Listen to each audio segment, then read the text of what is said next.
We have some new details when it comes to Savannah Guthrie and Nancy Guthrie. Deadline approaches. It's less than 2 hours away from the deadline. The daughter said she will pay. There's some news they're asking for about $6 million. We're going to learn more about it. Hopefully by the time we finish going through this recap, something to be said about this woman. I don't know why in my head. My head said she's gone. She's been gone. This is a cover up. This is a hoax, a red herring. And then my heart's like, maybe a miracle can happen in the world and this lady can come out. Even if the people not caught, even if they get away with $6 million and kidnap this woman, maybe she comes home and returns to her family alive. Let's see though. It seems Nancy Guthrie is still alive. That is at least what Savannah Guthrie seems to be telegraphing in her latest Instagram post. She says she, meaning Nancy, is feeling these prayers. So she believes Nancy is still out there. And the other thing that seems clear is they have reached a dead end with whoever took her mother.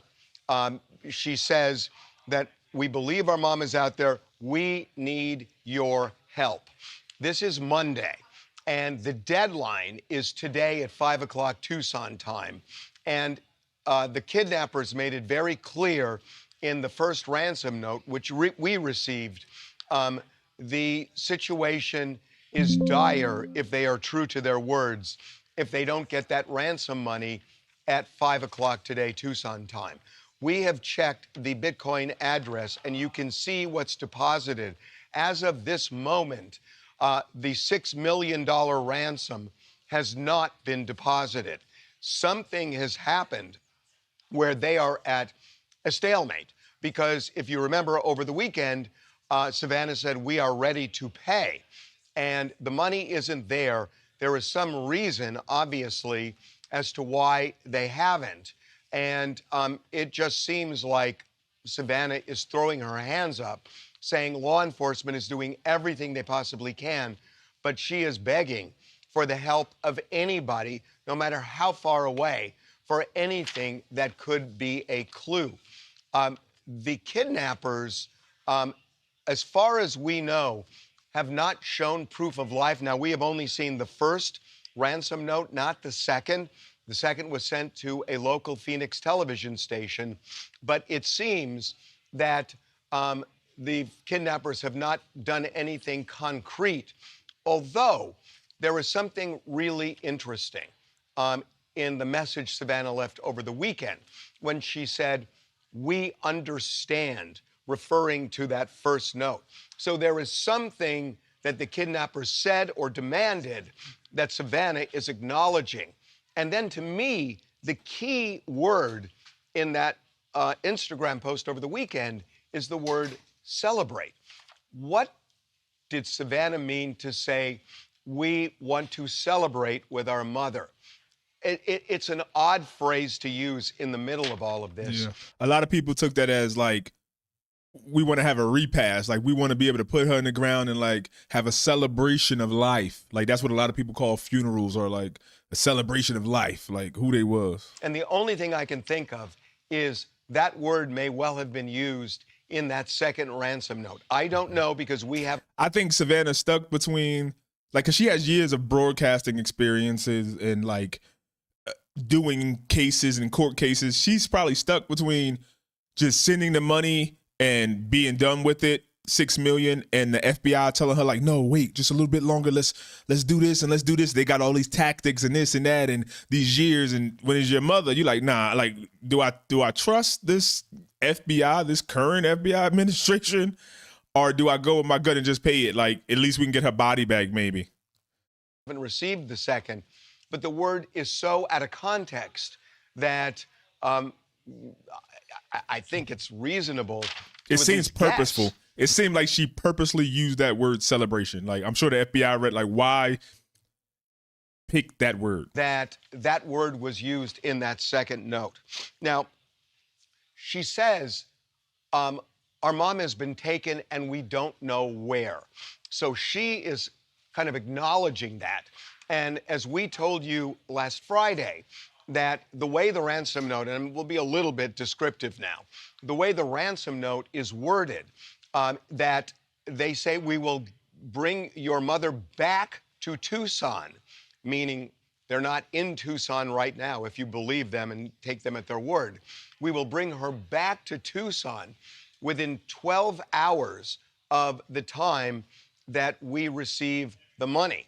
Well, if you take 12 hours and then you multiply it by 60 miles an hour, it gives you about a 700-mile radius around Tucson. And so it's basically the western United States, if you take them at their word that they would be within the confines of that 700-mile radius. Personally, I think that there is a good chance that they are way closer. And the reason I say that is there is a connection between this kidnapper and the Tucson television market, which is a much smaller radius than 700 miles. Television market. This person who wrote it has some connection to Tucson, because the first ransom note was sent to 2 local television stations there, in addition to us. The second ransom note sent to KOLD, which is one of those 2 television stations in Tucson. So whoever wrote this has some connection. Remember, if this were just somebody who saw Savannah Guthrie on TV and said, here's what we're going to do, they probably would have sent it to NBC News, where Savannah works. This is somebody connected to Tucson, and it just feels like it's somebody who either knew Nancy or knew of Nancy, that she had a famous daughter. And that's somebody in that Tucson area. So we talked about it on... I mean, that's a lot of people. She literally, Savannah and her family been in Tucson since she was between 2 and 4 years old. So that's like, was it a high school friend? Is it her high school best friend, or his high school sweetheart that mad that like she got rich and famous? Like that could be any fucking, that's worst case scenario, just somebody from Tucson that know about them. Friday. But it sure seems to me that if, and I want to say one other thing, that whoever wrote this is intelligent, is articulate, and I say that because the way that first ransom note is worded, it is well structured, the grammar is almost perfect, and it is somebody who is... Are they using ChatGPT to write a ransom note? Is smart. And so if there's somebody in the Tucson area who noticed that somebody over the last week has gone MIA, who is smart and articulate, I don't know, that might be a lead. But it just feels like this is somebody who lived in that Tucson area, or at least the Tucson market. And it is somebody who, if you believe this letter, is within that radius right now with Nancy of the city of Tucson, Arizona. So unfortunately, it seems, at least judging by Savannah's most recent post, that they are at some kind of a dead end, because she's just now begging for everybody's help as the clock keeps ticking. Or she want the kidnappers to think that they at their wits' end. Like, look, they ain't got nothing. She made another post on social media. Look, they still don't know nothing about us. Ha, ha, ha, ha. I mean, that'd be smart, wouldn't it? For All Things America reports, the story with Martha, who's never boring, starts right now. Second ransom deadline issued by Nancy Guthrie's potential abductors. Less than an hour to that deadline. Would be just 4 hours from right now. A very tight window, if indeed that is a real deadline. Now, TMZ reporting, quote, a Bitcoin account allegedly set up to accept funds in exchange for Nancy was still sitting empty this morning. Law enforcement activity at Nancy's home and her daughter Annie's home happening over the weekend, and Savannah and her family making another heartbreaking plea for their mother. We received your message, and we understand. We beg you now to return. Nah, I don't see in no way, shape, or form Savannah could be in on this. she would like she the one sending the money. So unless like I don't know, unless her mother dead and she's just gonna send money to a random Bitcoin account and never see the money again because she can't take it out. The FBI gonna be watching that Bitcoin wallet. So I mean, she could have just hired 2 guys for $20,000 each to just take care of it at that point. Turn our mother to us so that we can celebrate with her. This is the only way we will have peace. This is very valuable to us, and we will pay. Yeah, everybody just looking at that word for word, trying to discern the messages that are in this for these potential kidnappers. But there are so many big questions looming in this story. Former FBI Special Agent Jonathan Gilliam is going to join us in just a moment. He has some very interesting thoughts on what's at play here. And Fox is live on the ground in Tucson. Former prosecutor Joshua Ritter is standing by. But first, let's go to senior correspondent Alicia Acuna, who has been digging into this case very closely on the scene. Hi, Alicia. Hi, Martha. Regarding that TMZ report that the Bitcoin address attached to the ransom note has not received funds, they write, quote, "It is unclear how long it typically takes for accounts to update. But as of now, the confirmed balance in the publicly viewable account stands at 0 with no transactions TMZ, like, they're trying to be first and not the most accurate. recorded. But remember, there was a second note that was sent, but only to one local TV station. That note has not been made public, and it is entirely possible the person who wrote it gave a new and different Bitcoin address. The Guthrie say they will pay, and if and when that happens, it's not long before the recipient gets their money. When you want to transfer Bitcoin around the world, it's going to take you anywhere from about 10 minutes to 1 hour, depending upon the amount and the speed in which you've asked for this to go, for it to get from one place to the next place. It's still an open-ended question about whether this is traceable or not. It can be at times. Sometimes it's not. I heard they can trace, like, they can look in the wallet. Like, you can see what wallet it's in. And you can see when it's taken out, but you don't know who did it. They might even be able to say, oh, they just took this out from San Diego, California. They took the money out, but they can't say who did it. So, I mean, they're going to fucking surround the location in California or in Texas somewhere within like minutes after they take the money out. Like, and they don't even got to take the money out. They can wait a year, 2 years, whatever, send it to another account and another account and another account and then get it. You can't assume that they're just going to be greedy and take the money. You know, like people do a bank heist and they're like, okay, let's keep it low for a few months. And then one of them fucking come out with a brand new Lamborghini or something and he supposed to be a teacher salary. Nah, they seem to be way smarter than that. See what y'all saying? Living alone, yeah. But they've been in that house. What I didn't know is I thought Savannah got rich and bought this her mother that house. Her father bought that house before he died, when Savannah was in high school, a senior in high school. Her father bought that house for them and their mother. So they lived in that house since she was a little girl. That's not a brand new house. So I get why she probably was like, ain't nobody gonna bother my mother here. Like, I ain't moving to Beverly Hills from there. She'd been in this house. Ain't nothing ever happened to her. We grew up. Ain't nothing happened to us. We ain't had no robberies or nothing. Why? Because I'm rich and I'm famous now. Like, I'm not controversial. I'm not political, I guess. Like, why would they hurt me? Thank you. Thank you, Philip. That means a lot. The whole thing is strange. I believe the siblings are in on it. They are jealous of Savannah's wealth. She probably cut her siblings off and payback was kidnapping mama. You think both of the siblings is? Or just Annie and her husband, Tommaso? Because we're going to look at that too. I got a video up where they went back. They've been back to Annie's house multiple times, took pictures.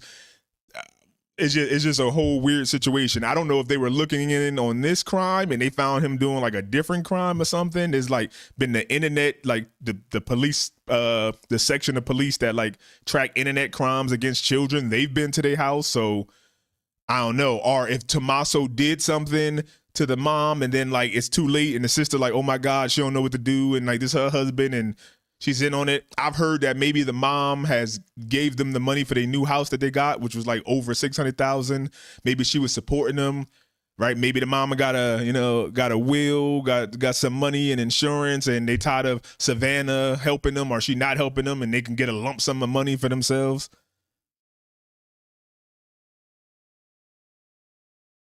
Yeah, Savannah's the only one paying. She the only one. She worth $40 million. She the only one that got this. The FBI don't give you no money. Like, they asking for something that they know she has. They ain't just kidnapping somebody saying, "Hey, Joe Smo, give me $6 million." You ain't got it, and the government ain't giving it to you. It's worth 1.5. I think $6 million is worth just for the body. You got $40 million. She on $5 million a year. We pocket counting Savannah like, oh, you got it. Like, get your mom body back. But I mean, that type of stuff is is priceless, not worthless, priceless. I doubt very much that she's still alive. I don't know what the motive was, but bless her heart. I don't think she's with us. Part of me sometimes thinks that whatever, like when they kidnapped her, something went wrong, and maybe they covering for it or something. But it depends on if you think that they went in there to kill that lady, and then this is just a ploy, a red herring, or do you believe that they went in there to really adult nap a 84-year-old woman thinking that her daughter was gonna pay for it? I don't know. It's crazy. Investigators had a very busy weekend. Sunday afternoon, our Fox flight team shot this video of two members of law enforcement in the back of Nancy Guthrie's home, probing what looked like a septic tank. They were there for about an hour. On Saturday night, our Fox digital... Look at this. Look at this little septic tank right here in the middle of the desert. Like, imagine how many more it is, or that's like, they just looking like, if the person thought, like, already had a grave picked out, let's say it is the siblings, Tommaso and Anna. I don't think it's the brother. The brother's a military pilot and stuff. He looked like Liam Nelson. Like, he ready to kill some shit, like, for his mother. Like, you see him in the video, he's zoned out. Like, he want to know who did this so he can go get him himself. If he really planned this, which it seemed like they did, she could be anywhere. She could be fucking close. She could be in a neighbor's house and, like, Silence of the Lamb, rubbing lotion on her skin and down a well. Like, it's so crazy and that's the bad part. As Savannah, you like, is my mother far away or is she, like, close? Like, you gotta wonder, when you driving in the foothills in Tucson, you're like, is my mother there? Like, every building you pass and you're like, damn, she could be in there. Damn, look at that abandoned house right there. My mother could be in there. It's hard. The team was at Annie Guthrie and her husband's home when authorities arrived. This happened around 8 o'clock in the evening. They went inside, and flashes of light, like what you get from a camera, could be seen coming from both the garage and another room in the house. And from what we understand, Martha, the family was not there at the time, but law enforcement was there for about 2.5 hours. Martha?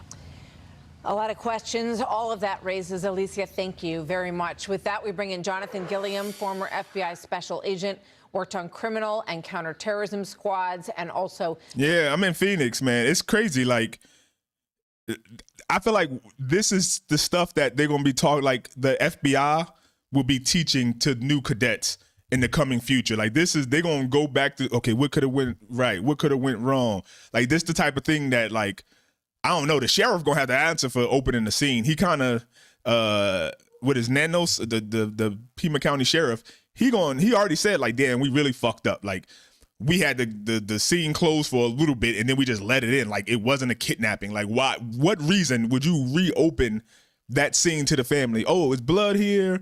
Everything's been destroyed. Your mother's missing, but yeah, we got everything. Yeah, that's all we need. We'll be back. Y'all go back in the house and there. It's so weird. Like, I know not to do that. You know not to do that if you were, like, there. You telling me a sheriff, somebody, like all these detectives that's been there for years and years didn't have the wherewithal? Or they just thought it was like, oh, this Tucson, like, she probably got dementia and just walked off into the desert. We'll find her dead with one shoe on. Like, I don't know. This is some Nigerian scamming BS. Sheriff is a country bum. Yeah, I can't fucking deny that. We missing common sense nowadays. Yep. They're going to start doing this more often, especially with Bitcoin and stuff. Like, this might be like a reason, like the FBI and the government file something and something go to Congress to make it Bitcoin more trackable because they don't like that then so people can stop using it and use regular currency. Like, it's a bunch of stuff going in my head. But part of this feel like people, like you got 1,000 people in the comments talking about this and putting our minds together and really doing it. It's kind of like Jesus, it's hard to say, but it's like a break from politics and left and right, and people are like coming together again, like, oh, we're sad for this lady. Like, been a long time since that shit. Served as a Navy SEAL.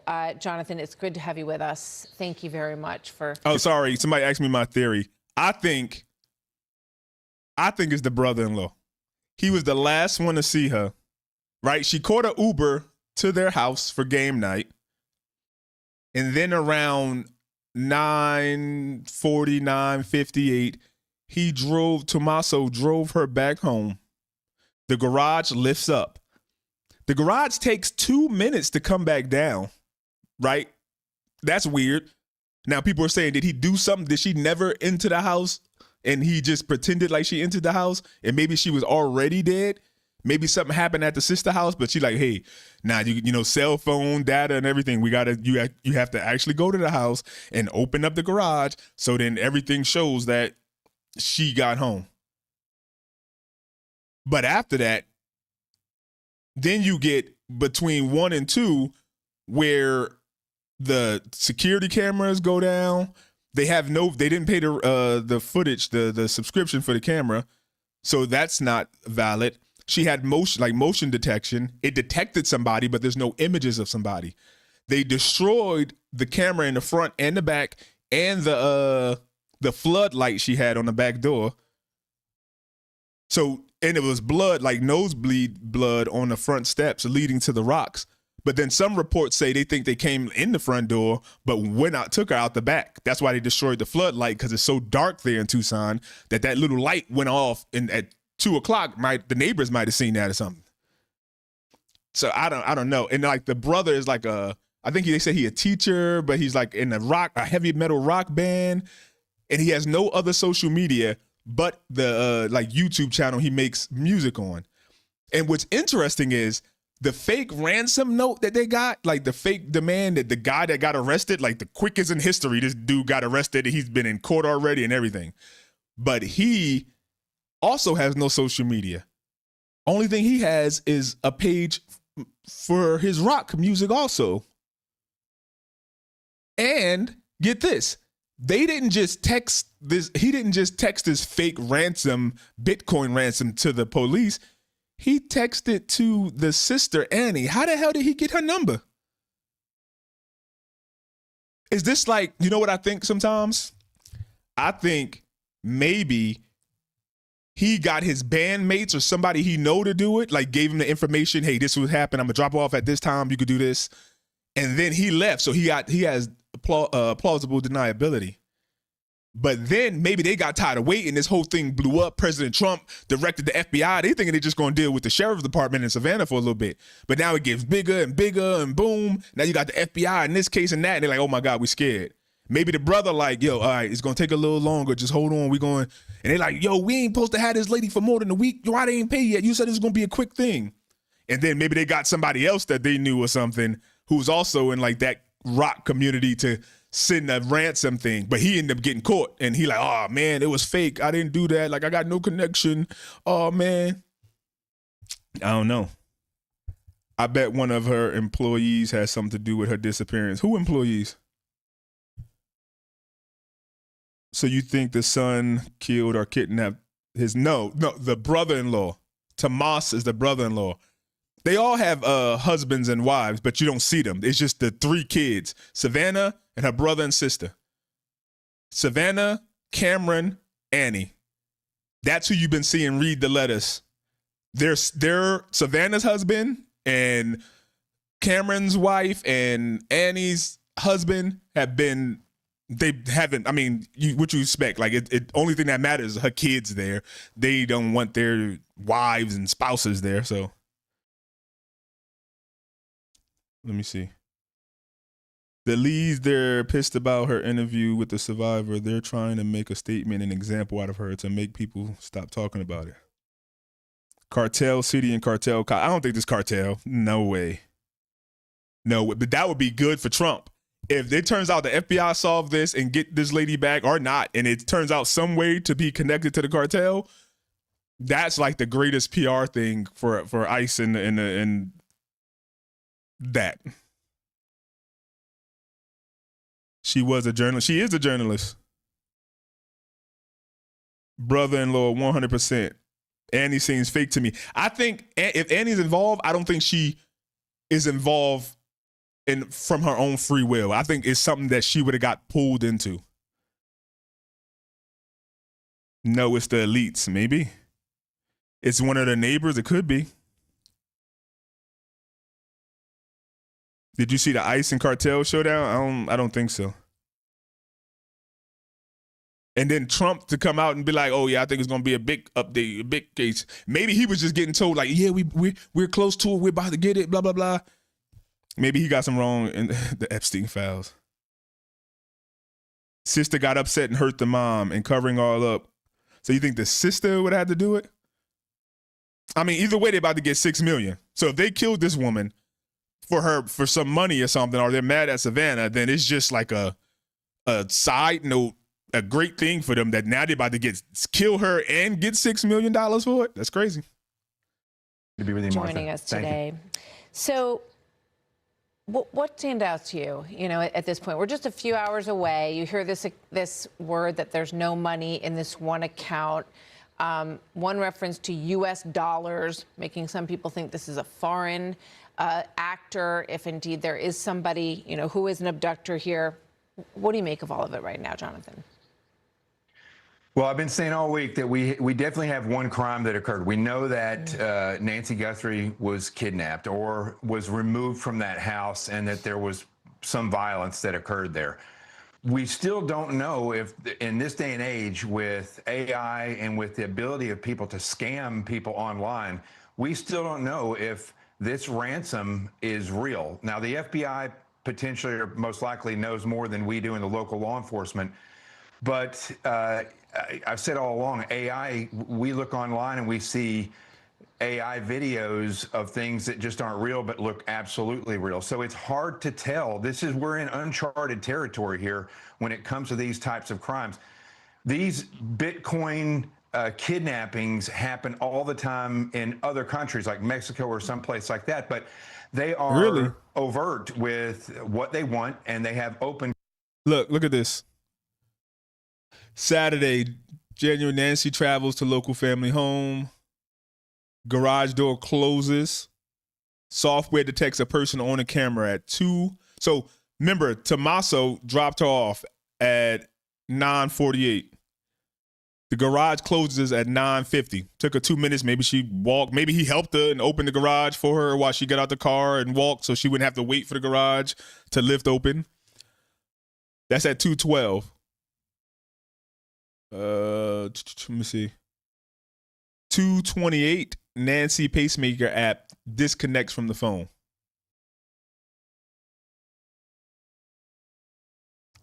The next day at 11:56 in the morning, family checks on Nancy. Now, it's something weird too about that. I've heard conflicting reports. Some say they called Nancy to check on him. Some say she didn't show up for her church, which is virtual, and then one of them, like the parishioner or somebody at the church, noticed that she wasn't there, then called Tomas and Annie, and then they tried to call her. See, look, family checks on Nancy at 11:56. She doesn't answer, right? This is after they were told that she didn't show up for virtual church. I don't know who's watching virtual church that much that like they're like, oh, we have 100 members in the Zoom. Oh, no, we only have 99. Where's Nancy? But hey, maybe she's like really involved in the church, and so it's weird for her not to show. 11:56, they call. By 12:03, call the Pima County Sheriff Department. By 12:15, patrol arrives. So less than within the hour, doorbell camera disconnected. So they smashed that shit off. And the sheriff didn't want to say they were smashed off or broken. He was saying they're just taken, which is two completely different things. So you have 11:47, they take the doorbell camera. By 12, whatever happened between 1:47 and 2:12 We don't know. I guess they were just like entering the home or trying to get her to come to the house. At 2:28, Nancy's pacemaker app shows disconnected from the phone. So you assume between 2:12, and 2:28, they were out of the house, long gone, and it disconnected because she got too far from it and the Bluetooth disconnected. So it's a whole weird situation. Communication, and they show proof of life typically. The way this is going now is that we still don't know the reality of Nancy Guthrie and who these people are that are trying to extort these millions from Savannah Guthrie and her family. So it's a very perplexing place that we're in. But what would be very interesting if the deposit goes through and the transaction goes through, this will be an amazing thing to watch the FBI and to see how they react globally and to see if they can track this. Yes. I think about other old kidnapping cases, and we're going to go into some detail on some of these in a moment, but where bags of money were exchanged. In one very high-profile case, they asked for $10 bills. In this case, you've got this request for USD, but you obviously would not want to release the money until you knew, you wouldn't want to hit send on that money, on that Bitcoin, until you knew that you would have the release of this person. And it don't matter. I think even if they told, hey, Savannah, your mother died, you want her body back, $6 million, I think she still pays that. Let me ask y'all, if your mother's kidnapped and they say, hey, you worth $40 million, making $5 million a year, and they say, hey, we want $6 million for her body to return. She's dead. You're going to say, nah, keep that body. We got it. We know she dead. Keep she in our heart forever. We don't want her body. Who's saying that? From what we know, and I hope there's more at work here, they don't have any of that kind of proof yet. Right. We haven't been told, and not that we would be told, but we haven't seen any open lines of communication. We've seen these back and forth through letters or emails that go to news organizations and then social media posts by the Guthries. So it's just a very uncertain thing when you are at this point, because if this is some kind of a scam like you see with from India, you see those types of money scams. From Nigeria, you see a lot of scams from there. If that's what this is, then that $6 million is going to go away and nobody will still know where Nancy Guthrie is. But wouldn't that be weird that if it's a scam, so like somebody killed the mom and then made her body disappear, and then they just hear on the news like she's been kidnapped, and then they're like, oh shit, yo, they think this white lady been kidnapped. Let's just send out a ransom note. Like, yeah, they won't know which one is real. Who does that? Like, with that fast?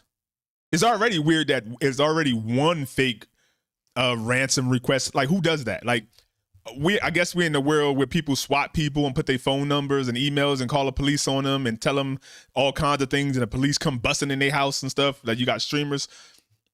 You think it's multiple people that did that? That's you have a better chance of winning the mega ball. The problem is, if it is real, we may still not know. Yeah. There's a lot at play here. And going back to Alicia's reporting about the FBI going back to Annie Guthrie, the sister's home, and Alicia reported that it was understood that that no one was home at that residence, but that there were flashes going off, pictures being taken in the garage and other parts of the house. What does that tell you, Jonathan?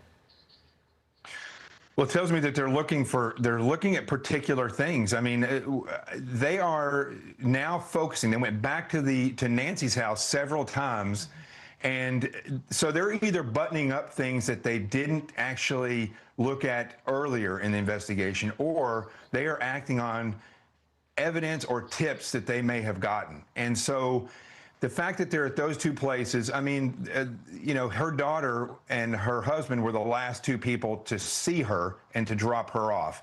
So it's not unrealistic that law enforcement would go back there and that they would become a suspect of this. But for them to go back now and photograph things, they're going in with equipment that looks through cell phones and computers. It tells me that there are some investigators, most likely, that are keying in on them for one or more reasons. They went back to the daughter house. That's what the daughter house is right here below. They were there. They came back in the middle of the night and was taking pictures, and they took something out of the house. We're going to look at it closer.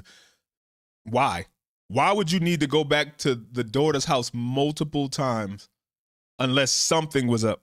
They're connected in some way, shape, form, or fashion. Maybe it was one of their friends that did the mother, like they were talking and say, oh yeah, she live over here, blah, blah, blah.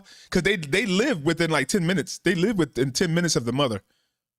Tommaso works within like 2 minutes of the mother house. So I think he was the one like running errands with her, picking up medicine, things like that. It seems like they were the children designated to help mom whenever she needed, because they're close and still in Tucson. Wow. All right, we will watch what happens over the next couple of hours. We're definitely in a new world with AI and, you know, Bitcoin.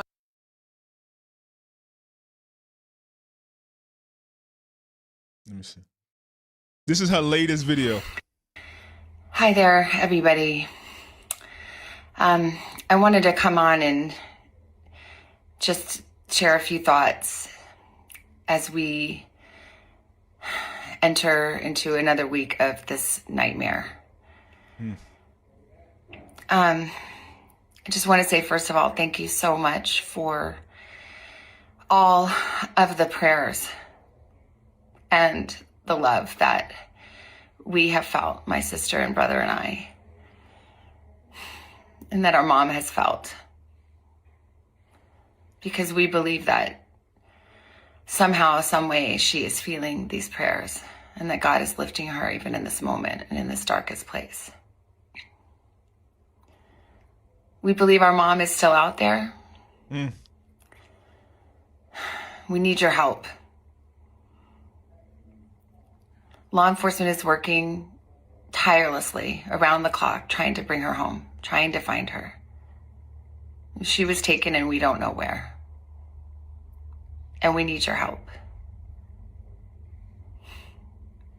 So I'm coming on just to ask you, not just for your prayers, but no matter where you are, even if you're far from Tucson, if you see anything, if you hear anything, if there's anything at all that seems strange to you, that you report to law enforcement. We are at an hour of desperation, and we need your help.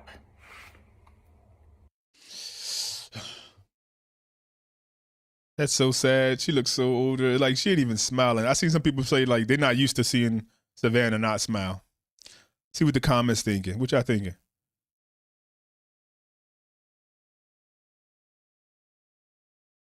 She can't be this naive.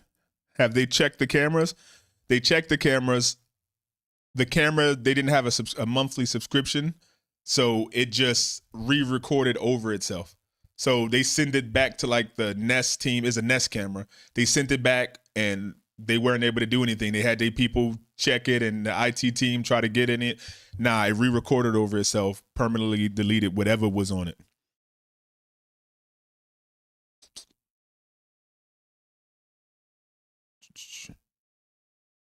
If you have a credible lead, then report it. They need to come. The FBI could just come in the chat and tell us everything they know at this point. Like, the FBI ain't released nothing. They won't tell us certain things about the inside of the house. They won't tell us certain things that they know that was said in the letter. If they put it out, we could look. Everybody in here, all 1,000 of us could figure it out in probably by the end of the day. You got 30 minutes. Really, 25 minutes for this lady supposed to be iced. My heart is with Nancy and her family. The truth will come to light. I pray the mother is safe and will be returned. Yeah, I think even with everything we're saying and like, oh, this is that, and they did it, and they probably deep inside everybody's heart, like all of America and probably the rest of the world, but all of America is hoping for the same outcome. I don't know when the last time that happened. Like, we all want this lady to return home. Notice how Savannah, the brother, talked about, but Annie hasn't spoken at all. She seems so guilty. Well, Annie, the first video they put out, Savannah and Annie had the piece of paper and they were talking, and the brother was sitting there. But the newest video, they switched seats, and Savannah and the brother said something, but Annie didn't say anything this time. So she did talk before. I thought someone from the church called the family, but I seen that someone from the church said Nancy has not been there in years. Yeah, so I think since COVID, they started like their online streaming thing, the virtual church, and she just been going there. She can't walk that past 50 yards, so she probably just like, oh, this virtual things, like company said you can't work from home until COVID happened. Now everybody work from home. Yeah, so she just worked. She just went and church from home. And we don't know. The FBI haven't clarified that, whether it was somebody called them and they checked, or did they figure it out. I'm not sure how you drop your 84-year-old mother at home at 9 o'clock at night and don't check on her. So if they didn't, so you wasn't going to check on her at all? She got a whole pacemaker, taking blood thinners, can't walk, and you don't check on her? That's just weird. But maybe they just weird people or didn't give a fuck. Put a $2 million finder's fee out. They're going to have bounty hunters out there. Somebody going to find her. I believe someone close to them knows something. I do too. Wow. Yeah, no one should ever go through that. You see a slight smile? No, I think that's the angle of her camera. I don't know. It is really weird. The cop heading the investigation was at a basketball game. I think they gave it over to the FBI. So if it was the Pima sheriff, they probably got a lot of time to do a bunch of stuff. The FBI don't want their help. Yeah, only 3 hours of recording. I guess it just loops and loops and loops, which is crazy. I feel like if you got a security camera like that, it should at least like maybe loop every 24 hours at minimum. But like every 3 hours, every 6 hours, 7. But who knows how long it took them to get the video. They let people in. Maybe the Ring cameras was there or whatever, and they could have been had it there, but they just let it sit there and didn't say nothing. So it might have been something the sheriff messed up. This is straight up crackhead behavior. I thought it was some meth head behavior. If you know Tucson, there's a lot of meth heads, but they're not this smart and this calm and collective. And ain't no meth head thinking about no Bitcoin and taking this lady and breaking the cameras. It's too much for a crackhead.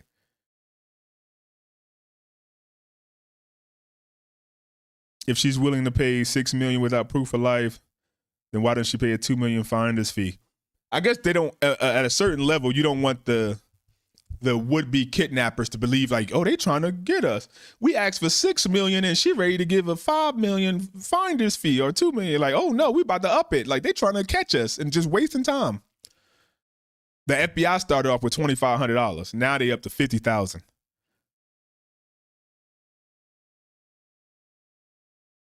Come on, man. What y'all do to your mom? You don't have me food. Yeah. Screw up polygraph test. They need to give her sister a drug test and the brother-in-law. I mean, even if they do drugs, that don't mean they killed your mom.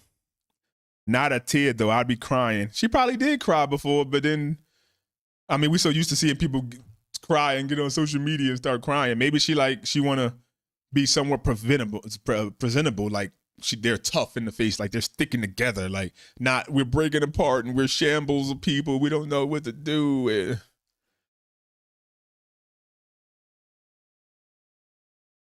I'm telling you right now, this lady is in Texas and she's alive. She's around El Paso. Well, report it to the FBI if you're that sure.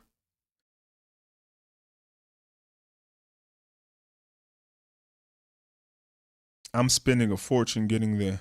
I don't think she hurt her mom, but I wonder about the sister. Yep. The whole thing stinks. Let's watch that.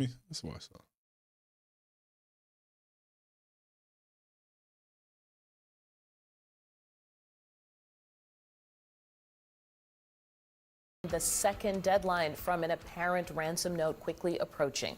It's set for today at 5 p.m. We are learning new details about what is in that note. Guthrie's purported abductor is demanding $6 million in Bitcoin and threatening to kill her if the demand is not met. That's according to a CNN affiliate. Investigators returned to the scene Sunday, searching Guthrie's property, including a septic tank near her home. Police still have not identified a suspect. So we're bringing in now Ken Gray. He's a former FBI special agent. Good morning. Thank you for being here. Good morning, Aldi. Good to be with you. First, I want to talk about the latest video. People are looking at the turns of phrase. Among this, a plea so that they can celebrate with their mother.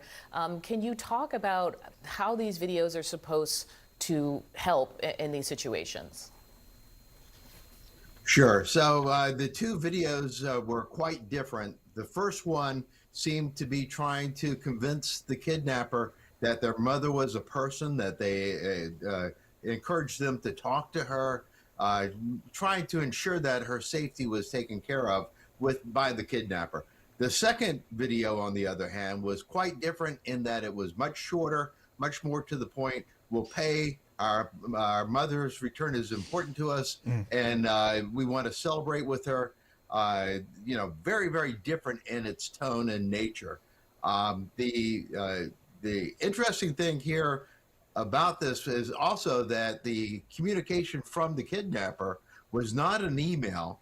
Instead, we learned that this communication came by way of a complaint form or a tips line form going into the television station. Oh, I didn't know that. That's why I can't track. You don't even track the tips. See, they smart.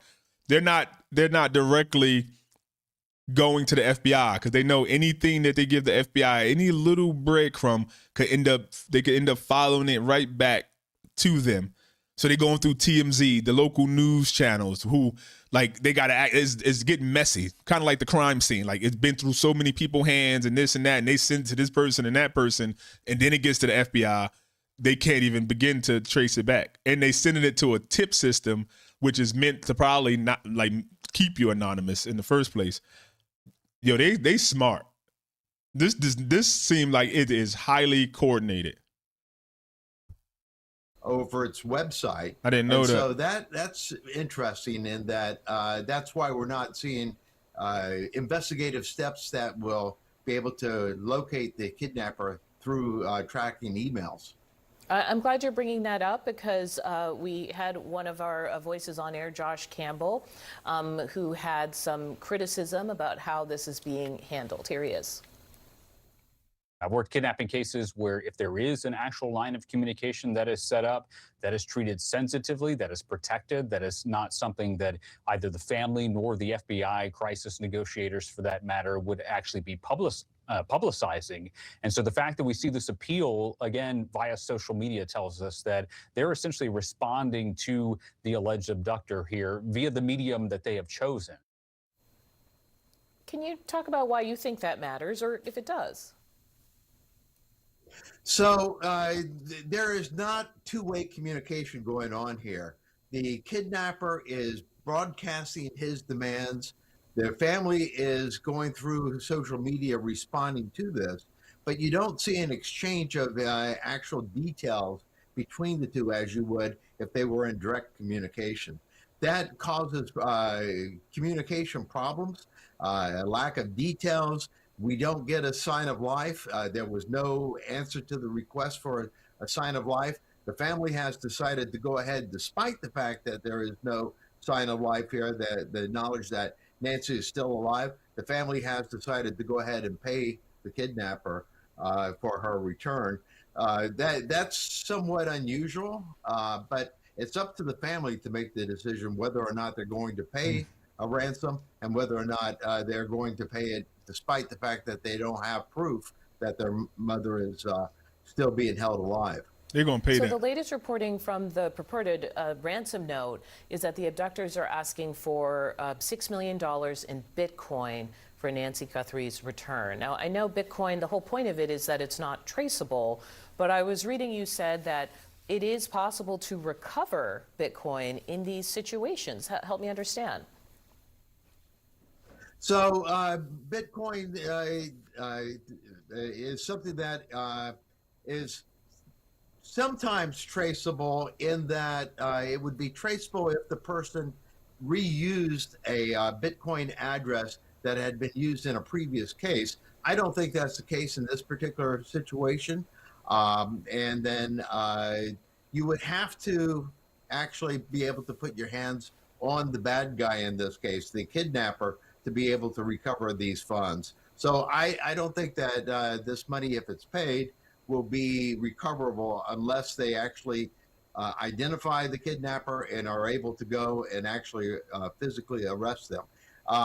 Normally in a kidnapping case, when you do the money delivery, the ransom delivery, that's an opportunity for law enforcement to move in on it. With Bitcoin, that opportunity is lost. And so I think that they'll have to identify the kidnapper by other means. We are not aware of all the details of the leads that are being worked by. And I see some people saying, like, I see like paying without proof of life is stupid.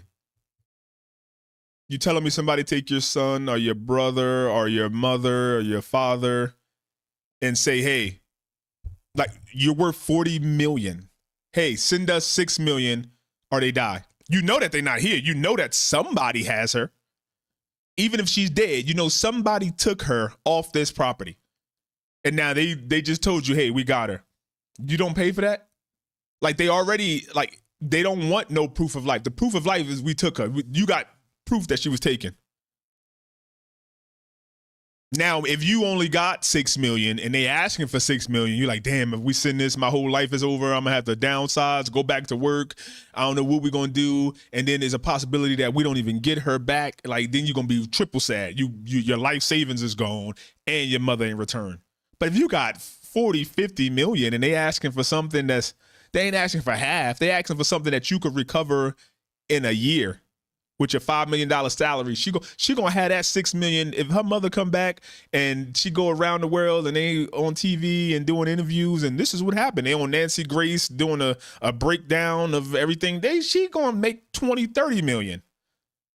I mean, I'm sure she's not thinking about that, but I don't see how y'all saying that's a lot, or like proof of life. Sending proof of life. If you're the kidnappers and you're being so, like, you don't want to talk to the FBI directly, you calling into radio station or the TV stations and tip lines so they can relay it to the FBI. Why would I give you proof of life? What, you want a picture? So now you can try to trace the digital footprints of this picture, or I can't send a picture through the tip line. So what, now I got to email it to you or figure out some other device that could get me caught?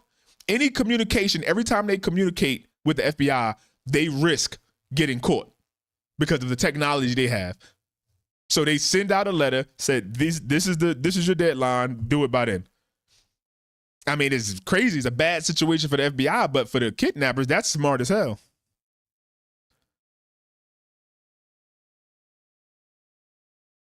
Yeah, that 50K is small as hell. I don't know. That's like, why y'all even bother to do that? Cold case coming up. By law enforcement in this case. Savannah worth 40 million. She got it. It's somewhat frustrating to the public not seeing how this plays out, but that's not unusual in any law enforcement investigation. And so there are some leads that we are seeing pursued. We see them still going back out to the property now the third time that they have gone in there, declaring it. Oh, so it's all about the money, dude. You just blew your argument out of the water. You're paying to get someone back alive. And to pay without proof of life is just stupid.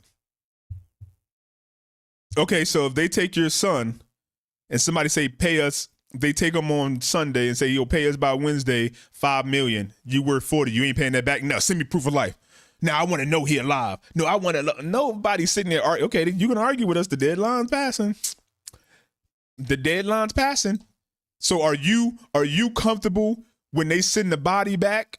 And the examiner say, damn, he just died an hour ago.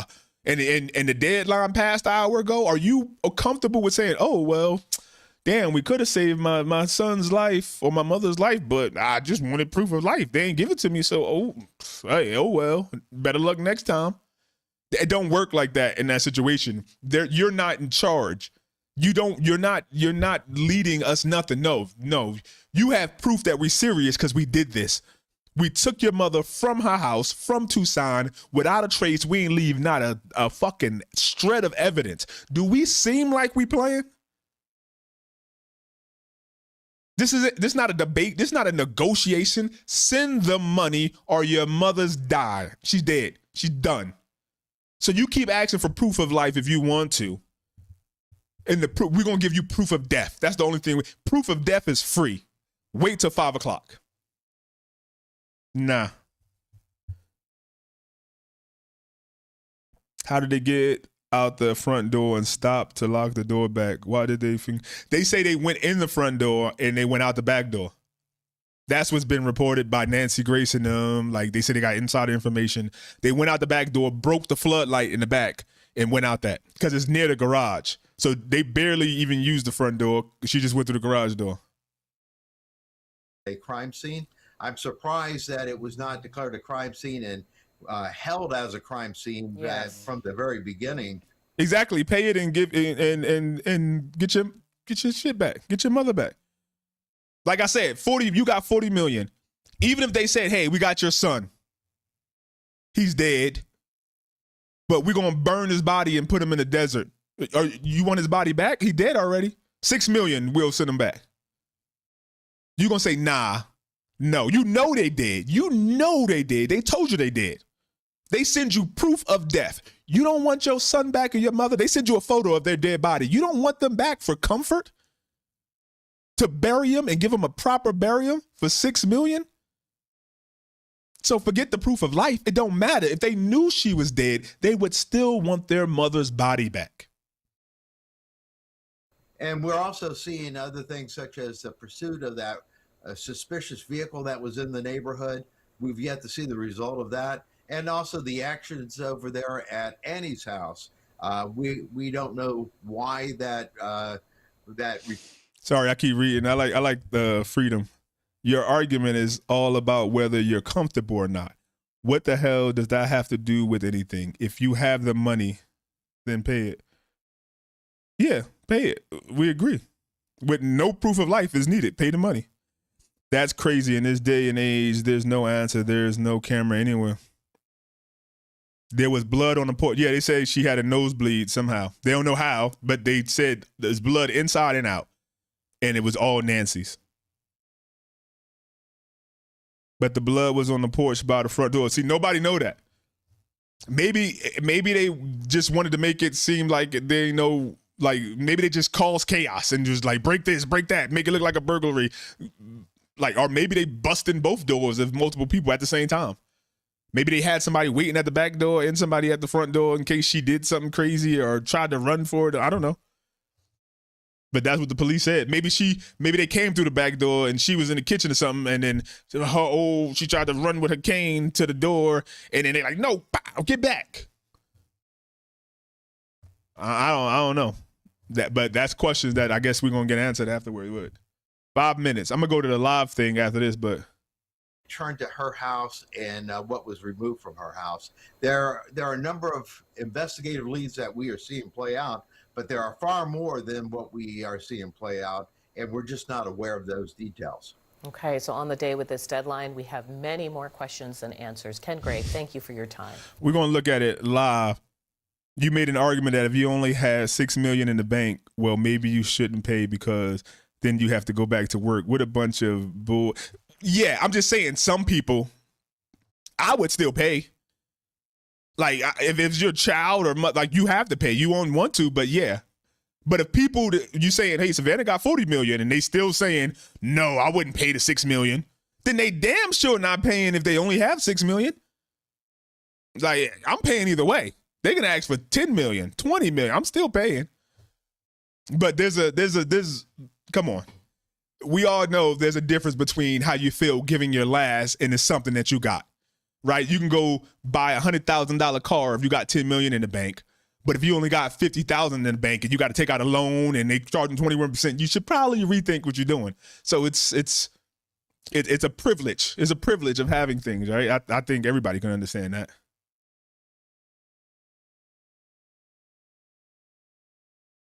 Oh, and I know JR Live is JR Hindsight Investigate. is 2020, but does it really require hindsight? JR Investigate is out on the scene live.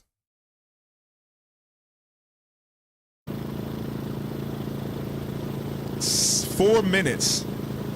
They're in front of her house right now. See him, he's going down there and he's going to talk to law enforcement. I mean, he's going to show him a picture, I think, too. He's giving him a tip. He's giving him a tip. Whether they take that information, pass it along. I think it's a good tip. Soft sand. If they're saying there's going to be an active law enforcement presence around the Guthrie's homes, I would assume it's searches.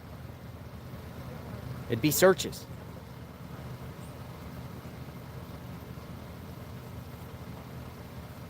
He has a picture, like he's showing the deputy right now a picture of soft sand, and he stuck his, it's like soft, like quicksand, like a lot of like sand, soft sand. And it's a live view from my house. Let me see. Hey, anything and everything is possible. How was the blood on the front porch? We don't know exactly what happened. Especially around the homes of the key people. Hold on. It's this home.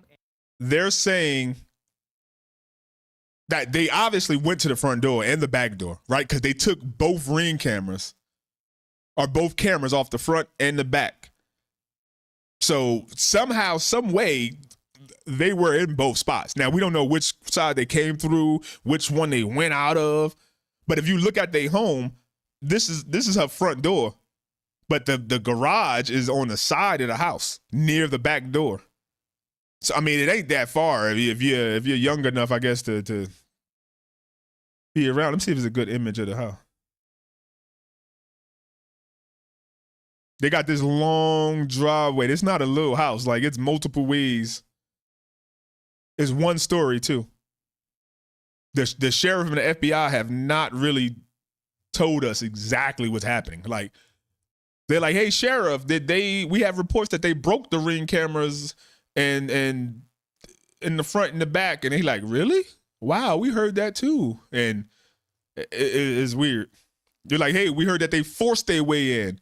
And he's like, we heard that too. Like, did they force their way in? Did they have a code to get in? Like, that, all this information tell you where to go. But I guess if they're close or think they're close to finding the perpetrators or whoever, then they don't want to give out that information because they're hearing it too. Like, oh shit, they know that? Oh, they on to us. Killer. Let's get out of here.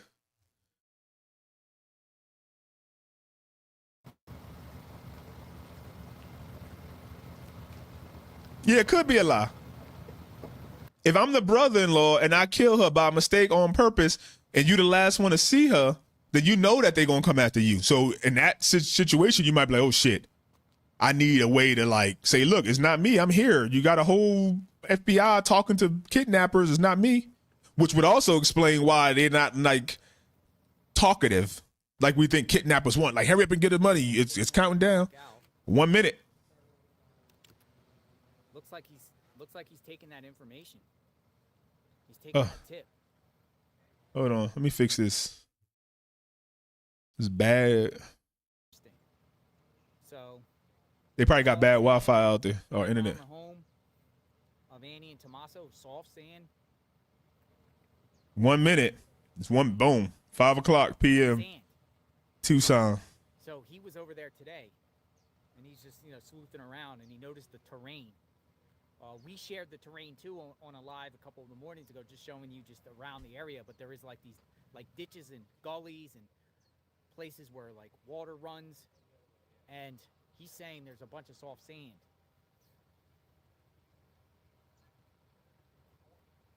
Almost like quicksand, almost like a really sand you can stick up. You could stick a like a. Your all right, they live here, but let me.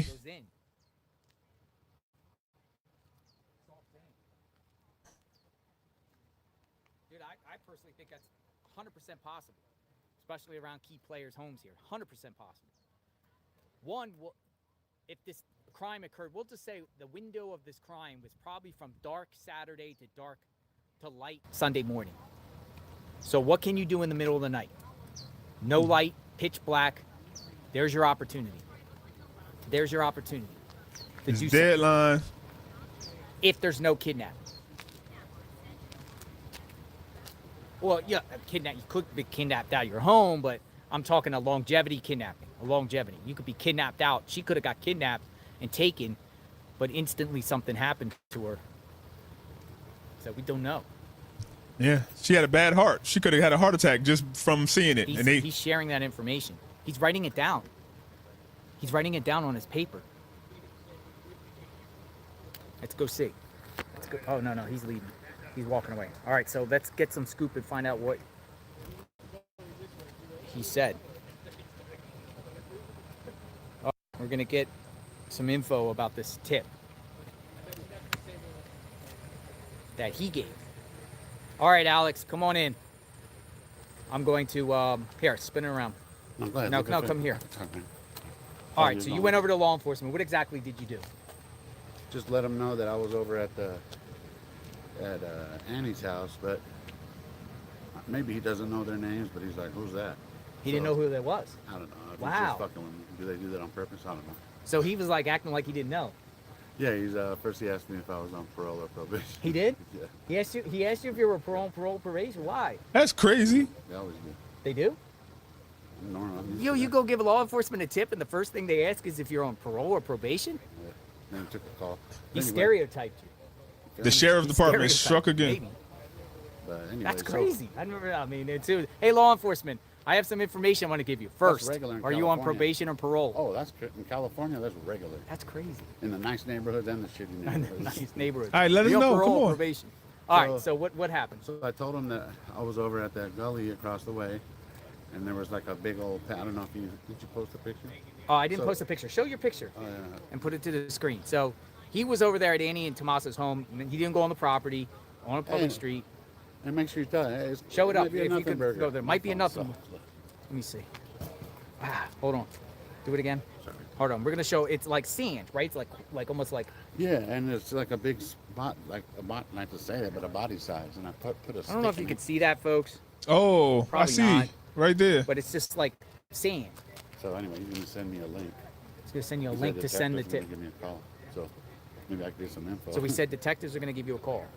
And then he said that she's gonna send me a link to send them the picture. No, I think it's actually You never know. something you have to look at. It's particularly when they just It might put be out weird. that Right. they're looking around the properties more or less. They're saying there's going to be Ooh. activity at the Guthrie's homes. Activity, what would that be? A search. And Savannah said. Yeah. What'd she say? What'd she say? Asking for, you know what I mean? Asking if for you see help. anything, If you see anything. hey, even if it's little. That's the only reason I was like, okay, maybe. It's a good dude. Nothing, you know? This is But getting now that you more said that. and more wild. The drone. The drones are up. So I'm gonna spin the camera around. Good work, man. We'll see if they actually act on it. Can't believe they asked you if you're on probation or parole. Yeah. What if you said yes? Did you say I can't talk to you? And we won't find you credible? I mean, my address is still in the area, so I ain't got nothing on me. Yeah. Well, actually, I do. All right, folks. Deadline. 5? Yeah, we missed it. We were talking. I mean, it's 5:04. Deadline. Deadline is passed. 4 minutes. 4 minutes. Deadline is passed. You think What does that all was that mean? Maybe that was the message and we start searching. What does Drones that are all up, that look. mean? Drones are up. Drones are Fucking up. deadlines here. Drones are up. Probably these media outlets going to start doing their reports. We'll stay out here and see what happens here. Maybe law enforcement comes today.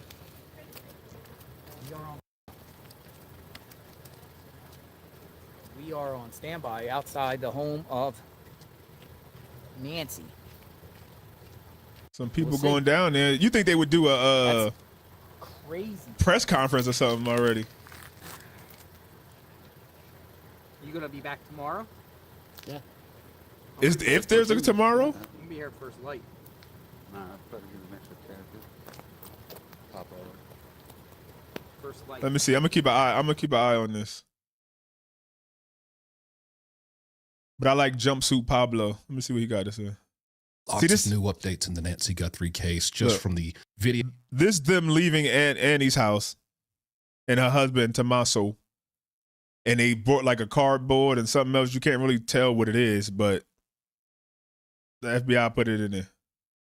Hours ago that I posted. They are coming out by the hour. Pima County sheriffs were outside of Nancy Guthrie's home searching a septic tank / manhole. We're going to talk about that and just how that process went, but more importantly, some things that weren't there and didn't happen that are giving everybody a pretty bad feeling about this, as well as photos taken on the scene of a grid map of the area that they plan to search on one of the police vehicles. Also, one specific word that was used in the latest Guthrie family plea video to the kidnappers to let them pay for the get to. So today, the big story, Pima County Sheriff's Office was all over Nancy Guthrie's street outside of her home, mainly there to search a septic tank near her house. They used this long pole you see here. A lot of people assume it has a camera on the end of it.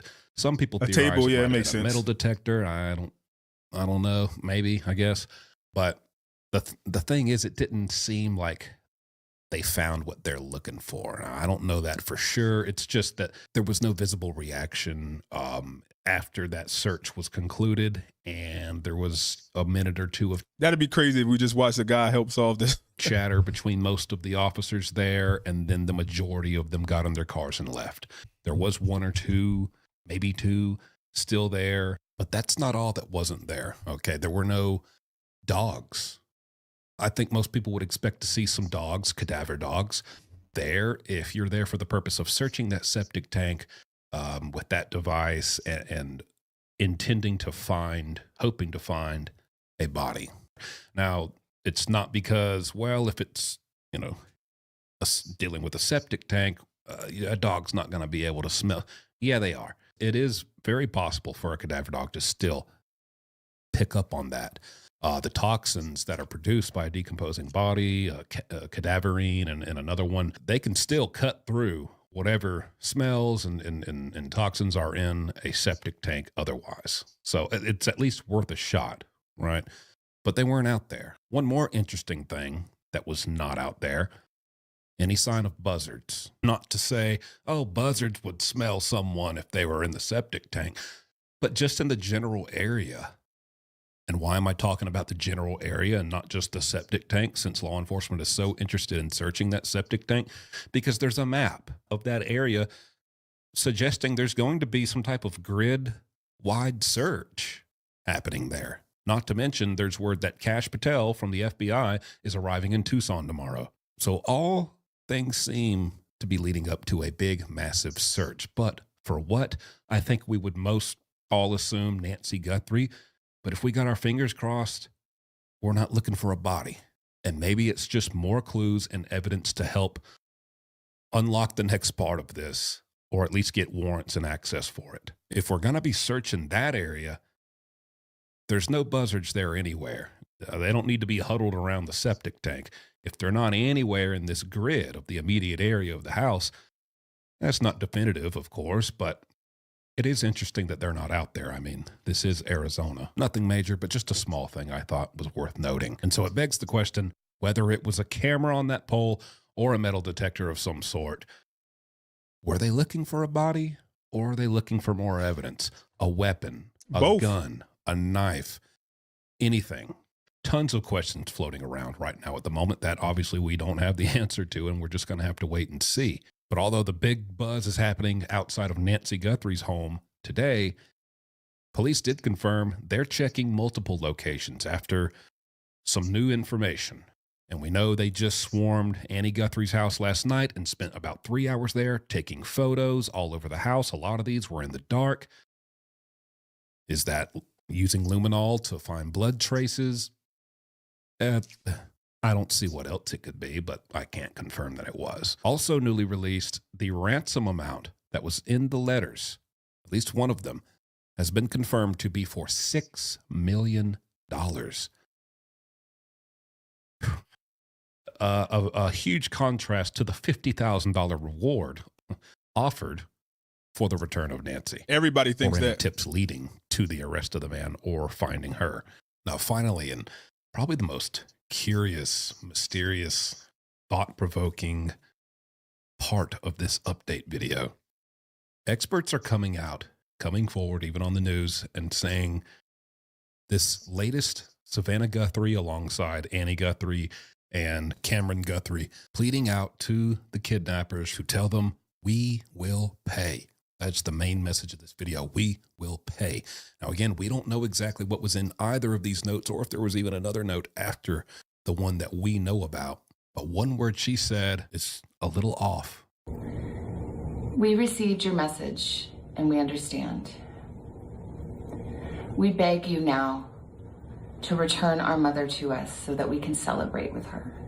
See, at first, this doesn't seem anywhere out of the ordinary as far as a family saying, come on, just return our mother safe and sound so we can just love her and be glad to have her again. But the word celebrate, it's really raising a few questions because even everything we went over that. It, just that sentence, we've read your letter, we got your letter, we understand. We understand.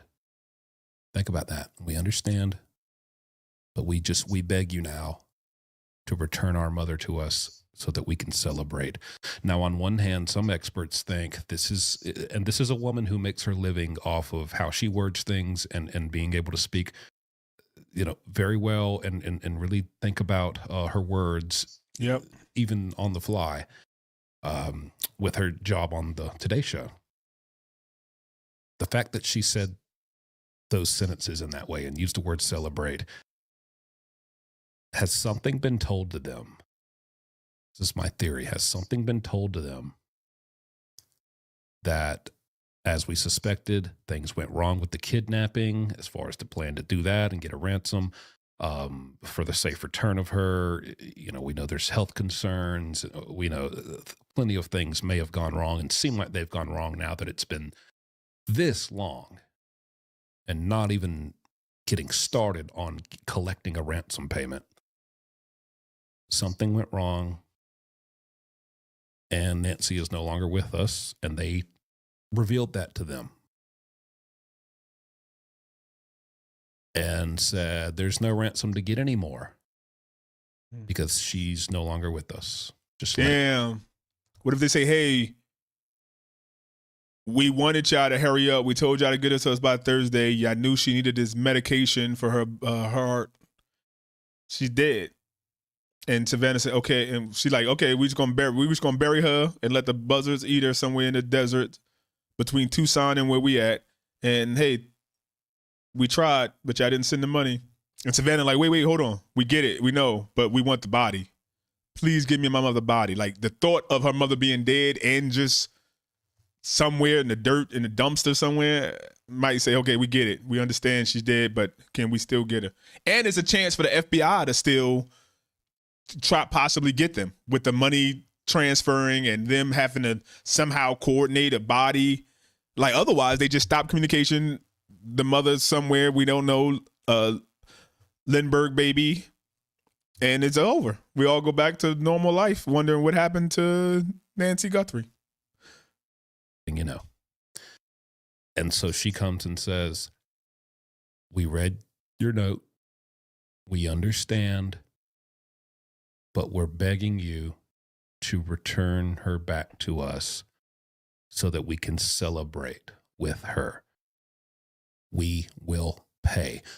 Is what they're willing to pay for the admission or the given information of the location of Nancy's body?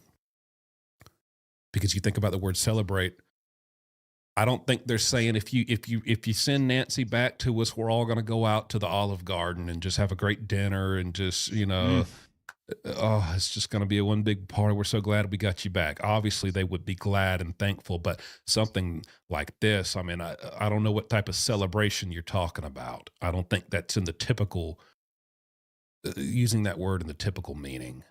Maybe more like celebration of life comes to mind with everything else that we have and all this other information that we have and consider. At this point, are they aware that she's no longer with us?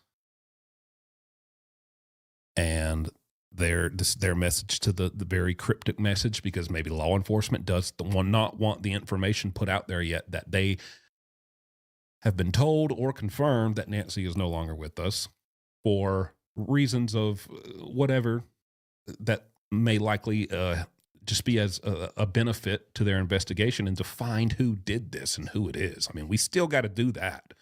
Yeah, but see, it makes no sense that she just put out a video saying, hey, like, we need your help to find whoever did this. Why would they put out that video? Why would she put out that video if she already had confirmation that her mother was dead?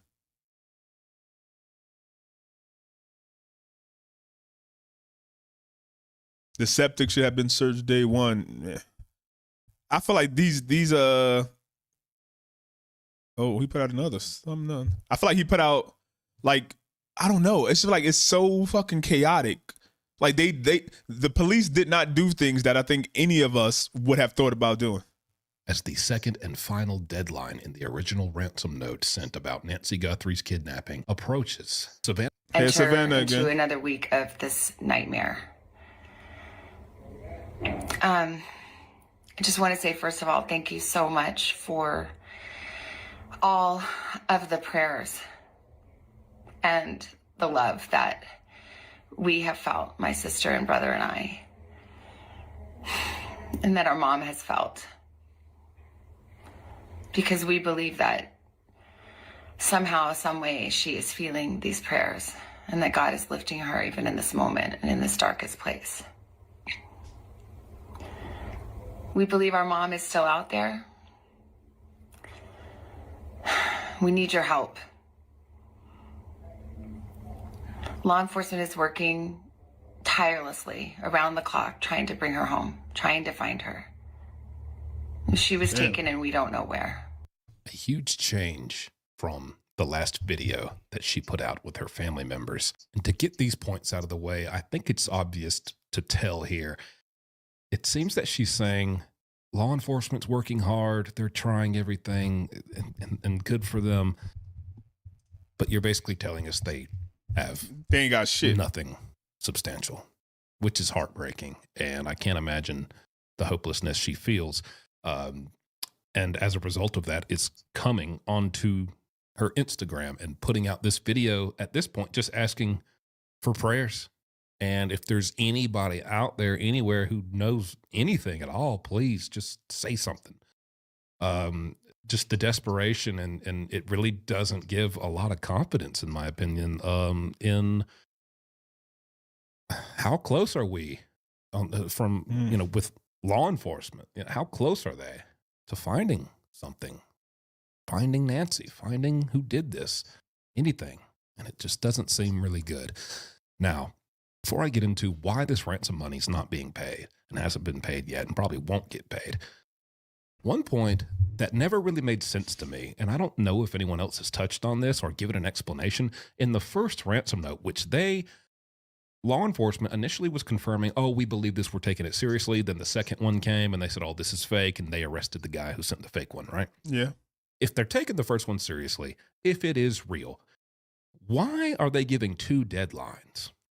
I don't get that. Yeah, you better have the money by, Friday, whatever, 5 p.m.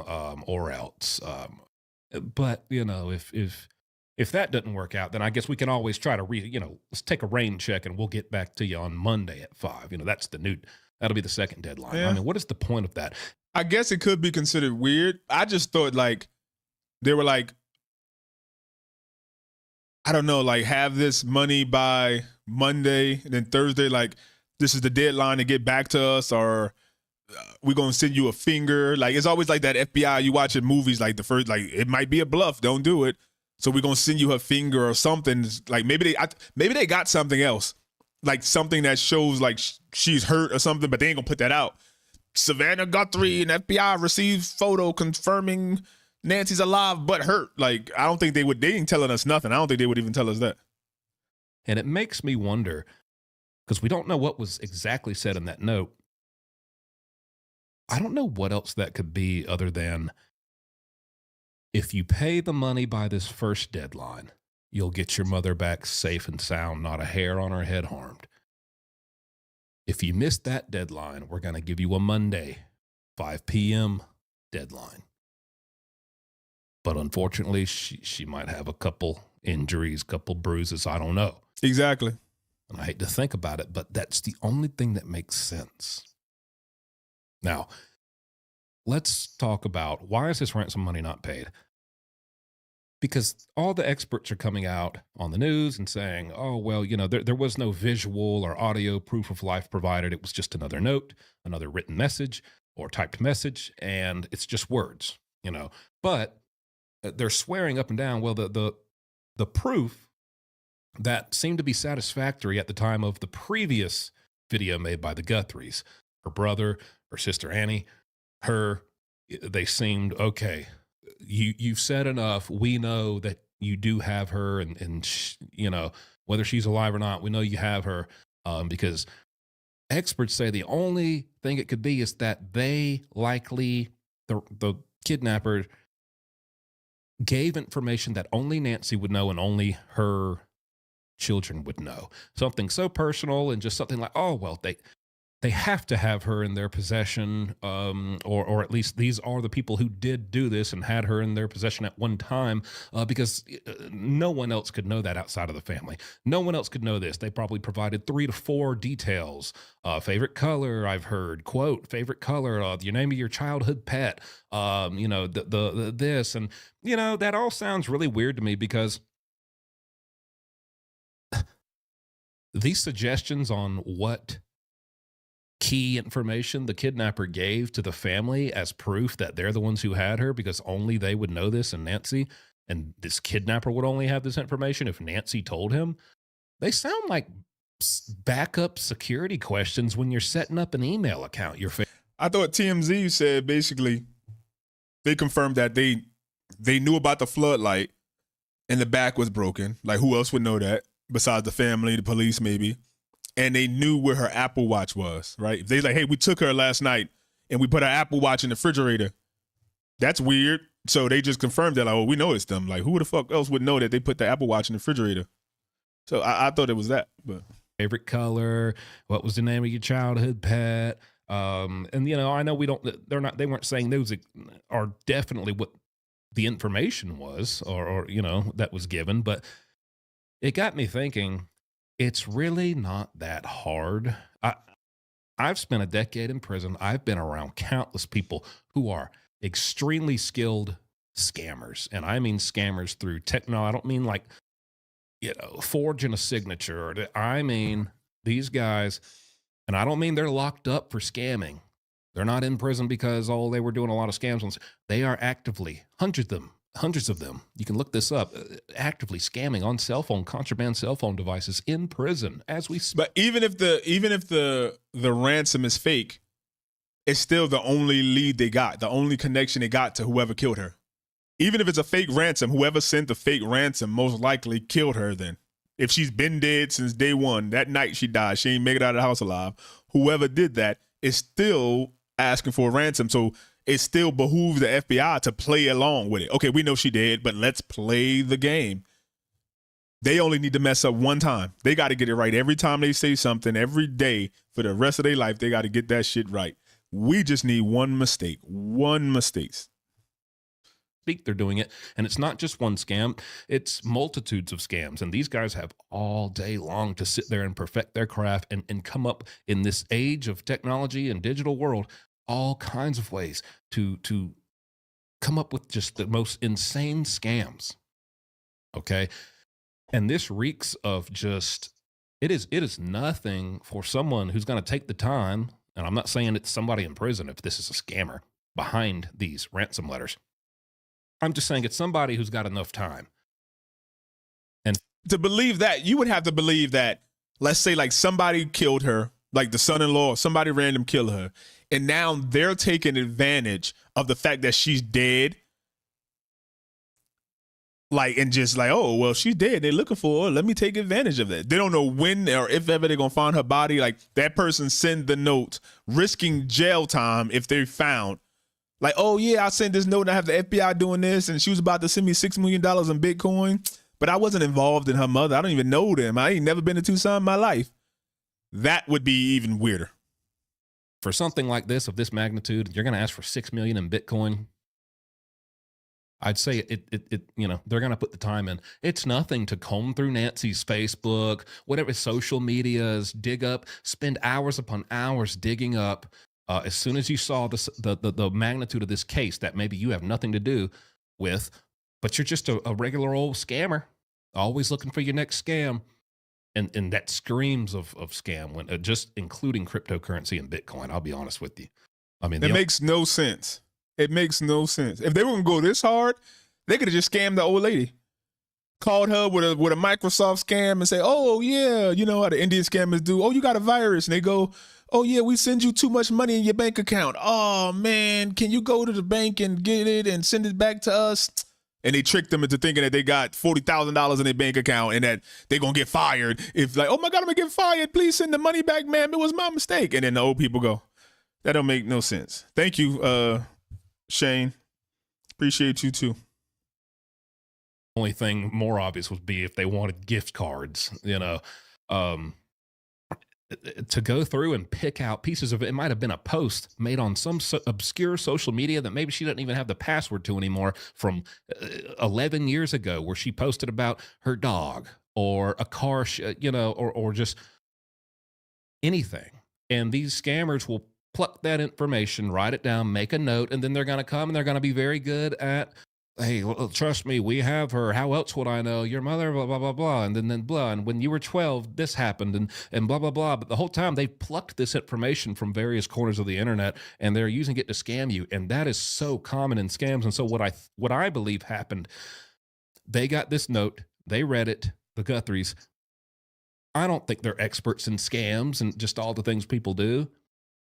No reason to be for the average person. But they read this, and it does exactly what a well thought out scam does, or at least a high effort one. It convinced them, and because you're in a bubble of emotion and fear and trauma, and you exist within that bubble, and you believe that, and so they immediately. I'm just saying that. I guess you're right. A scam makes no sense to non-scammers.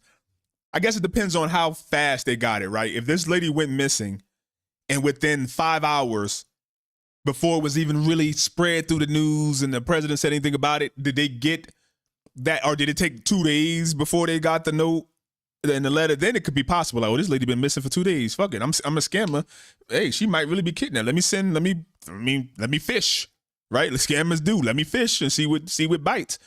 But let's say if she was kidnapped and the police called, and then within 3 hours they got the letter or something, TMZ and the news report, and then they send it to them.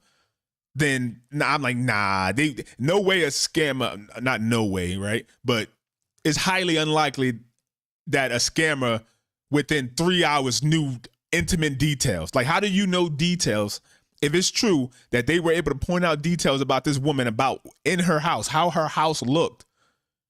Hey, then maybe. I don't know. Maybe it was an officer. It's so many officers. Maybe one of them got on the phone and they were so clumsy and not closing the scene that people came there and seen certain stuff and was able to go in for a second and see this. And the officers like was on social media or calling their buds. Yeah, this happened, blah, blah, blah. And they were like, oh, did that happen? Yeah, you can't find this. Maybe it's one of the officers involved in this fake hoax. You never know. It could be anybody. Everybody probably got a couple criminals in their family. They went home and talked about it and somebody heard, what? Y'all can't find her. Y'all think she kidnapped. You see the look of acceptance on their faces. Whatever was told to us is the truth. Okay, so it came days later, right? So, I mean, it could be. Maybe they like, hey, maybe they ain't going to find this lady. Or maybe they betting like, oh, obviously if they ain't find her in 2-3 days, they might send the money and the ransom to India through Bitcoin before they even find her. I mean, it's a chance. But they playing with fire. Yeah, I guess it's worth it for $6 million, right? Especially if they're not in this country. Then what the fuck what are you gonna do? They thought their mother was alive at the time or not alive. I believe that I don't know. But now there's a change, and there's no ransom paid. And I think the reason is an expert came in, or someone who at least knows a thing or two, and like it's pretty well versed in just the whole scene of scams today, modern scams, and just some of the tactics and things they do. I think they got them hip to the fact that, hey, this doesn't really mean anything. They didn't give you video or pictures or audio. They kind of just told you some facts that, honestly, if you really looked into it, you might be able to find where those facts were taken from yourself on the internet, online. Okay, and I think, so that's okay, and I think you live in the bubble, and someone has to come along from the outside of that bubble and pop it for you to realize that. Okay, that's just the nature of scamming and a scam. And so I think they realize, hey, you know what, you're probably right. And of course, when you're holding on to any string of hope, I'm going to believe, okay, this is all BS with this ransom stuff. All this ransom stuff is crap. So yeah, we're not sending $6 million to this wallet, but okay, if not that, then what? Because clearly law enforcement is no closer than they were, just dead lead after dead lead. And so at this point, she's coming out and just, hey, anybody know anything, help? Because it seems they've hit a brick wall, but now we know you're not going to get our $6 million out of us, you scammer. And so now you see the change in, well, maybe, okay, now we believe she's still alive and out there, and then she could return home because everything in that ransom note was probably a lie. And I think something in the note convinced them that maybe she wasn't alive for whatever reason, whatever their tactic and approach was, these scammers with this ransom note, if that's the case.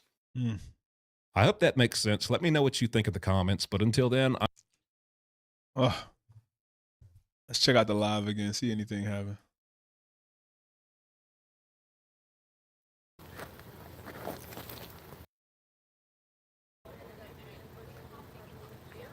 He's still in front of the house.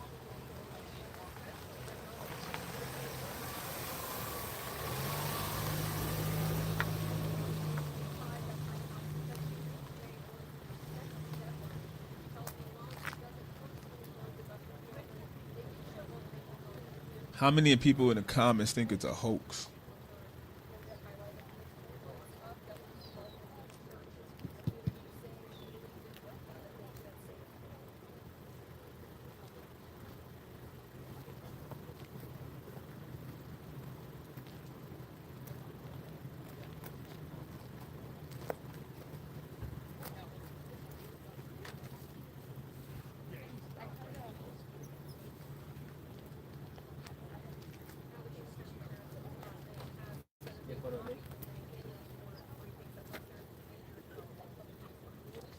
Not a good story itself. Peace. One.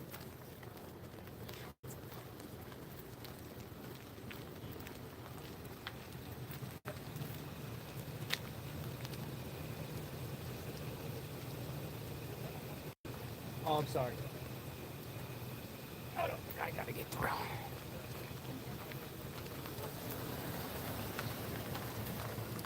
What y'all think? Is the ransom real? Yes, no. The son did it all. What's up?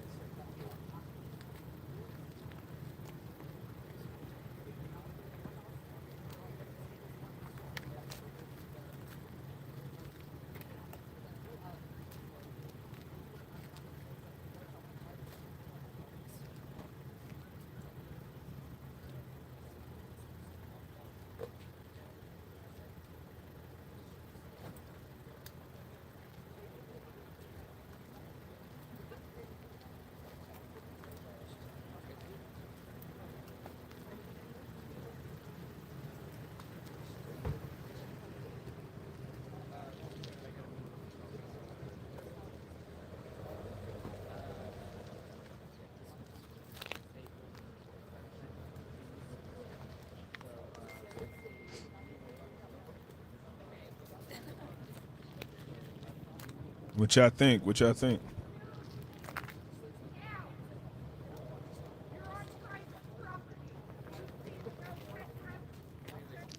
Oh, somebody getting yelled at for being on a neighbor property.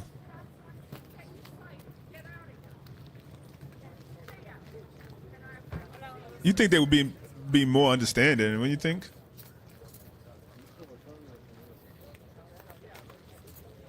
Somebody need to go check that neighbor out that was yelling. Neighbor just yelled at somebody else. He's like, "This is private property. Get off my property. I'll call the police." Did you hear her? Did you hear her? Could you hear her? Yeah, we heard her. That is true, huh? You could put "you lost a cat or a dog" on Facebook or something. Somebody might have a ransom.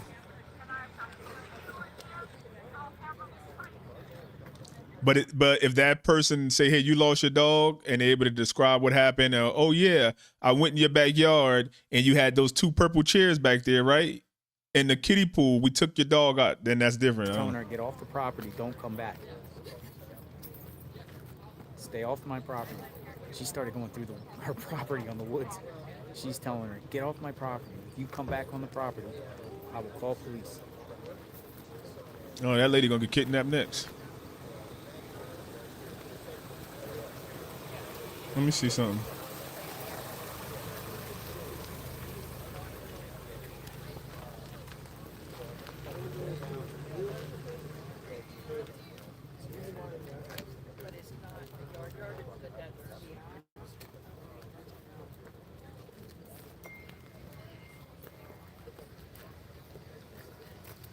It's nothing. I'm surprised the FBI hasn't said anything.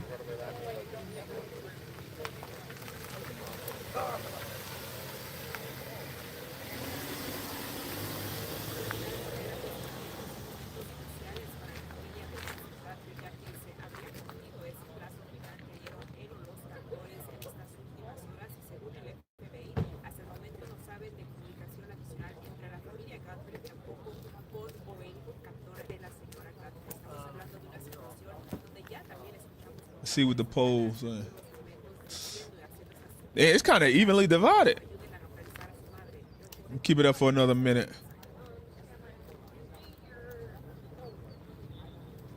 Most people are undecided so far. Chop her up. Chop her up. She has not been found.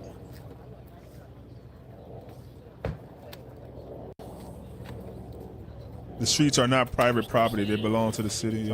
I think they were in the woods or somewhere, like in the desert, but it's people property, bro.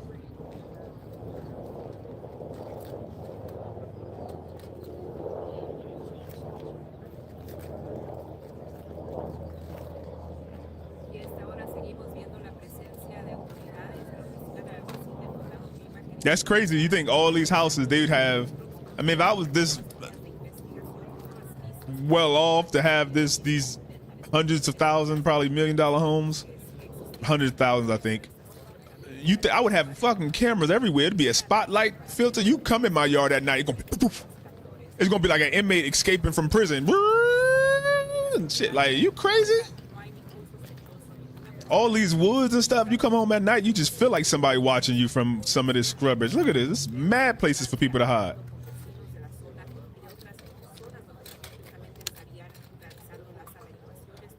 Yeah. We're gonna stay out here until it gets dark so you can see what it looks like when it gets dark. Yeah, it's crazy dark out there.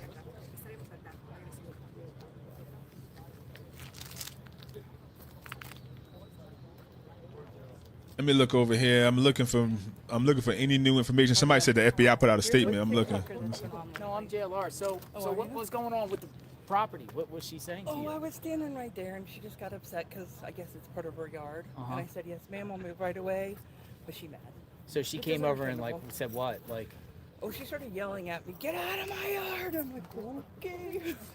Well, you didn't know. It's desert because I didn't know, so I just took it with a grain of salt and said. She said she would call "Yes, the cops ma'am." if you went back on there.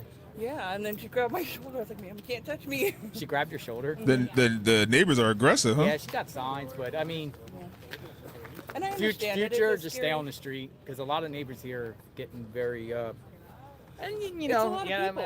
it's a lot of people here. I mean, you know, Especially for she had a Tucson. bunch of people earlier today with like camera equipment and generators. in her Yeah, yard. but why She's you like, "Get off that? my property." Like, come on, like, Stuff you know like what that. they You looking gotta for. You know focus yourself they first. looking for. Yeah, but you're cool I about put it. myself in her shoes. Okay, it's been a week or something. This terrible thing happened to your neighbor. You mad? Like, I can see if they're in your direct property. If they're just like on a desert-looking part and they're just going through looking for signs, then I think that's crazy. I don't know. Do y'all? I think that's crazy as hell. Yep. Hear that? What's the chopper? I don't know. Hold Probably on. news. It's So- right here. No, it's military. Oh, military chopper. He's got a military chopper. He's got a military chopper.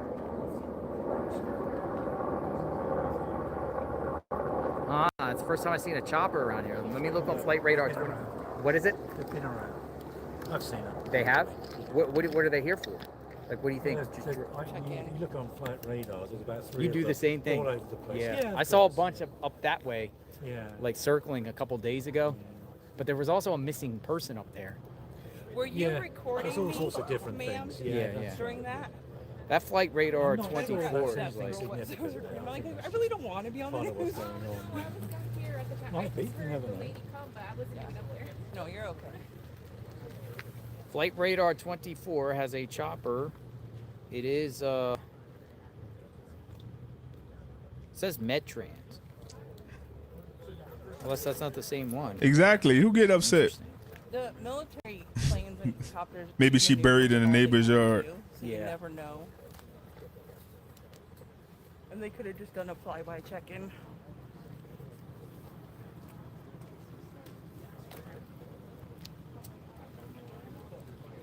It's crazy. See what Megan Kelly and them saying. Got the You gotta, flashlight, folks. you gotta take. Oh, put it Are right you here. streaming? I am. I'm on JLR Investigates. You'll probably see yourself later at I timestamp. hope not. Well, I mean, timestamp. I'll tell you the timestamp. Go check yourself out. Ain't no big deal. Ugh. I pointed the camera at you two. At probably, let me see, how That lady hiding. She ain't supposed to be there. Let's see. How long were we in? I would say. Thank y'all this for was probably watching. 10 minutes, or 10 hours and 10 minutes into it. Somewhere. Yeah. So. What is it? YouTube or TikTok? Yeah, YouTube. So I pointed at you two, and she came out and started yelling at you. I have to document everything. Don't take it personal. No I have to worries. document. I mean, it's a 10-hour stream. You probably ain't gonna be seen again. One thing that's clear is the Guthrie family believes there is at least a chance the ransom notes are from Nancy's captor or captors. There's no other explanation for the 3 Instagram videos from Savannah's account where the siblings ask for further communication about how to get their mother home. To help us analyze all this, we wanted to bring in a seasoned hostage negotiator, and it's hard to find someone with more experience than our next guest.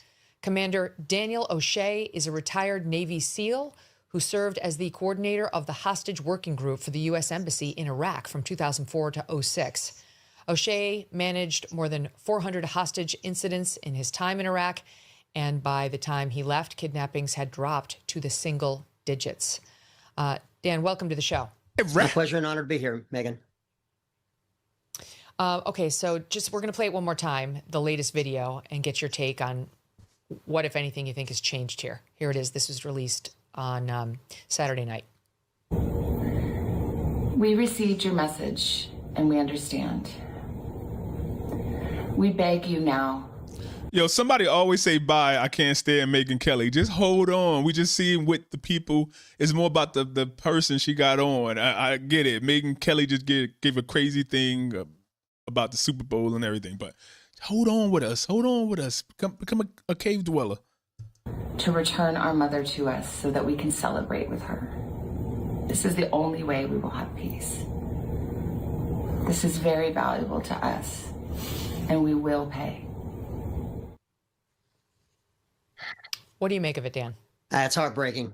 I saw hundreds of these pleas from families from all over the world to try and bring their loved one home that was taken hostage by the likes of Al-Qaeda and other jihadist groups in Iraq. So it's troubling because it's the pain and anguish of not knowing, and it brings back a lot of flashback of a lot of memories. But you can never give up hope. We had cases where there was a deadline set. Presumably, we know this group harmed, Miss Guthrie in the initial abduction because there was blood left at the scene. And we only know what blood was left outside. We don't know anything about what's been done forensically inside the house. Nope. So that's my biggest concern, is that the propensity for violence from the get-go is why everyone should be very concerned. And not so much because of the deadline, but because that the groups doing this has already shown they're willing to be violent with an 84-year-old woman, grandmother as well. So, I mean, one of the big questions here is, are the people torturing the family with these notes the same people that have or hurt Nancy Guthrie 8.5 days ago?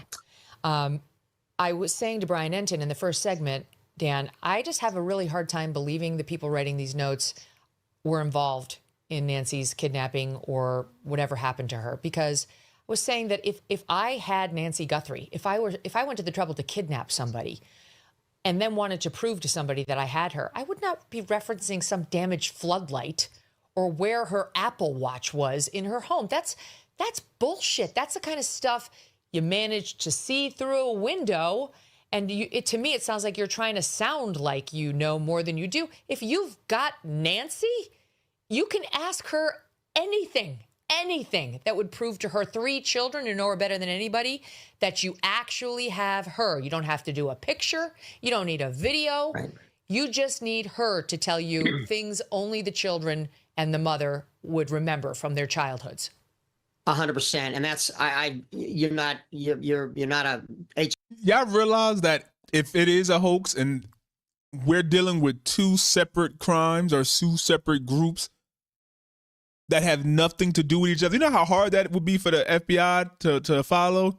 So if you trace the lead of the people who got the ransom, that don't necessarily lead you to the people who killed her and made her body disappear. And if you chase the people who killed her and made her body disappear, do you just assume that they were the one who asked for the ransom? Or be like, it don't even matter who asked for the ransom. Like, we got the people who did it. In our K&R background or hostage negotiator, but I had that suspicion from almost day one when the first ransom note came out. First off, they sent the ransom note to TMZ, a tabloid network, and then the local news media. All right, that's not how K&R Kidnap for Ransom works. If kidnapping is a business around the world, and the groups that do the kidnapping, they have the prize. They grab the prize, and they want to keep that prize protected, and they want to demonstrate to the prospective buyer, payer, that we have who you're looking for. Let's start the negotiation, and you come out with a large number. That $4 million initial to $6 million, the latest ransom demand, that's not outside the norm range for an American, because that's, this is a big business. And because obviously Savannah Guthrie, big news network, morning show host, she's going to have the resources to probably come up with that kind of money, and that's what they're counting on. But then you've got to negotiate in good faith. And from no way, shape, or form has the group that is claiming to hold her been operating in good faith. And the fact that they haven't been able to provide a substantive proof of life, or even trying to submit some AI version of it, which could have been, suspect that they're trying to do this. But I am suspect that the group that has her is the group that took her responsible for abduction is the group that is sending these messages. They may be related, but I really think this is part of the show and drama to drive up this news media story. And why is that happening? Let's go to the underlying motives. And the motives may not be money. And I don't think it's money they want here. I think they want the news media attention, focus on this case, to maybe get some other news stories off the net. And then go, why did they target Savannah Guthrie? And you have to look at, well, she's not a controversial figure like yourself, or say Candace Owen, where you have people on the left or right. I mean, just being honest, that you've got enemies. You've got people that don't like you. But, Savannah Guthrie is, I don't watch her morning show, but I know who she is. And she's like a very... they saying, what, the Epstein files? What? Like, what? The ICE stories off? Like, you kidnapped this woman's mother? Like, you just knew that this lady stuff was going to become so big that it get national attention from the president and everybody. That's crazy. You could have just, I don't know. Like, that's it's in the realm of possibility. That's just so far-fetched that it's so far-fetched that it's likely. Very nice lady. And, what's the most controversial thing she's ever done?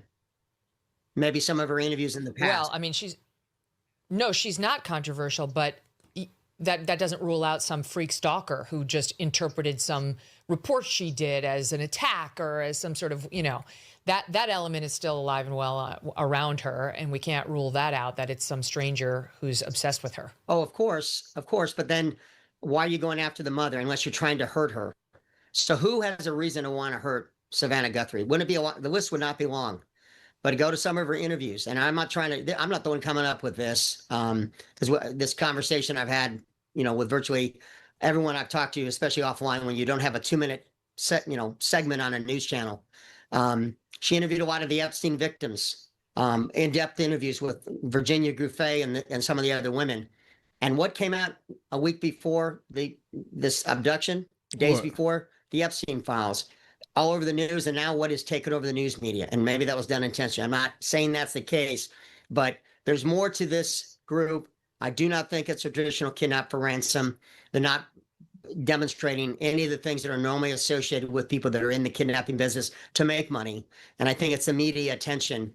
But you have to go into it that there are evil people out there that will do terrible things to wonderful human beings. I dealt with that. We had a woman in Iraq. Her name was Margaret Hassan. She was the director of CARE International.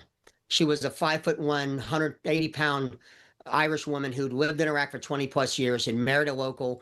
She lived the fourth pillar of Islam, which is Zakat. She gave alms to the poor. She fed the poor. She was a beloved woman, and that did not protect her. She was murdered by her captors, and I'm one of the few Americans who sadly had to watch that execution video, and it was very troubled and very sad. So. God. There's evil in the world, and no matter how good you are, that doesn't protect you from someone that wants to hurt you. So if you were advising this family at this point, and we are told that the second note did not contain proof of life, that they're revealing very little about it, but we are told it did not contain proof of life. And we know the first letter said they had Nancy and claimed she was alive, I believe, but did not have proof of life. You saw the video from the family begging for such proof after they received the first note.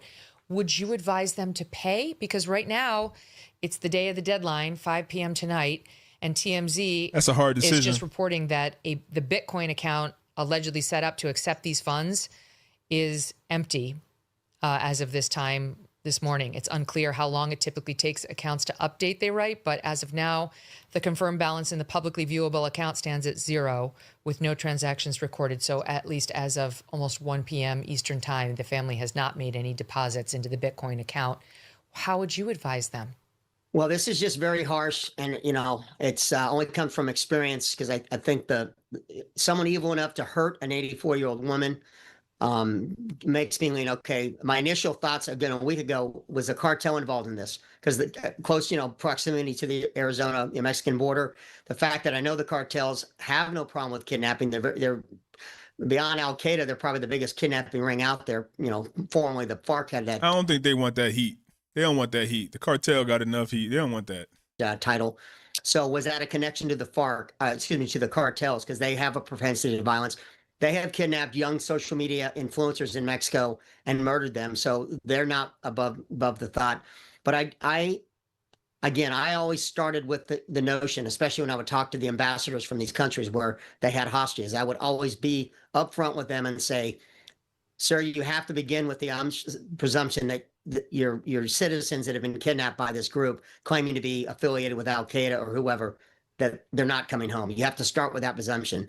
And in the fact that this group has not shown proof of life, and I really think the media is what they're going for. So we had deadlines come and go with Al Qaeda. Jill Carroll, the young Christian Science reporter, 28-year-old girl, American girl, she had deadlines come and go.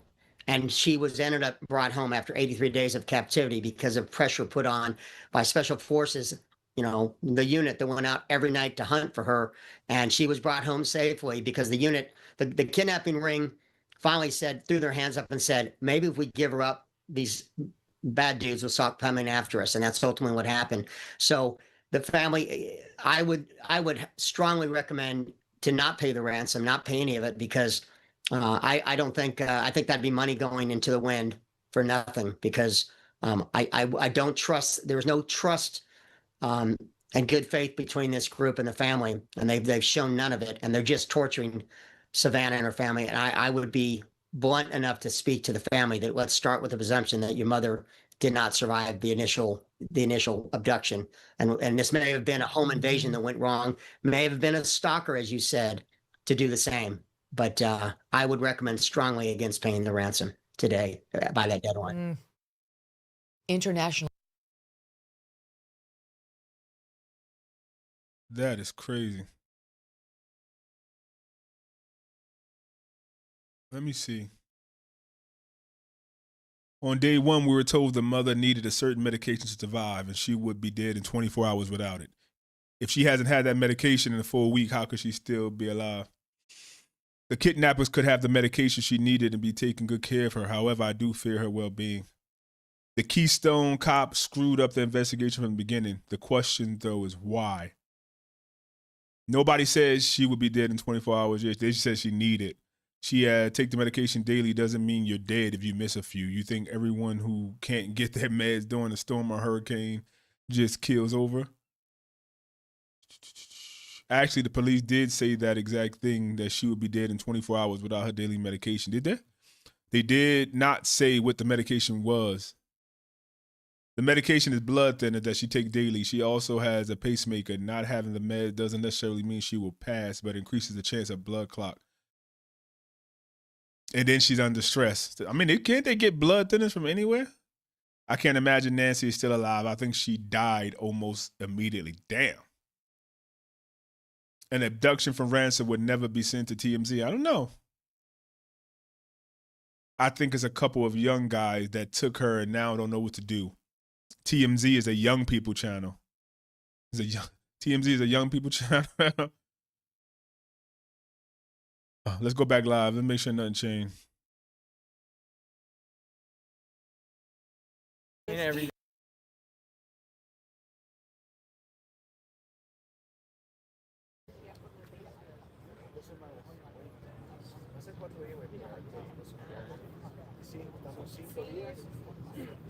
Isn't it 5 o'clock? A couple minutes, yeah. It's 5:57. It's almost 6 o'clock in Arizona.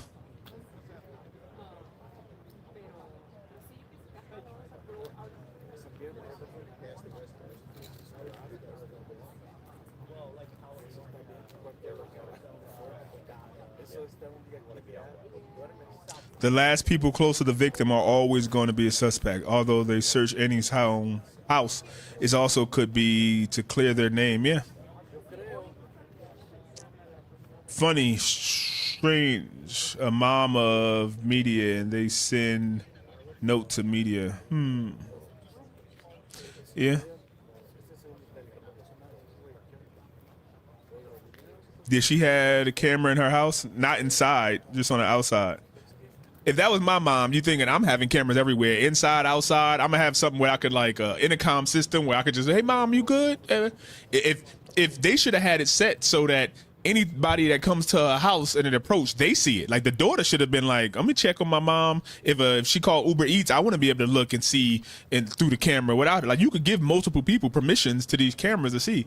Like I'm not like the moment that motion detector went off, they should be able to have like boom. Like I want to know when the last time they had a subscription. I would love for them to ask the police that. So they didn't have a subscription to the camera. Do we know when they did? When that stopped? Because if it stopped like a month prior, like she had it for the whole year, and then a week before she disappeared, or the month before they just stopped paying it, but they had it for like 2 years or whatever subscription, then I would want to know. And I assume that she wouldn't be responsible for it. That like her daughter and stuff would probably make sure their mother bills getting paid, right? If Savannah paying for everything, then they're close. So she might be like, "Hey, let's get mom on a monthly plan or whatever. Y'all go grocery shopping for blah blah blah. I'll support it and give y'all the funds, but go take her grocery shopping, take her to get her medication, take her to the doctor's appointment. Make sure she paying the mortgage on the home because she 84 and could forget, or you know what I mean?" Yeah, this is live. This is live right now. What we watching?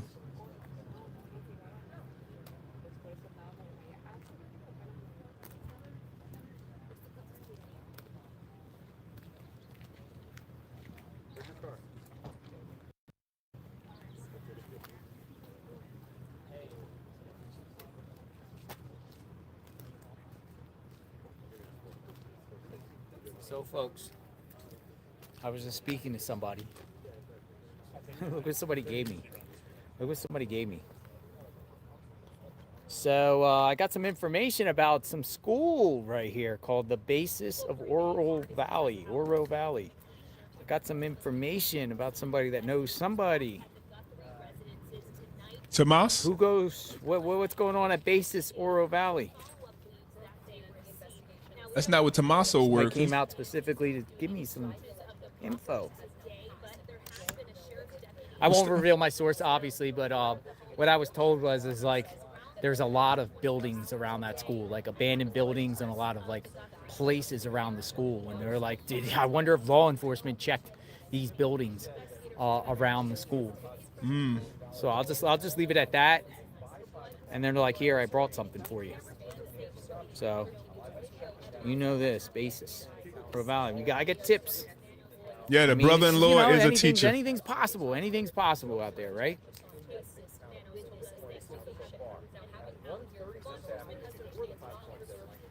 There's still been no update from the FBI. Let me see. Nothing.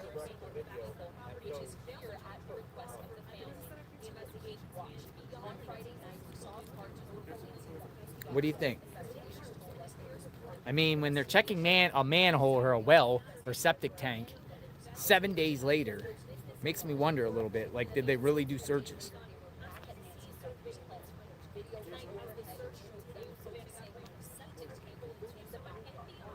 FBI says it's unaware of Savannah Guthrie communicating with suspected kidnappers over a week after her mom went missing. This is a new report coming out. Where? Let me see. Interesting. The FBI said something here. A new news report. Let me look it up. What's up with that?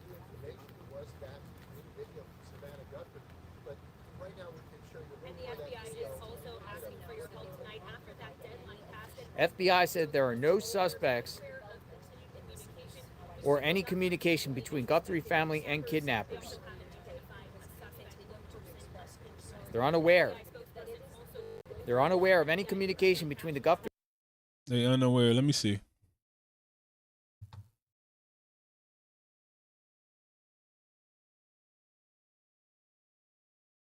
Oh. 5 minutes ago.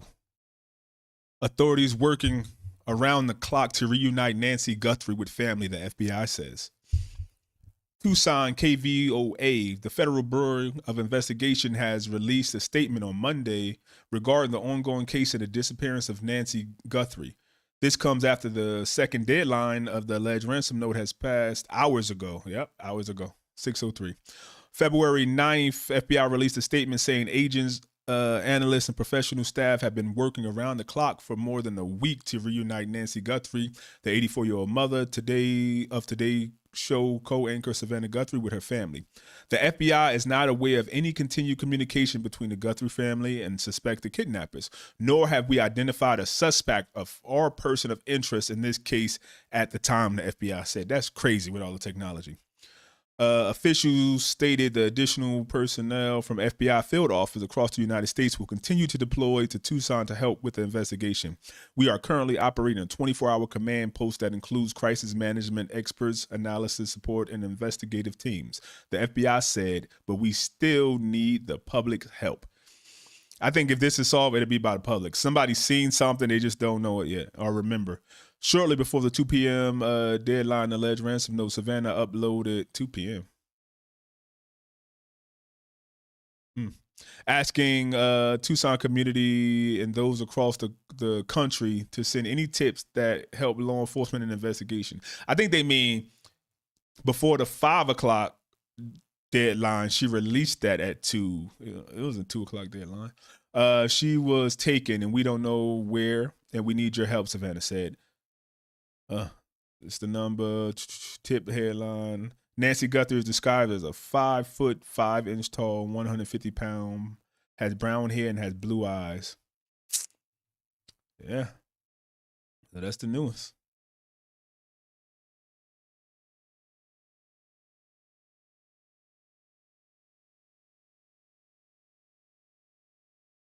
Go back live real quick.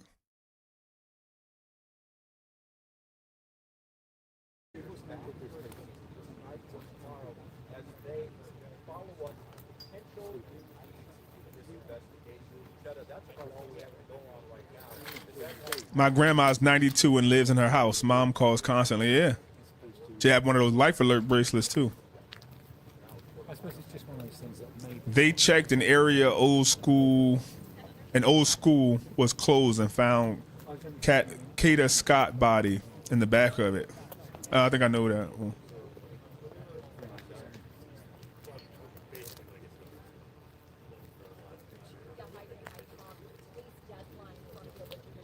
Big house, been there 50 years. Someone the family knew, like son-in-law, probably sister.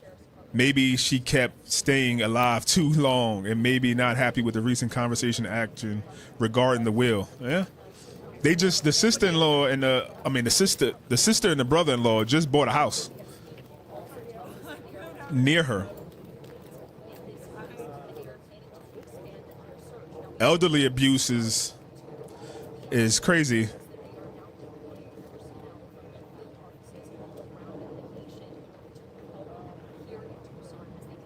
She just reported the FBI said they're going to be bringing personnel from other field offices around the country to be deployed here to help. So that's interesting. That's what she just reported. We still don't know about the Circle K footage either. So they might be bringing more resources here. But that is weird about the dogs. You think they would have dogs all over this motherfucking place? They would just have a line of dogs. Why is people saying Circle K in the chat?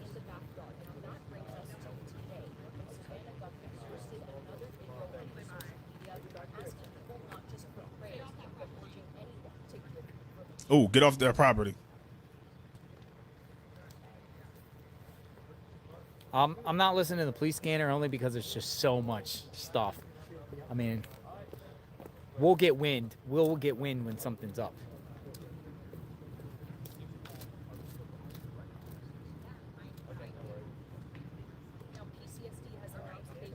I'm looking for more information, guys. Keep us up to date.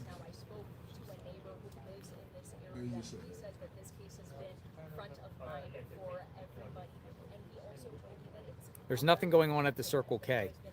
I don't see anything. Yeah, 857 would definitely tell me too. Me and 857 communicate now offline. So 857 would let me know that for sure. He's on the scanner. He's a scanner type of guy that has the scanner on at all times. So if anything's popping on the scanner or whatever like that, 857. Yeah, Pima is Tucson, Arizona. Pima County. And the same goes, I let him know if anything pops up, I'll definitely let him know too. So it works both ways. That's, networking. Yeah, so she did have that. Well, we don't know if she had the Apple Watch on. But she had her iPhone was connected to the pacemaker, which would send, I guess, every morning, once a day, I don't know if morning or night, but it would send the data to her healthcare provider, basically. So I don't know if the last thing recorded was just a fucking huge spike after she got hit. You think that thing would have just like, woo, like it would have been something crazy. I guess they would know, like, hey, this cardiac arrest. Like, she went into cardiac arrest. Because it was a couple minutes between when they came in and first disconnected the cameras and when it was disconnected. So I don't know if it had enough time.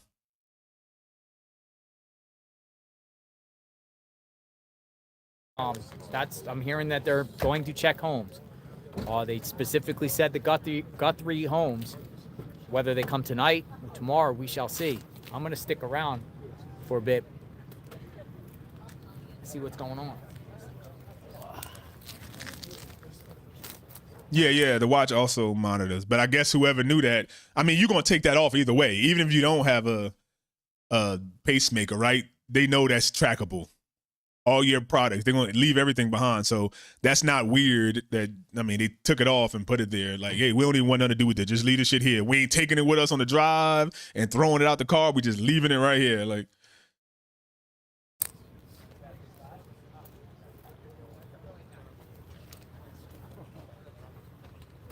Yeah, you have to be in close proximity. So I'm assuming they had the phone in the house. They was wrestling with her, whatever. They got out the house, and when they got far enough in the car or whatever, it just disconnected.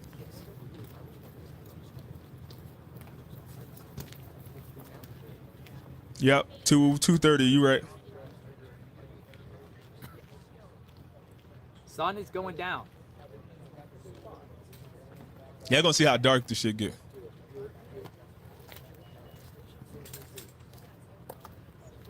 Tucson Circle K, elderly lady head wound.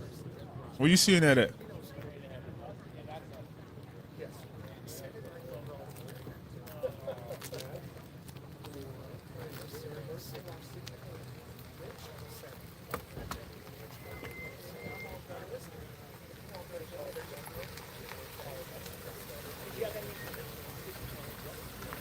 You listen to the police scanners?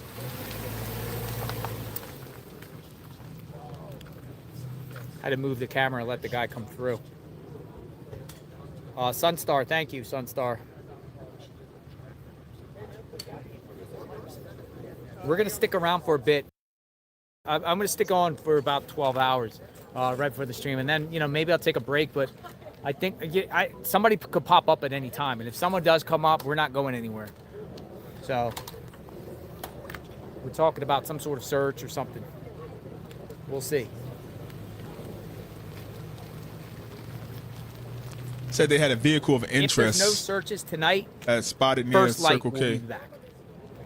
Because they're coming. They said they're coming. They're coming here. They're coming here.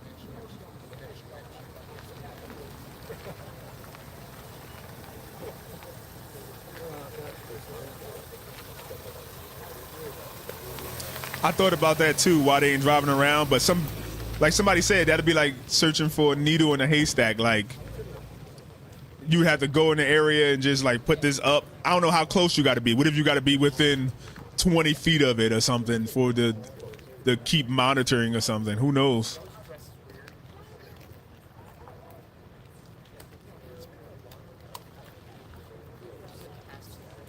That'd be crazy. Is like if the company like was able to like tell us if each pacemaker had like its own like frequency Hey guys, key what's up? almost.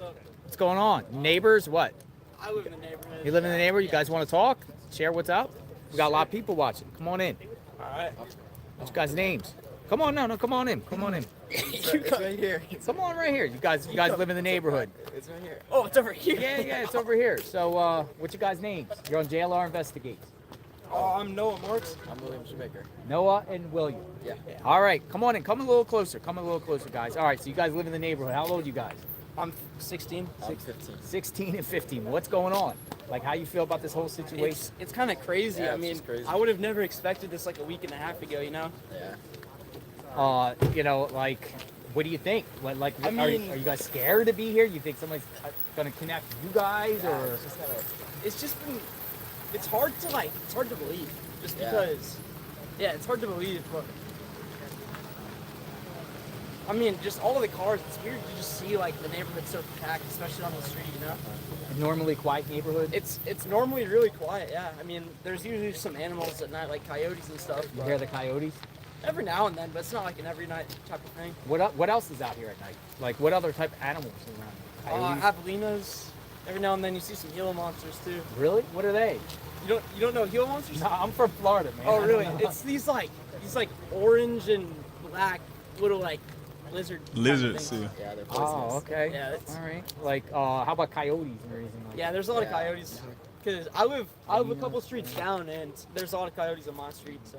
Whoa. All right, so your family, do they feel like are you locking your doors at I think night? they just Or they you feel kids, like so they somebody's just gonna, laughing probably. They on. could come? Are you scared? They're like, oh, I'm about to be on social media. But I could see why a lot of people would be pretty scared, you know, because a neighbor gets kidnapped. I mean, that's kind of crazy. Yeah. Have you ever seen so much activity in your neighborhood like this No, before? I mean, I've seen like block parties and stuff. Block parties? They have block parties around here? Every now and then, but that's nothing compared to this. Nothing. Do you want everyone just to go away? I mean, or are you just curious to see what's I'm up? curious to see what's up. I mean, Because I saw you guys just hanging out, Yeah. looking and taking, yeah, like standing we around. didn't know if we were allowed to go up there or whatnot, but I mean, Yeah. it's a street. Like, I'm sure you can go everywhere. yeah, it's true. How your parents feel about the situation? You guys like talk I mean, about it? my mom's kind of confused on what's going on because my mom, or the middle school and elementary school that the Savannah Guthrie that she went to, that's where I went. So, Oh, really? Yeah. Okay. So you went there, or you still go there? No, we're in high school now. Okay. She went to a different high school, I think. So. What school was that? That Savannah? Orange Grove Middle School, just down the street, actually, right there. It's really right around the street. Yeah. Oh, okay. All right.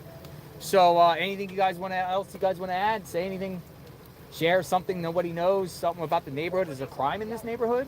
I don't think there's ever been crime. I mean, my friend was telling me a few years ago that someone got like a DUI in the neighborhood. They like drove into a wash. They drove into a wash? Cute. That's what Well, these roads are windy. Oh Yeah, man, they're pretty windy, the comic relief here, just watching them, like this is needed right here. Exactly. All right, well, be safe, How many lock viewers your you doors. You got 21,000 watching, really? you guys, Wow. so go check it out. JLR Investigates. Sounds good. It's about 10 hours and 45 minutes in. We'll be out here. If you ever want to come out and share some new information, or has authorities been to your house? No, my friend actually said that they were at his house. They were at your friend's house. Yeah, he lives like right over there. So on this street? He lives I forgot what street it's called, but he lives you take a left down the street. Take a left. Yeah, you take a left. So you go out and take a left. Yeah, you go out and take a left. And who came to the house? I don't know. He just said he's got people knocking on stores and stuff. And then my other friend. Police or just? I don't know. Probably something like that. And then my other friend, he lives right over there, and he said it's been crazy. So. What, like crazy? What, like? He's just said it's been like hard to sleep with all the stuff, and then all the. Yeah, it's been really packed, and he's never seen anything like it. So. Wow. All right, guys, be safe. Yeah, you you play too. Football, baseball. What position you play? I'm first base. First base. I play center field. Nice. You guys, how's your record? Good. Oh yeah, we're good. Yeah, You good? Yeah. Team. Roll cons. Be safe, guys. Thank you. All right. Be safe, boys. All right. Couple high school kids out here just seeing what's going on. Oh, he hurt his leg. Seeing what's going on, Get folks. better, kid. Come on in. What do you think? I think they had meds already too. Somebody What do did you this. think? People Are come out. these I've little seen boys high? people, Somebody. neighbors walking dogs. They might be. They again. might have hit the vape pen and I'm walking like, what's around. going on in our neighborhood? What's going on 16. in our neighborhood? Check for anything else. Let me see. Here we are, folks. We don't know what's going to happen. We're out here in front of Nancy Guthrie's home.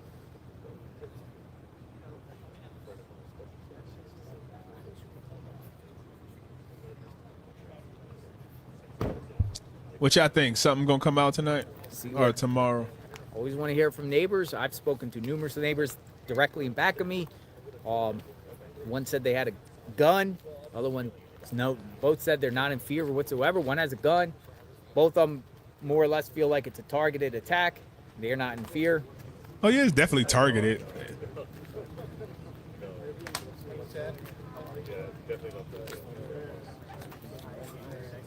Puff, puff, pass. Exactly. Anyone else around the neighborhood that wants to come out and set the record straight and share some stuff or share how they feel about people out here, the media out here? Thank come you, on lucky over. Irish lady.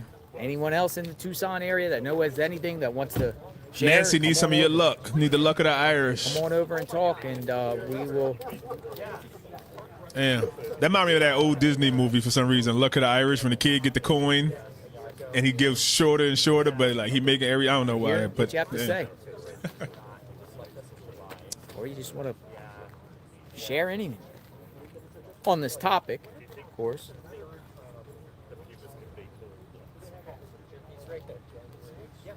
Starting to get dark. I got the flashlight, so we'll go on a walk in a bit.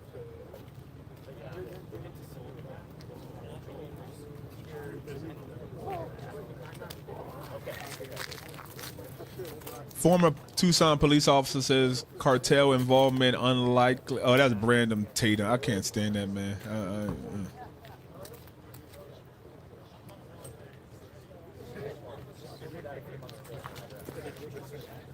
They took the sister's car along with the mother car. She had that Subaru, but we don't even know what's the results of that.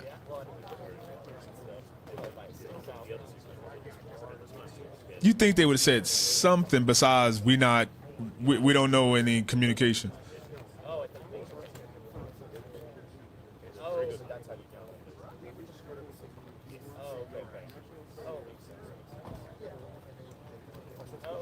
The FBI, Department of Justice, knows more than what they're saying. I'm sure. I hope so. Oh, there's somebody else walking the dogs. Hi in Ireland. Y'all worried about Nancy too in Ireland? Y'all playing?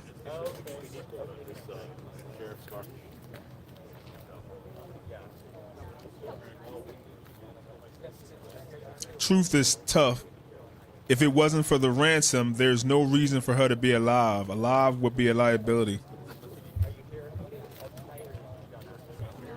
If the ransom is a hoax, that means that somebody just went and killed that lady. Because it's not even a robbery. They didn't even take nothing.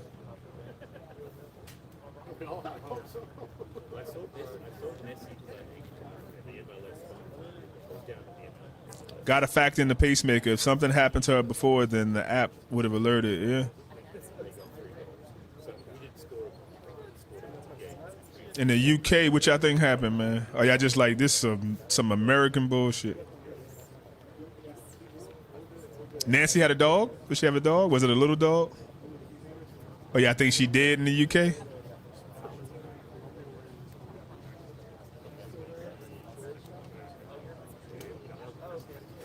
I think Piers Morgan put something out. Speaking of the UK, let me see something. I think Piers Morgan just said something about it.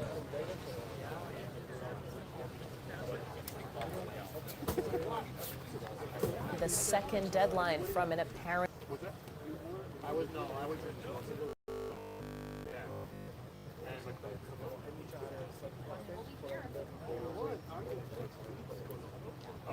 No, Colombia, Argentina, which happened in 20 some odd years. See how dark it's getting fast? You see that light going in and out?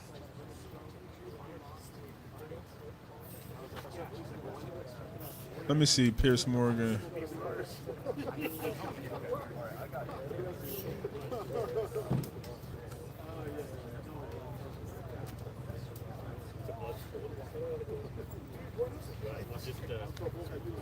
Oh, here we go. Let me stop this for a second. To start from the inside. Was kidnapped. We don't know if there's been any proof of life, that she's still alive. We don't know that these people who have asked for ransom money were involved in her disappearance at all. Are they extortionists trying it on because they've seen the story in the news, and so on? In other words, we just don't know, do we? But as somebody who's been an FBI profiler, what is your informed take on what you think we're dealing with here? You're right, Piers, and thanks for having me on. There are a lot of don't knows in this case, more than I've usually worked with when I was handling similar cases, extortion, sort of human trafficking background cases in my early days in the FBI. We would definitely know we have a victim. We would definitely know there's money being requested, and we definitely have contact information. None of that is known here. The investigators themselves have a lot of puzzle pieces they're trying to put together, and all that we can do on the outside is have some of the crumbs they're leaving behind. But what I've said from the early days here publicly, starting a week ago, this is clearly an abduction. It seems no ands, if, or buts about that. The question is it for revenge? That's on one side of my chart, or is it for profit on the other? The revenge stuff may have been obvious early on, but the for-profit stuff didn't come up, I should say, until about 48 hours later.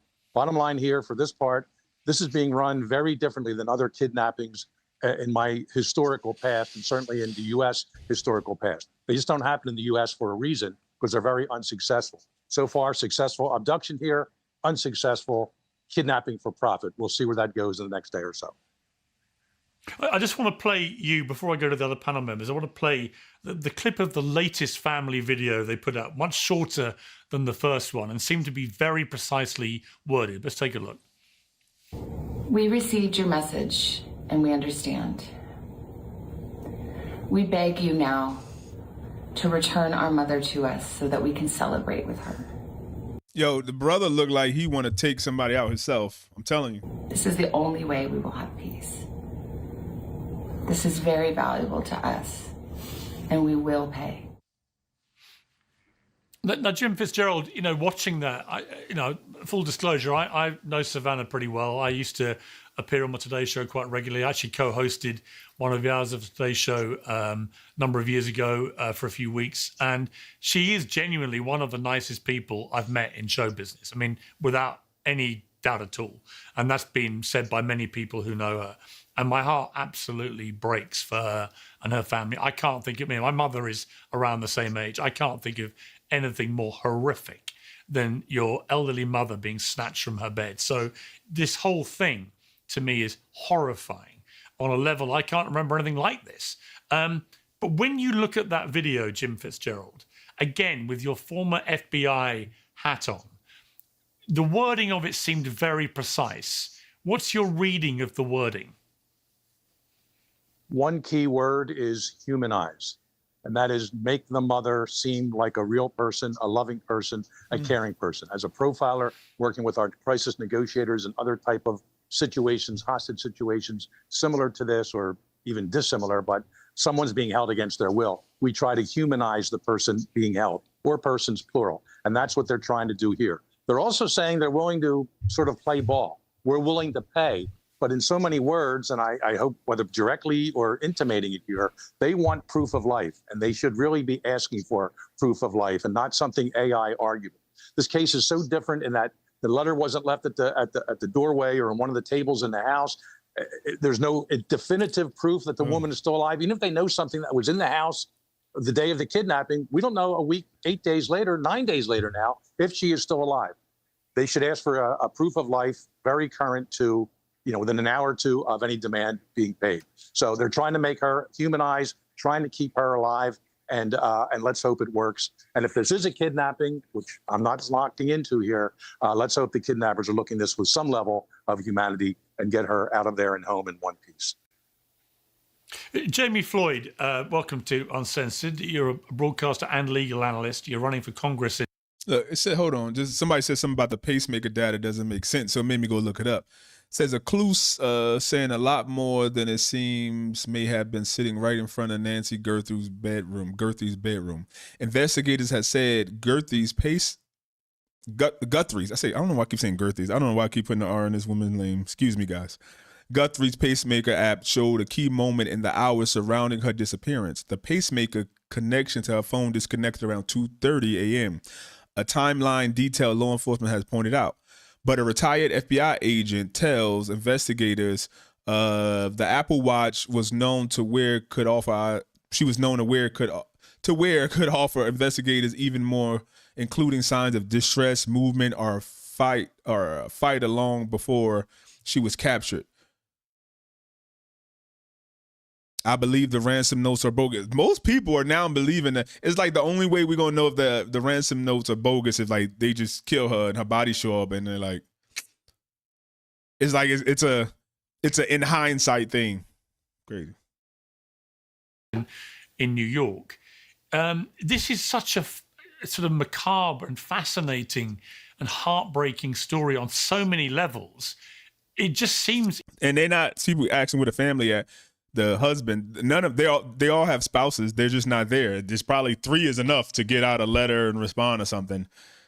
You know what I mean? 3's company, more than that's a crowd. Inexplicable. And also, as I said at the start, because we don't know the answers, it's very hard to understand the motivation, the reality of where the investigation is. Have these kidnappers, if they are kidnappers, actually made any direct contact that makes the family or the FBI think that this is actually a kidnapping where Nancy Guthrie's still alive, and so on. All these unanswered questions make it extraordinarily difficult to really assess properly.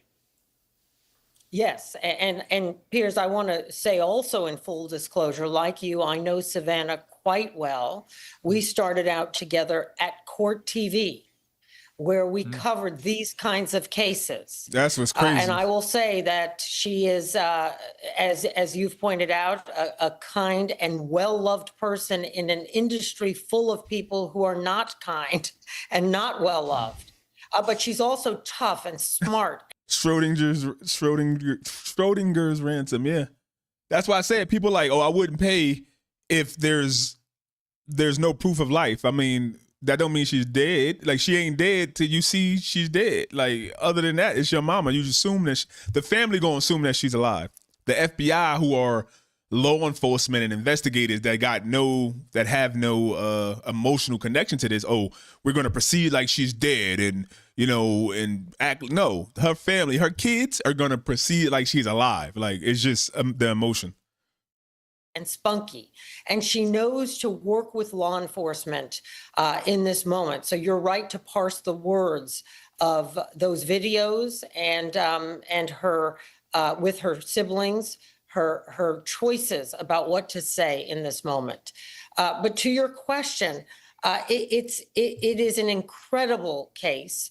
And it's very much unlike kidnapping, as has been pointed out by our profiler, is highly unsuccessful and therefore highly unusual everywhere, but especially in the United States. And with Savannah, I've covered other cases like this. We covered the JonBenet Ramsey case together. But times have changed to try to get away with something like this. And again, we're speculating, right? We don't really know what's happened here, but we have the kinds of technology, the doorbell camera, for example, the fact that everything we do now in society is filmed, photographed, and tracked digitally. Except in And Catalina then the idea foothills. that you're going to get any sort of ransom that can't be tracked, whether it's Bitcoin or in any other form, it's nonsensical.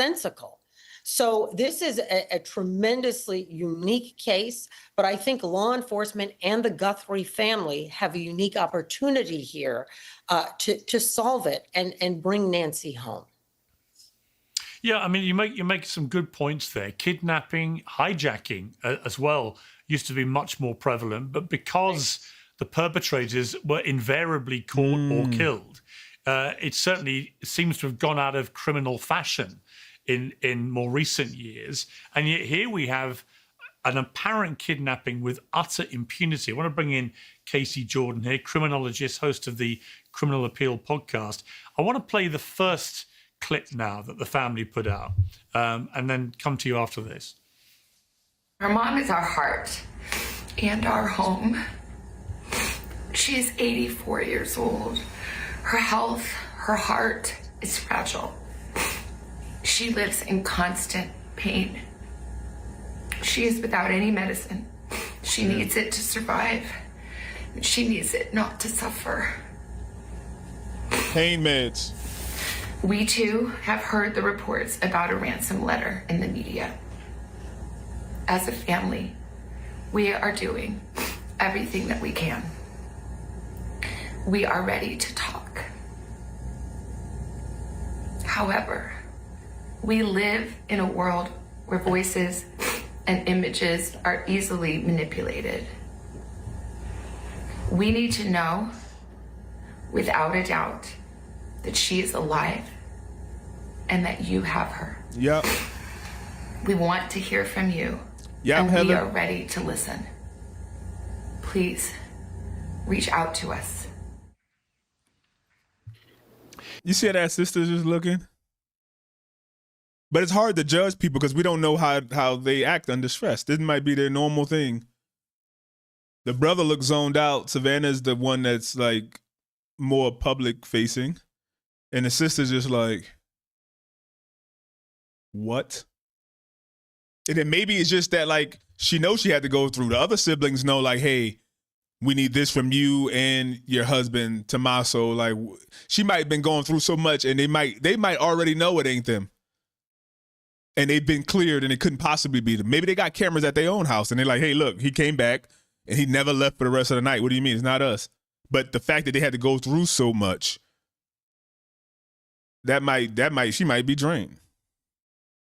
That she is alive and that you have her. We want to hear from you, and we are ready to listen.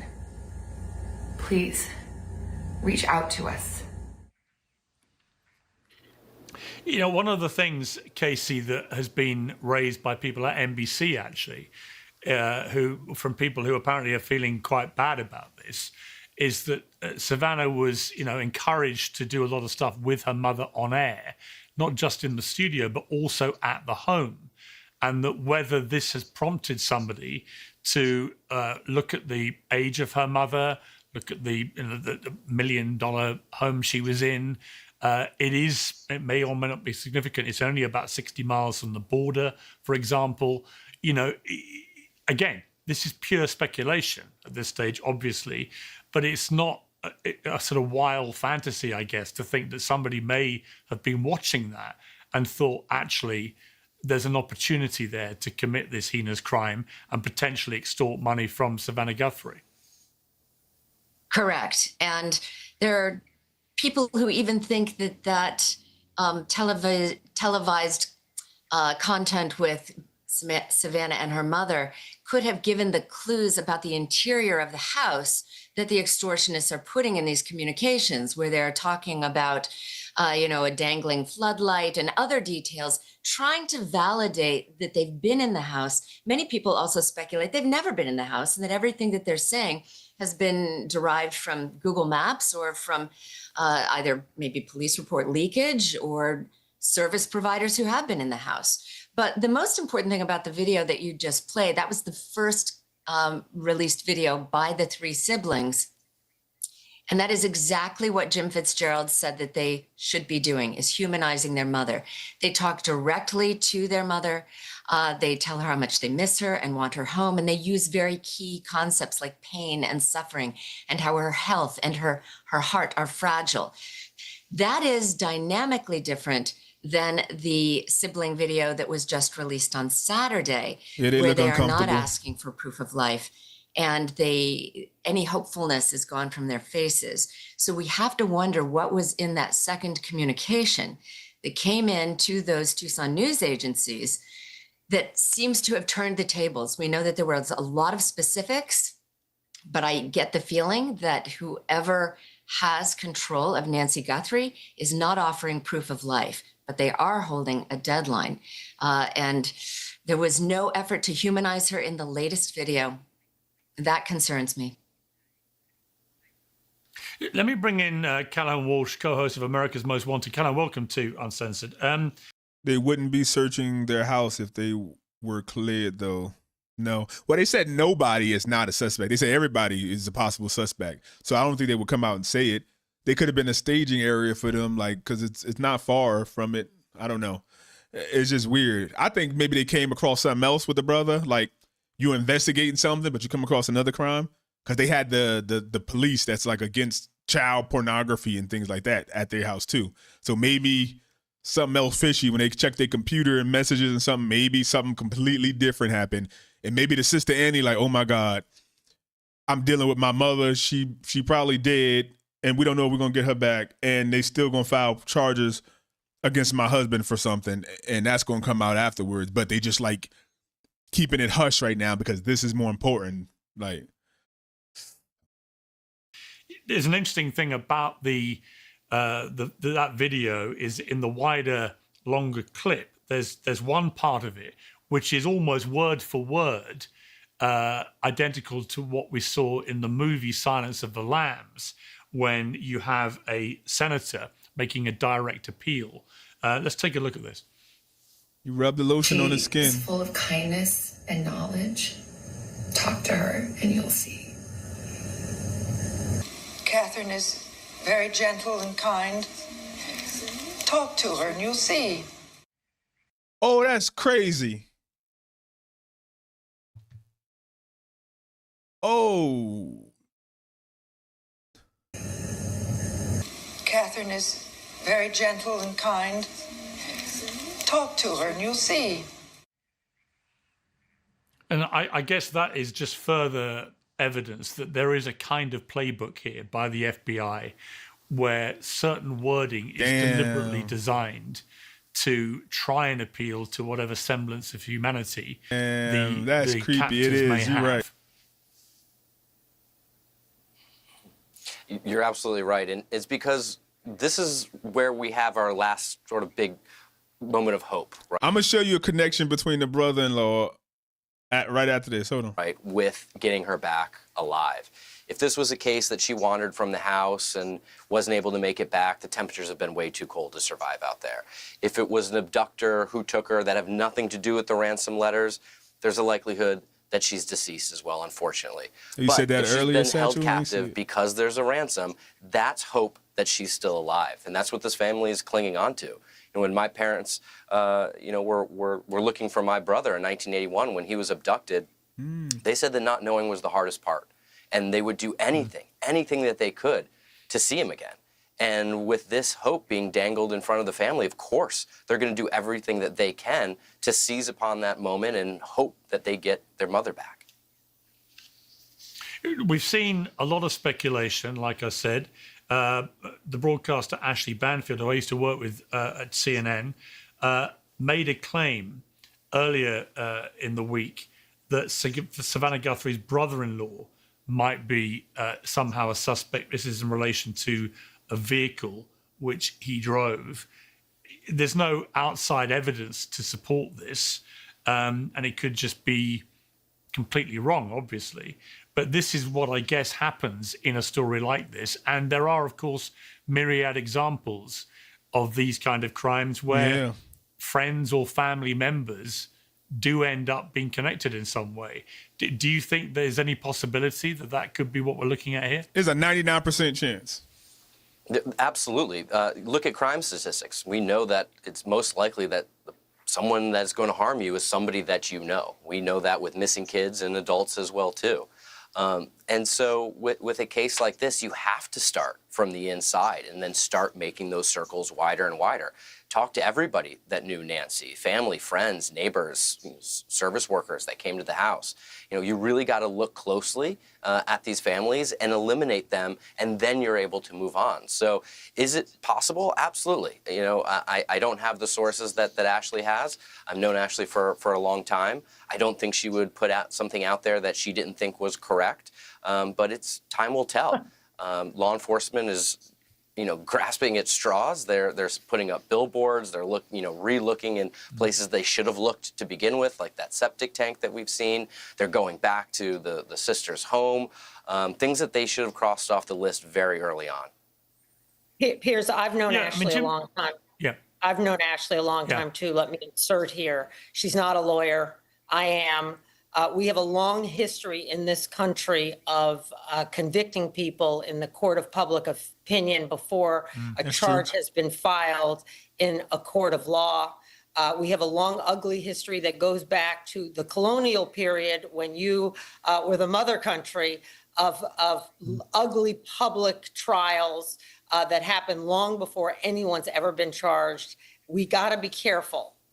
Not to speculate and certainly not to accuse people before they've been charged with anything, because it does ruin lives. And we have a healthy history in this country of wrongful convictions of people. And I've made my career, a big point in my career, of standing up for people when they are at risk of being wrongfully accused. So I want to be really careful in this case, because this is a ripe case for that kind of error to happen. No, I completely concur. And in fact, these things run riot on social media.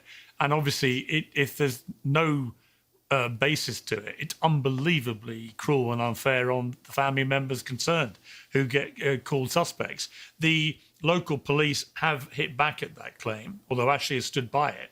They said, we don't have anyone here listed as a suspect. No one's eliminated, but we just don't really have enough to say, this is our suspect, this is our guy or our gal we don't know. It's kind of reckless to report that someone's a suspect when they could be a victim. Jim Fitzgerald, let me come back to you. Billy Bush, who also worked with Savannah at NBC, he said this about the ransom. Billy Bush. The report is that there's, at Monday by 5 o'clock, they want a $6 million Bitcoin ransom. That means that Nancy Guthrie as well. And, $6 million for NBC is a quick stroke of a quick hit send. And they should be able to get that done very easily. Oh, I didn't even think about that. NBC saying, like, they'll pay it. Like, that's dope. Why wouldn't they? One of their news anchor, the best. They know she's going to come back and be worth triple that. Like, I mean, if you think that's messed up, but after she grieved and everything happened, when 4 or 5 months, whatever, she gonna come back. Poof. Like, we definitely, it's like the FBI guy, the one who had his son missing, and now he's like on the America's Most Wanted. Like, we all listen to him. Like, he got a story behind him. It's messed up. So, Jim, I mean, what do you make of that? That NBC obviously got very deep pockets. That they should come forward and pay that ransom, whatever it is. Well, this gets pretty complicated, and Piers, as we've all kind of agreed here, Casey Jordan, your other guest, this is really unprecedented in U.S. history. The last paid, or I should say for-profit kidnapping of which I am aware anywhere in the West was outside of Oslo, Norway, a woman named Anne Hagen.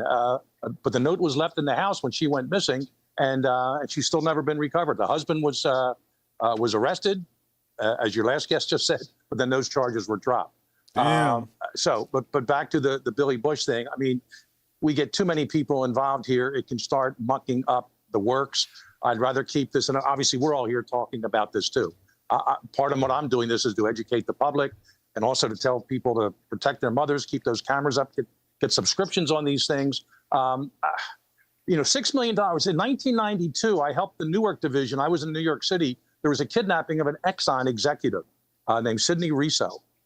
They wanted $18.5 million from Exxon to free him. It so happens he died the 4th day in captivity, but for the next 53 days, the kidnappers, actually a husband and wife team, kept the facade going that he was still alive. But they did send his credit card in the very beginning. I don't think we even have that to prove Mrs. Guthrie is alive. And there's a pragmatist part of me. If this was my mother, that's the emotional part. The investigator is another part. Ask for proof of life. Almost every kidnapping, but going back to Lindbergh, Frank Sinatra Jr., and others since then have had some kind of a proof of life element involved in it. And we don't see that here. And could it be, Jim? I just don't know how serious it is. Could it be, Jim, that the FBI have had some form of proof of life, which is why they're taking the ransom seriously, but they've chosen not to share that with the public?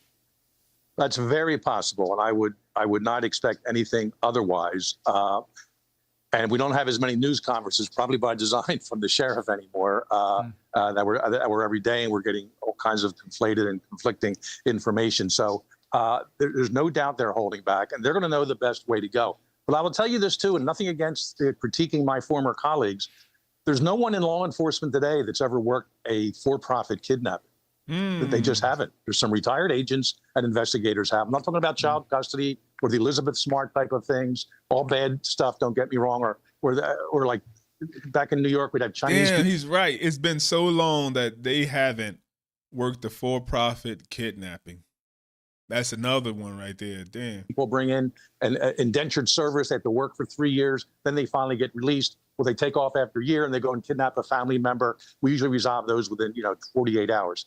Those things aside, this kind of stranger for-profit kidnapping, no one out there has ever worked these before. And even the family is relying on movies from the early 90s, Silence of the Lambs, to put out their appeal. And I'm not knocking them for that. I'm not tying anything into that negative. They're doing what's best for them, consciously or subconsciously. So this is uncharted territory for a lot of people working this case. And I'm not ruling out, again, an abduction was successful for whatever reason, and then someone else possibly is an opportunist from another continent taking advantage of this situation, trying to get money for it. Whoever killed her, if that's true, and it's a scam from India or somewhere else from another continent, and the killer of Nancy is just one of the luckiest people in the world. Like, they must be like, oh my God, I struck fucking gold. I killed her and I was worried and thought they were going to come after me. And it just so happened that these people that don't even know me did this. That's like the luck. They literally have no connection to you. You're not even afraid that if that's the best thing that could happen. They could find her and then we'll just assume that like, oh, unless they're in India or somewhere, if they're in the US within that 700-mile radius they think they are, because they said, hey, we could return her within 12 hours if at 5 p.m. y'all get the money. So if they within this radius on the West Coast, then we're just going to assume that, like, yeah, they did have they're trying to get out of a charge, and they know what the media been saying, that they think it's a hoax, and they be like, they already had somebody go, oh, I just sent the Bitcoin in, and I didn't really mean it. It was a crazy letter. I just tried to get some money. With the LA thing, ex-LA county worker, which we're going to go over that too, how he's connected to Tommaso. Like, that'd be crazy. That, like, he must feel like God wanted him to take her out if this happened. Like, that's just so, I don't even know what to call that. That's just so coincidental that it's crazy. And that would be the saddest of all situations. And the FBI has to know that and realize it, and the family has to make the final decision. And we've already had, Casey, other hoaxers who've been arrested for making fake ransom demands. And I hope the full force of the law is brought to bear on them, obviously. You know, I come back to again, the proximity of the home to the border. You know, it wouldn't be that difficult for somebody to take Nancy and get her out of the United States quite quickly. It was 50, 60 miles. You know, how big a possibility do you think that is? I think it's something that the FBI and the police are absolutely considering. I mean, we're talking about tens of thousands of hours of video footage that they have got to pour through, looking for anything, an equivalent amount of digital evidence for cell phones that could be pinging off the local towers. This is a massive undertaking. So I don't think anyone is holding the FBI or the local police, you know, in criticism. But the bottom line is that we have not, as Jim pointed out, seen anything like this. We do not usually see kidnappers for profit communicating through news stations. I mean, it just, why would you? You want to get directly to the family, and doing anything else really muddies up the water and you know, keeps the channel of communication clogged, if you will, because everything is going through a news director who's turning it over to the police, who's turning it over to the FBI, who's turning it over to the family. If you want to get your money, you go directly to the family. So yeah, at this juncture, we know we have a 5 p.m. deadline tonight, but we don't know exactly what it's for. We presume it is for the 6 million in Bitcoin. But we also know that the Guthries demanded proof of life, and we don't have any clue, any inclination that they have received it. So that takes everything in a new and different direction, because there seems to be, based on the latest video, this idea that they will take her back in any condition, just to have answers. Which is so important when you don't know that the torture of not knowing is probably worth this money to them if they just know the answer. And I think they're willing to pay that. That's exactly what I said. 6 million is worth your mom back, the body back. And I don't think it matters whether it's Savannah or NBC. Peace of mind. I do worry that if the money gets paid, because there is no honor among thieves or extortionists or criminals or murderers.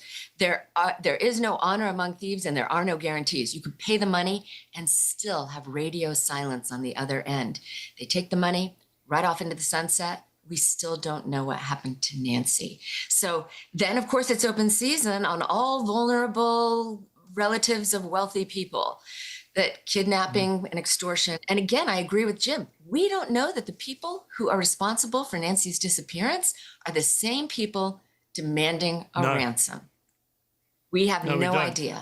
So this could be apples and oranges. Let me finally bring you back, Callahan. You've been through a similar horror story with your family. I mean, for those who don't know your story, how did that end? My parents looked for Adam for 2 weeks. Adam's case captured the nation's attention, similar to this case. Adam's remains were found 2 weeks after his abduction in a ditch here in South Florida. Damn. It was an unfortunate turn of events, but as I said, the not knowing, my parents always said, was the hardest part. Once they knew Adam was deceased, they could bury him, they could end that chapter in their life and start writing new chapters. And they changed the way we look for missing kids in America. At the National Center for Missing and Exploited Children, we've helped recover over 480,000 missing kids. Damn. All in honor of my brother. And we still continue to fight. But as mentioned earlier, even all those cases that we deal with day in and day out, we don't see ransoms. This is not something we see. And of course, kids go missing all sorts of different ways. Stranger abductions are actually the least common way a child goes missing. Many children run away. Many children are abducted by not family members or non-custodial parents. Damn. Nancy's. That doesn't bode well for her, but that doesn't tell us anything about a possible abductor. And so law enforcement has to go outside the box and really try everything. We saw them going back again to the crime scene, revisiting places that they should have before. And they really do need to think outside the box, really start trying every little thing that they can in hopes that something pans out. Oh, Nancy Grace put out something. We got to watch that. But let me see something. Let's take a live look at the property. This ain't live yet. It's dark as shit out there a bit now. Let's go live. Look how dark it is. Doing rounds. That's her property right there. But look how dark it is at night. Shows you, like, even with a flashlight, just imagine the kidnapper here at night like this. That's crazy. Like, from the road, you wouldn't even see it, really, right? That's why they smashed that light in the back, that floodlight. Let's see him come back.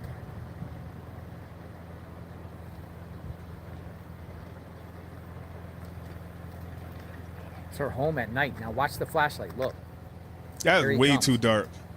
It should have been floodlights all over that property.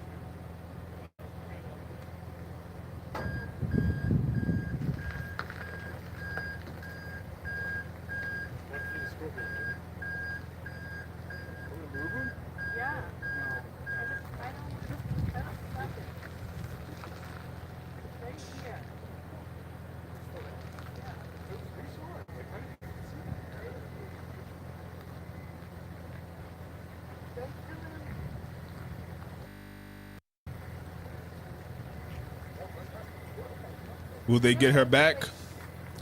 We don't know. Even if they pay the money, we don't know. He turned the flashlight off. There he is.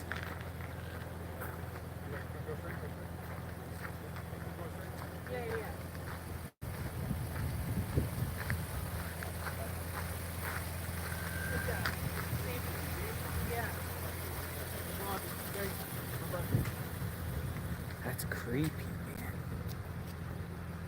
Isn't that crazy? I couldn't live in a location that dark. I put up my own poles.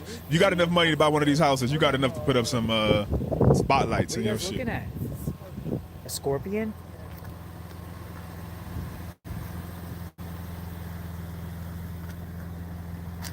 Oh wow, scorpion. You see it? Scorpion, like, what the fuck? Scorpion crossed the road. Why did the scorpion cross the road? Get off the road, guy.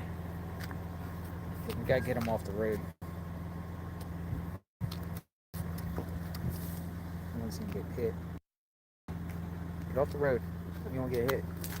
Is there any way you can, just save his life? Good job. Ed Lavendera saved the scorpion.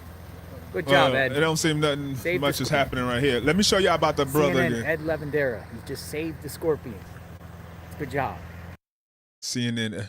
Now, some of y'all seen this already. Some of you cave dwellers have seen this already. But please bear with me for 5 minutes. Let the people that haven't seen this see this. That is Annie. This is Tomas. This is the guy who sent in the fake ransom.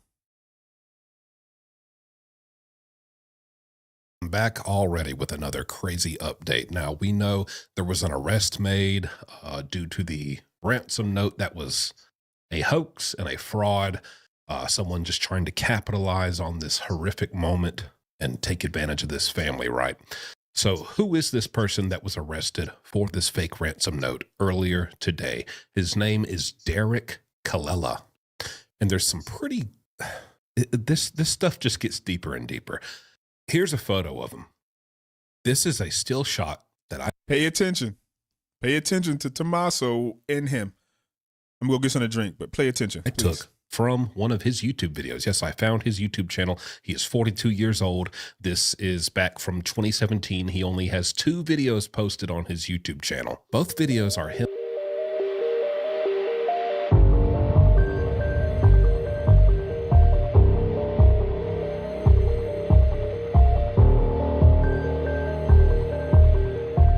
His YouTube channel. Both videos are him playing his metal hardcore rock music. Okay. So what? Big whoop. Who cares? Also, very interesting decoration you got there. That's just a little creepy and unsettling. But anyways, you know, some blow up doll sitting on your chest of drawers or shelf, whatever that is. But here's the kicker. He tells police that, oh, it was just a joke. I was just texting. He texted the son-in-law, which is also the brother-in-law of Savannah Guthrie, Nancy Guthrie's daughter, the popular talk show host for the Today Show.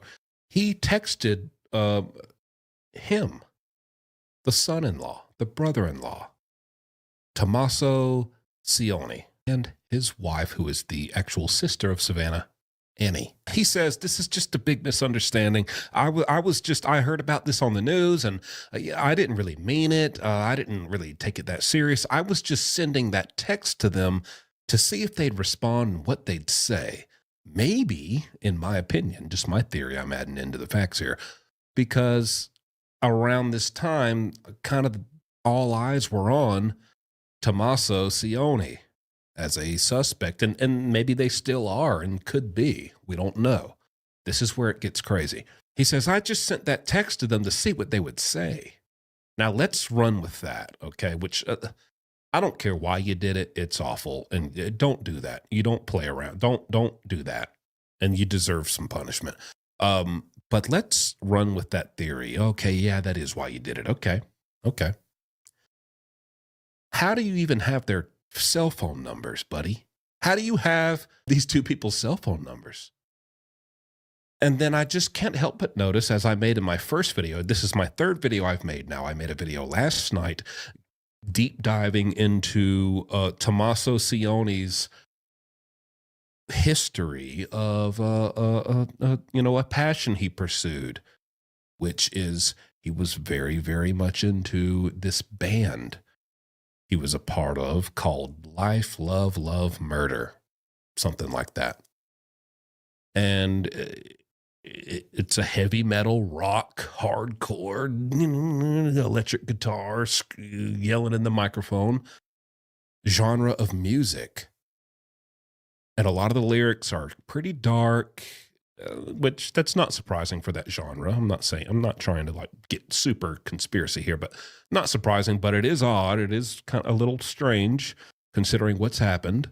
This man's only online presence on the internet, this fake ransom note guy, Derek Kalila, has a YouTube channel right here, and his only 2 videos are of him performing the same genre of music.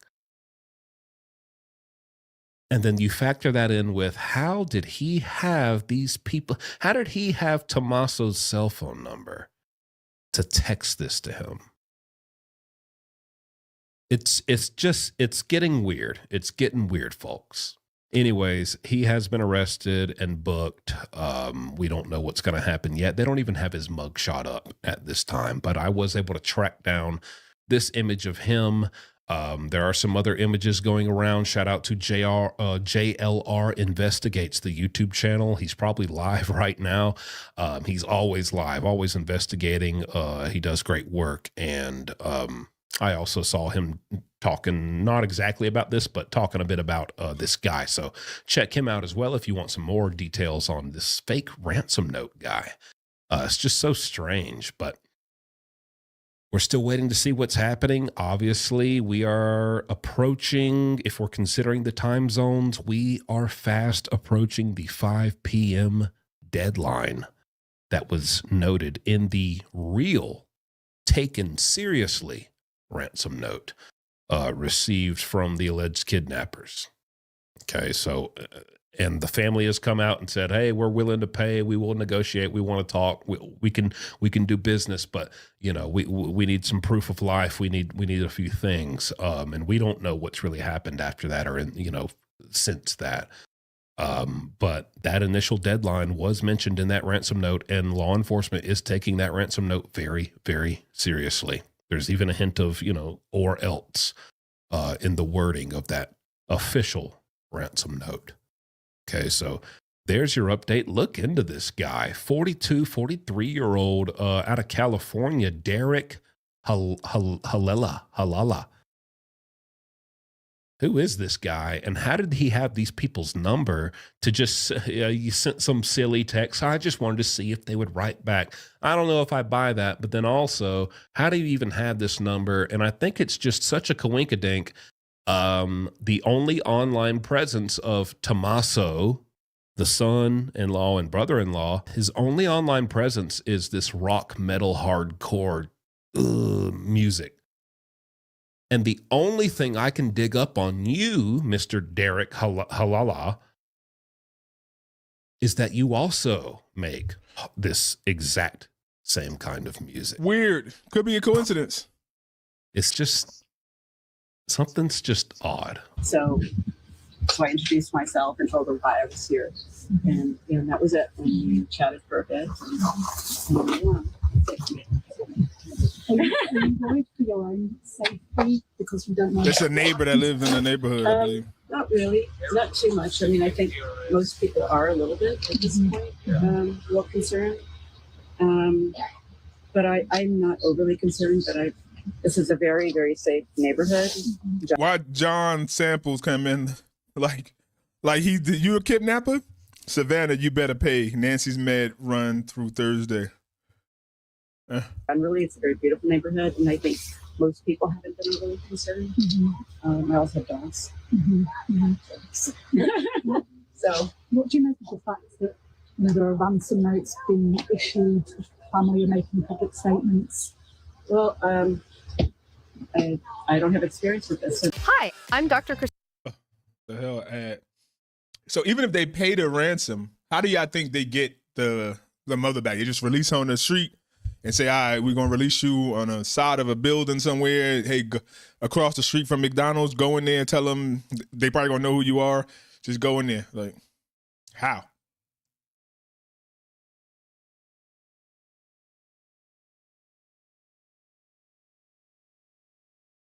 Go back live outside, see what they're doing. The reporters should be starting to leave because it's getting late. Leanne Jones, praying that Miss Guthrie will be praying. And there's no street lights because of the ordinance, like they say, the animals, and then there's like no sky pollution. People want to see the stars and everything. found safe.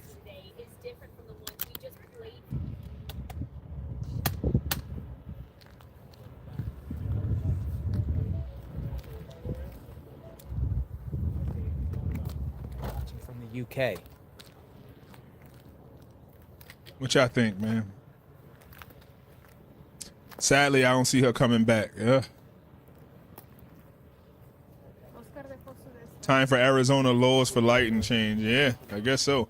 You would think there was a camera somewhere. Like you come out, there's a store, there's a something.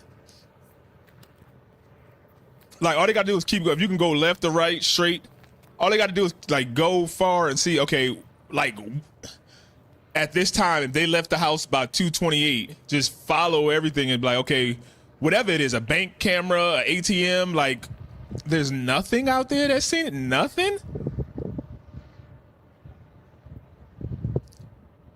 Nobody's seen them, like even a car description. It's weird, we ain't got a car description.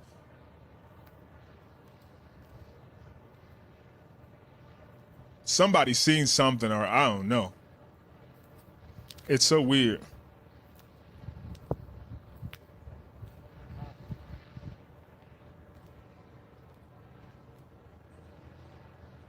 They're using Starlink. Yeah, traffic cams, no nothing. That's why it's maybe likely she never left the neighborhood. Maybe they don't know. Maybe they like, these people came in somehow and like, or they didn't, like they never left the neighborhood. Maybe that's the issue. She could be at one of those neighbors' houses. You never know if one of them got a sick son or something. The son killed the parents and took over the house, but nobody know. Now he took this old lady. He just killing people.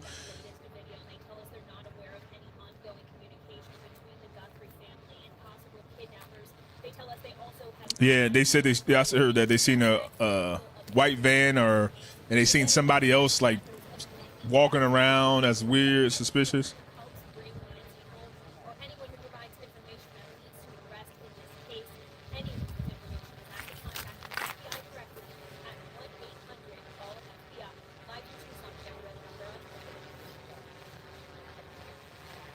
Man, maybe they drove through the desert. But you think they would have left some tire tracks or something behind? Who knows if they didn't and the fucking sheriff just missed it. And the wind blew and it got lost or something.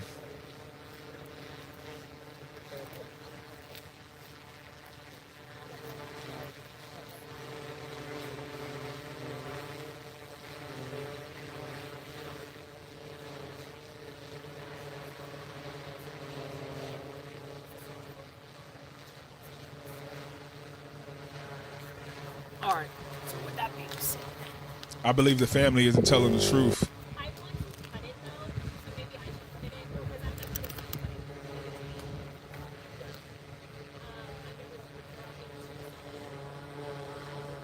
Will we miss out on, John?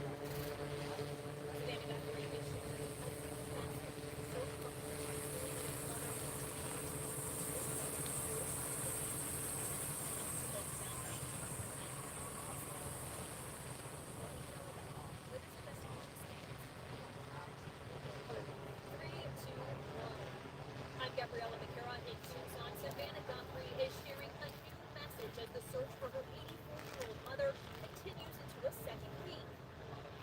3, 2, 1. What we know about where this investigation stands. John, if you're the kidnapper, give us some type of proof.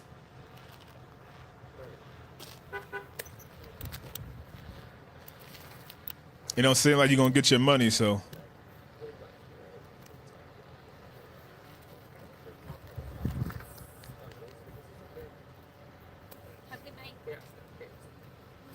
you too.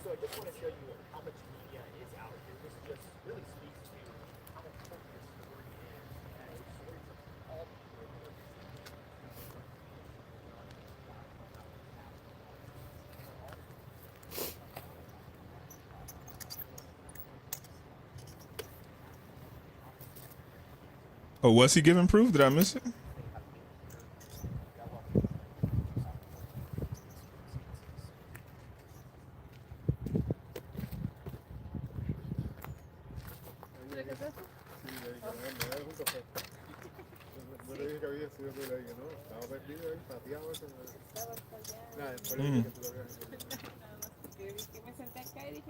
Little peanut.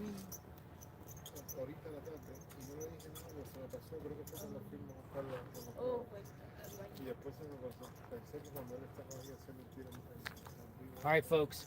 I'm winding down. JLR Investigates. We're about 12 hours into the stream here. I'm going to go take a rest for a bit because nothing's really going on here. There's still a lot of people here.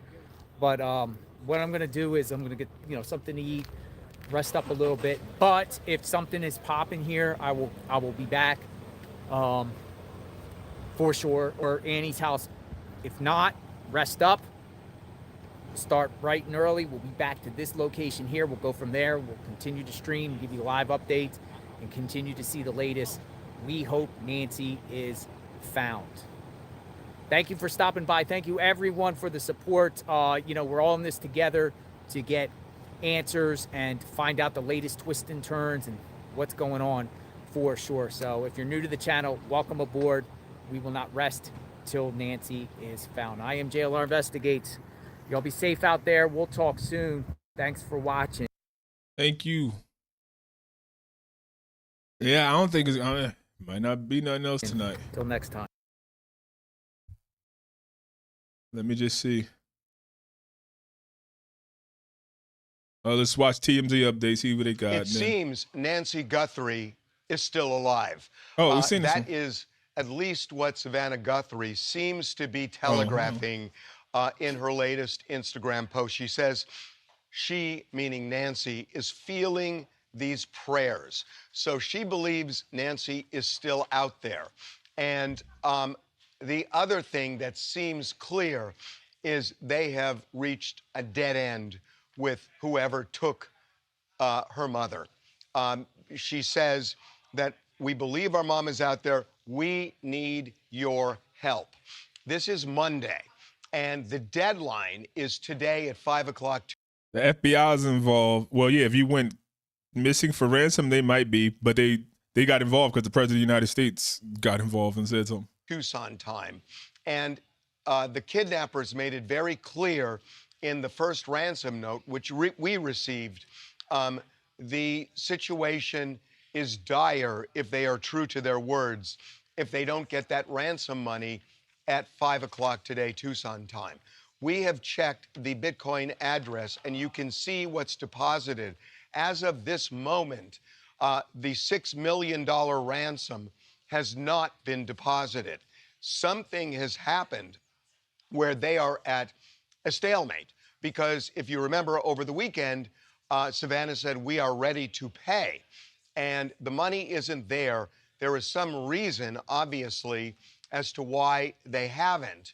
And it just seems like Savannah is throwing her hands up, saying law enforcement is doing everything they possibly can, but she is begging for the help of anybody, no matter how far away, for anything that could be a clue.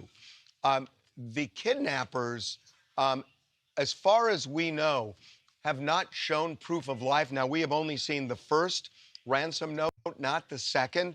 The second was sent to a local Phoenix television station, but it seems that the kidnappers have not done anything concrete, although there is something really interesting in the message Savannah left over the weekend when she said, we understand, referring to that first note. So there is something that the kidnappers said or demanded that Savannah is acknowledging. And then to me, the key word in that Instagram post over the weekend is the word celebrate. What did Savannah mean to say, we want to celebrate with our mother? It's an odd phrase to use in the middle of all of this. And the only thing I can think of is that word may well have been used in that second ransom note. I don't know because we haven't received the second, but the word is so out of context that I think it's reasonable to at least guess that that word was used in that second note. Now, she says, our mom has been taken and we don't know where. So she is kind of acknowledging that. And as we told you last Friday, that the way the ransom note, and we'll be a little bit descriptive now, the way the ransom note is worded, that they say we will bring your mother back to Tucson, meaning they're not in Tucson right now, if you believe them and take them at their word. We will bring her back to Tucson within 12 hours of the time that we receive the money. Well, if you take 12 hours and then you multiply it by 60 miles an hour, it gives you about a 700-mile radius around Tucson. And so it's basically the western United States, if you take them at their word that they would be within the confines of that 700-mile radius. Personally, I think that there is a good chance that they are way closer. And the reason I say that is there is a connection between this kidnapper and the Tucson television market, which is a much smaller radius than 700 miles. This person who wrote it has some connection to Tucson because the first ransom note was sent to 2 local television stations there, in addition to us. The second ransom note sent to KOLD, which is one of those 2 television stations in Tucson. So whoever wrote this has some connection. Remember, if this were just somebody who saw Savannah Guthrie on TV and said, here's what we're going to do, they probably would have sent it to NBC News, where Savannah works. I'm going to report that guy too, right after this fucking live. This is somebody connected to Tucson, and it just feels like it's somebody who either knew Nancy or knew of Nancy, that she had a famous daughter. And that's somebody in that Tucson area. So we talked about it on Friday, but it sure seems to me that if, and I want to say one other thing, that whoever wrote this is intelligent, is articulate, and I say that because the way that first ransom note is worded, it is well structured, the grammar is almost perfect, and it is somebody who is smart. And so if there's somebody in the Tucson area who noticed that somebody over the last week has gone MIA, who is smart and articulate, I don't know, that might be a lead. But it just feels like this is somebody who lived in that Tucson area, or at least the Tucson market. And it is somebody who, if you believe this letter, is within that radius right now with Nancy of the city of Tucson, Arizona. So unfortunately, it seems, at least judging by Savannah's most recent post, that they are at some kind of a dead end, because she's just now begging for everybody's help as the clock keeps ticking.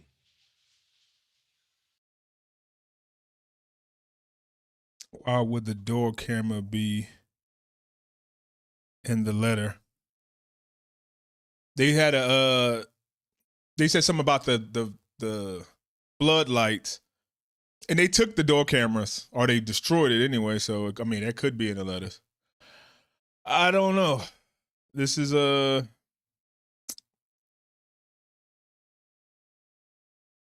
one for the ages. Yeah, there's more people coming out. Fox News alert, the final deadline for the Nancy Guthrie ransom just passed. The alleged kidnappers demanding $6 million by 7 Eastern. Just moments ago, Savannah Guthrie released this. We believe our mom is still out there. Turned after Savannah put this video out on Saturday. We received your message, and we understand. We beg. This suggested the sum that the Guthries were willing to pay for the return of their mother's body. But then, late Saturday night, unmarked police vehicles returned once again to Annie Guthrie's house. That's the sister and her husband, Tommaso. Law enforcement stayed for more than 2 hours. Cameras flashed inside the house, and reporters heard loud clanking noises as several items were carried out and loaded into police vehicles. At one point, an agent was seen carrying a silver briefcase, possibly a Celebrite device, typically used to analyze iPhones and computers. This would be the second time investigators brought the device to Annie Guthrie's house. Later, a deputy was seen loading a white case along with a brown bag into a I think they're right. They're like a folding table. Police vehicle. Does this suggest authorities are scrutinizing the family? Does this mean they don't believe their side of the story? We have no idea. It could very well be routine, but with no suspects and the sheriff not ruling anybody out, it does raise a lot of questions. 10:30 at night seems very late to be conducting sudden searches of the sister's house. They must have gotten new information, or perhaps there was something so urgent they couldn't wait for the morning. We assume the Guthrie family's cooperating with authorities. We have no reason to believe they aren't. The next day, Sunday, investigators searched a septic tank behind Nancy's home, looking for possible evidence that may have been flushed. Fox News examined the area surrounding the property. Watch. Wanted to give you a different point of view. So you've got Nancy's house, it's in the middle, and the lots are large enough for privacy. We walked the front of the properties, and on one side, mailbox to mailbox, it's about 300 feet. On the other side, it's a little closer. But with both homes that flank her house. Yo, y'all see this terrain? Like, they could have picked under any place. I'm surprised they ain't just have a pack of dogs, 5, 6 dogs just running around here. Or imagine if like these are maybe a lot of older folks. So imagine one of these houses got some teenage, some 16, 17-year-old in it that just went crazy, ain't take his meds, he killed his parents, now he in there. Or maybe a 19, 20-year-old kid that flunked out of college and he came back home and like they told him he had to move out. I've seen that. People murdered people because they told them they had to move out and they end up squatting in their house while they body in the back or in the deep freezer. And then they just went over there to Nancy's house like and just did something to her at night. Like they just, I don't know. It's crazy. Like they knew this neighbor, so they probably would have knew that she alone. And that kid just wanted to do something. Like, I don't know. And the police was on top of this section of her house, and all they said was they found a weird device up there. I don't even know what that even means. House, there are lines of vegetation, there's space and cactus, and from what we could gather, it appears the neighbors to the back may have the best vantage point to her home. Authorities haven't even determined whether the ransom notes are legitimate, as far as we know. Oh, it was a rooftop camera they missed the first time? That's crazy they missed that. They could be real or they could be hoaxes. And so far, whoever's sending these messages hasn't provided proof of life. Authorities have said there's been no video or no pictures proving Nancy's still alive in anyone's captivity. Although these messages could contain written details that only Nancy and the family would know that prove someone has her. Also new tonight, the FBI is saying it's not aware of any continued communication between the Guthrie family and suspected kidnappers, nor have we identified a suspect or person of interest in this case at this time. There's also a new question about the note itself, which specified that the payment be made in U.S. dollars, suggesting the senders could be outside the country or foreign actors. What? Did I miss something, Jesse Waters? When did that happen? U.S. dollars? Like maybe maybe the FBI just letting us like believe that it's still Bitcoin and they getting the inside information. Oh, I forgot. Nancy Grace put some out. Right, hold on. Or the messages could just be written by AI. The Sheriff's Department, after doing a ton of media, suddenly doesn't have anything to say. The Nancy Guthrie investigation is ongoing. Follow-up continues at multiple locations. No suspects, persons of interest, or vehicles have been identified. No scheduled press briefings. If any significant developments occur in this case, a press conference will be called. So no time for a briefing, but the sheriff did have time for a basketball game. Oh, that looked bad. Here he is at the bad. University of Arizona Wildcats game on Saturday, just minutes before Savannah released the video saying she'd pay. So Savannah... That's kind of messed up. I get it. It's bad optics for him to be there. But, I mean, what is he going to do? Paid the ransom? We don't know. The deadline just passed. And authorities are expected to continue activity at the Guthrie homes tonight and into tomorrow. Earlier, TMZ reported that the Bitcoin account that the alleged kidnappers were using still appeared empty. Do you pay ransom without proof of life, or do you just roll the dice? These are the heart-wrenching decisions that have to be made. Man, that's crazy. That's the first time I heard somebody said they requested U.S. dollars. Nobody else said that. I love Nancy Grace, man. She scared me.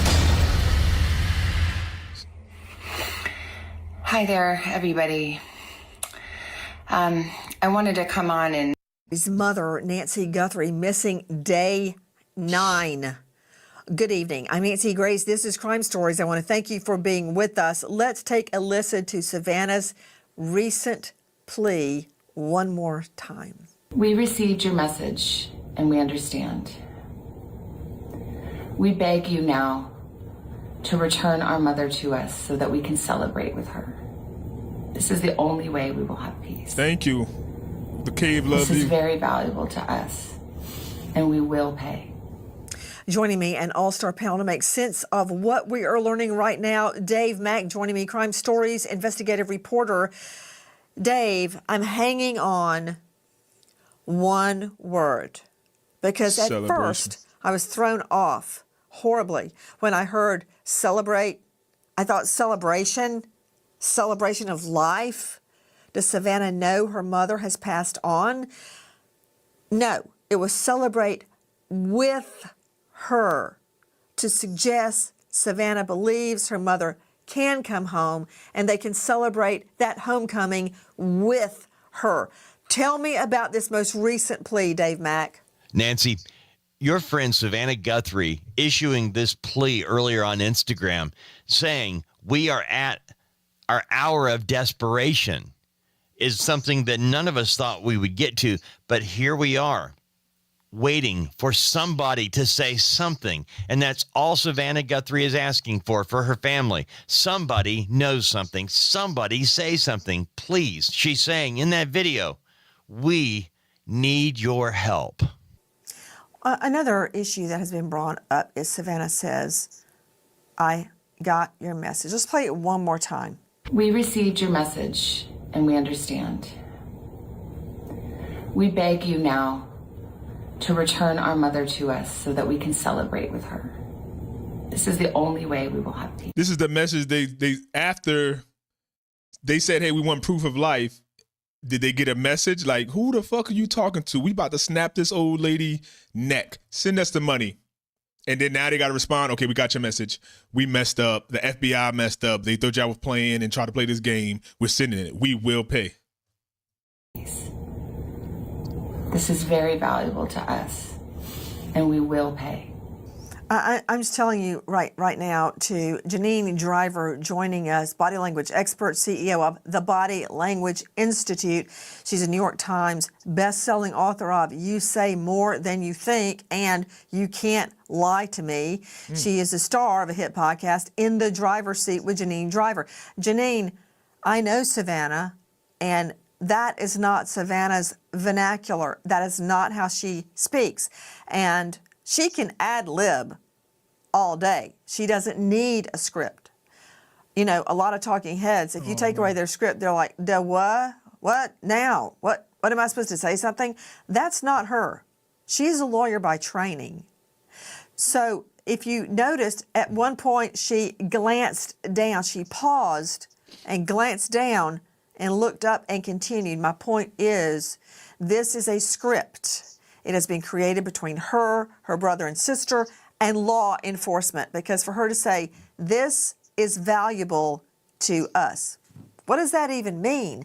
But she's hitting on key words and phraseology that means something. Yes, this is what's a lot. You're smart as a cookie here, Nancy. I have been interviewed by Savannah numerous times on the Today Show, at least 10, 11, 12 times. And I agree. She is smart. She's quick. Even when the cameras are off, she is connected. She's in the here and now. The word she's using there when she's pausing is understand.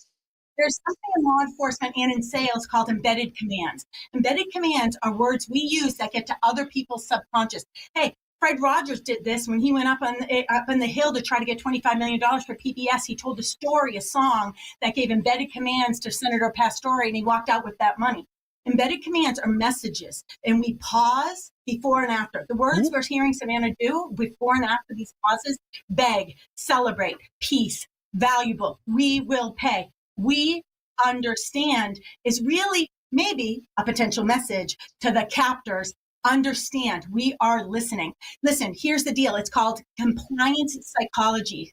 Captors who see hostages as valuable to future emotional moments are less likely to harm them. So that's why we get that word celebrate, right? It's the safest message to the captors. These embedded commands happen, and she is smart. She's leaning forward, which is called the sprinter's pose. It says, I am paying attention.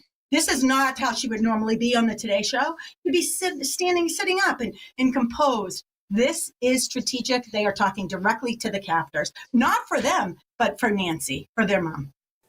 Janine Driver, I've got to get you to slowly repeat what you just said, because everything you said is so intriguing about embedded command, the keywords, celebrate, peace, valuable, the pause before and after certain keywords, the way that Savannah is leaning forward. Like when you watch her, and in real life, that's not how she talks at all. And even on the Today Show, she's so comfortable in front of a camera and with all of the guests. Doesn't matter who they are, what walk of life. She's very, she converses very normally, conversationally. That's not what we're seeing. Okay, give me your analysis again. And could you please run Savannah on mute as Janine Driver is talking so we can see what she is explaining? Okay, go ahead, Janine. These word choices to the untrained ear might mean very little or might mean something different. An embedded command is a message that is going to the subconscious level. That's why when you say to your kids, don't run in the kitchen, don't run in the kitchen, the embedded command is the action word, run in the kitchen. Your kid runs in the kitchen and they don't even know why they're there because you just hypnotize them. These embedded commands, Nancy, are beg, celebrate, peace, valuable, understand. It's not just us understanding, it's you understand, captor, valuable, we will pay. The body language and the pausing is important. Law enforcement knows this. I teach it in sales to top salespeople. I use it as a parent to get my kids to cooperate. And if anyone wants to know what embedded command is, go on YouTube, look up Fred Rogers going to the Hill, and in 6.5 minutes with embedded commands, Nancy, Senator Pastore goes, go ahead, Rogers, go ahead. 6.5 minutes later, because of embedded commands in a song, Fred Rogers says, hey, a boy becomes a man when he changes his mind. So he's giving an embedded command to Senator Pastore, change your mind. And he does. In 6.5 minutes, he walks out with $25 million. And Senator Pastore says, I haven't had goosebumps in weeks. And you just gave me goosebumps. That's what I think is happening here. It is strategic, talking to the captors. Embedded commands or messages to their brain, the action. Understand, this is not normal, Savannah. Again, I've been interviewed by her numerous times on the show. It's not, we're doing this or they're doing this for the hostage negotiators to feel good. It's because Nancy deserves this. It is messages for them to send her home. We will pay. It's removing. Janine, what were you saying about the word valuable? Valuable is humanizing the hostage. And research has shown captors who see the hostage as valuable to future emotional moments are less likely to harm them. So TikTok and social media is going crazy. Oh, she's already dead because we want to have this valuable moment. I don't think that's this. I think it's compliance psychology. Captors who see the hostage as valuable to future emotional moments are less likely to harm them. $6 million is a lot of reason to keep this lady alive. Wow. Okay. I'm trying to soak in everything that you just said. They're going to find some blood thinners for $6 million. That was a lot. Joining me, in addition to Dave Mack from Crime Stories and Janine Driver, body language expert, also with us, Scott Eicher, a founding member of the FBI Cellular Analysis Survey Team. Not only that, former police officer, homicide detective with Norfolk, Virginia Police Department, all in 12 years. Question to you, Scott Eicher. A lot was done at Nancy Guthrie's home again. I was just breaking this down before I got with you. It could either be two things. If we could roll that footage of the investigators up on her roof, I see two things. One, when you don't know a horse, look at his track record. They've already gone out there, released the scene, and went rut-row, and then gone back to the scene a couple of times. Is this just another incident like that? This is from our friends at Fox News flight team, by the way. Is it that, Scott Eicher? Or did they get information that led them up to the roof? And what we believe they took, and Dave Mack is familiar with this device, is a surveillance camera that is solar powered. Now, if it's connected to Nest, which we think Nancy Guthrie had, you have to have a third party, a third device to make it work. And she did have the solar-powered device up there. So either they got information about it or they're just going back and covering their tracks again for the third or fourth time. What do you make of that, Iker? Well, I make several different things of it. First of all, the initial report was that she was missing. So initial officers, the sheriff's department going there, they're looking for her, right? They're searching the area quickly. They're going through the property quickly. They're trying to just find maybe a wandered away person. As things progressed and we got ransom notes, the days went on and on and on. Now it's time to go back to that property again and really do a detailed search. Front, back, sideways, upstairs, downstairs, roofs, everything.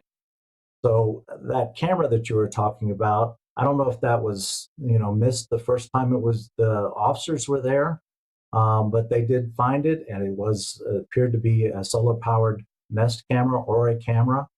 We know that they did not have a subscription, so they can't go back and look at the film or pictures historically, but hopefully they might be able to get something off the device. I have Nest cameras, and I do have a subscription, so I can go back and look, but it appears that they did not have that right there and then.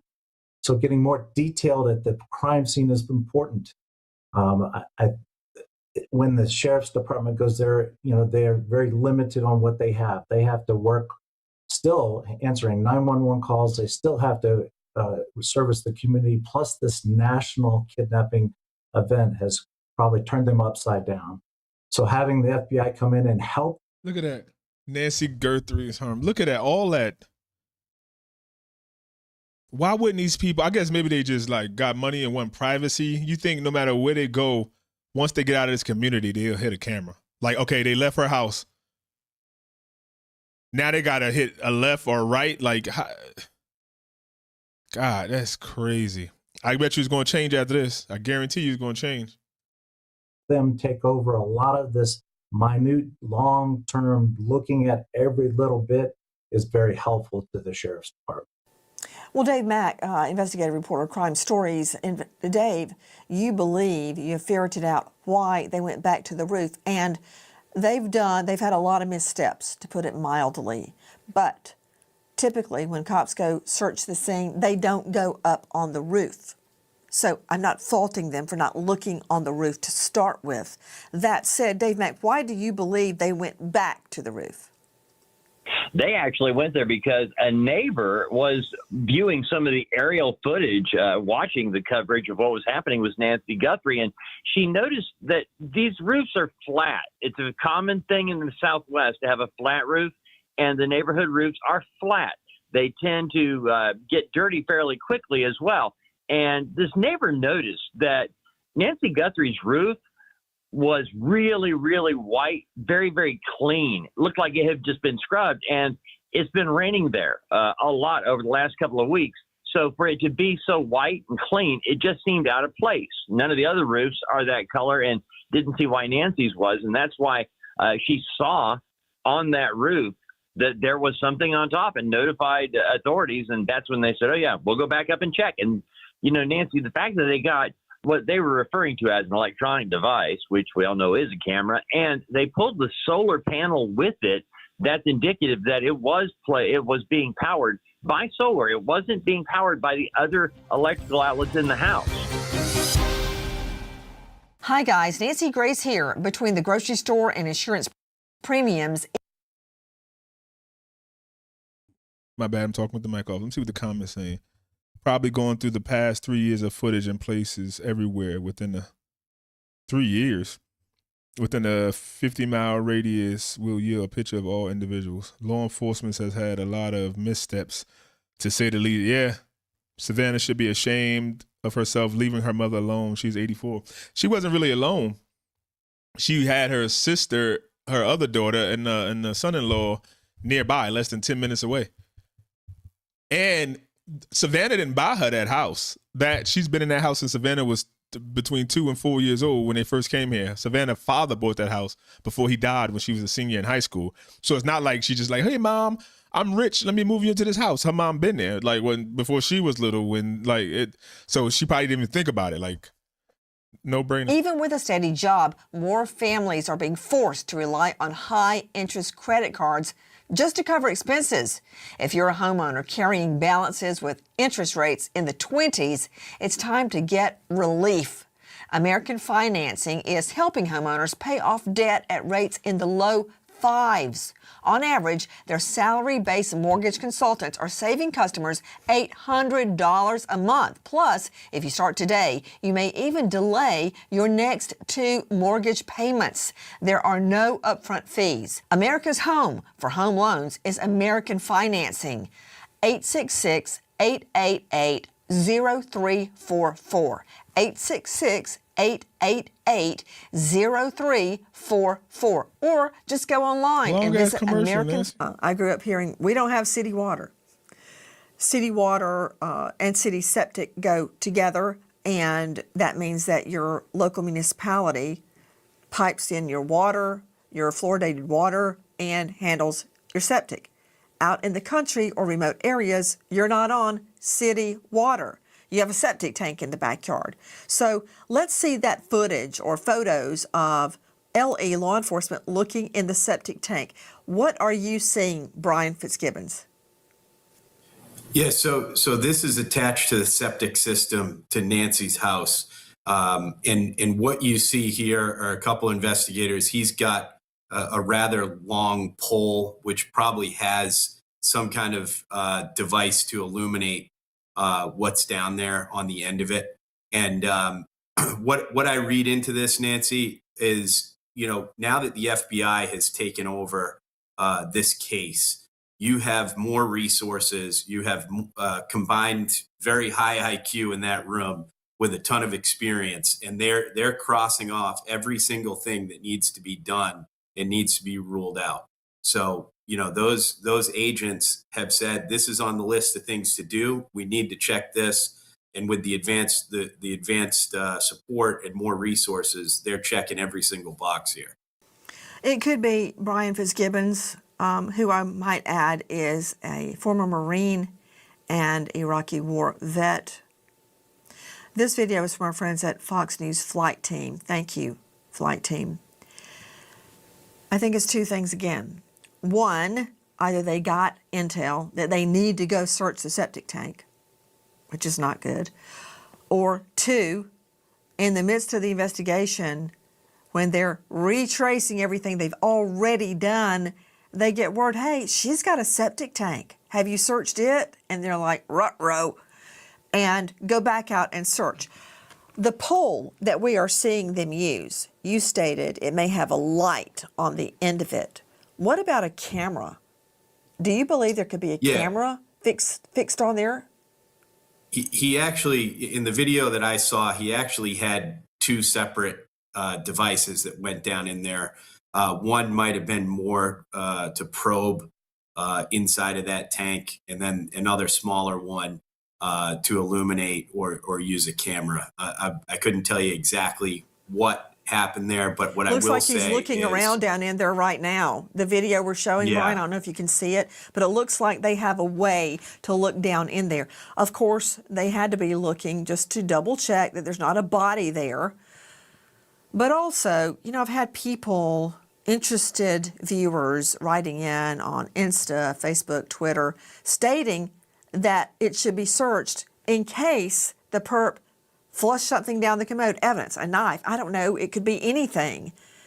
And it's possible.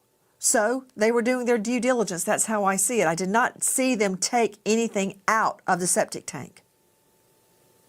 Yeah, I did not see that either. And I agree that this is a case that, with these advanced resources. I just reported that John sample guy too to the FBI tip line. I couldn't help myself. It was in my mind.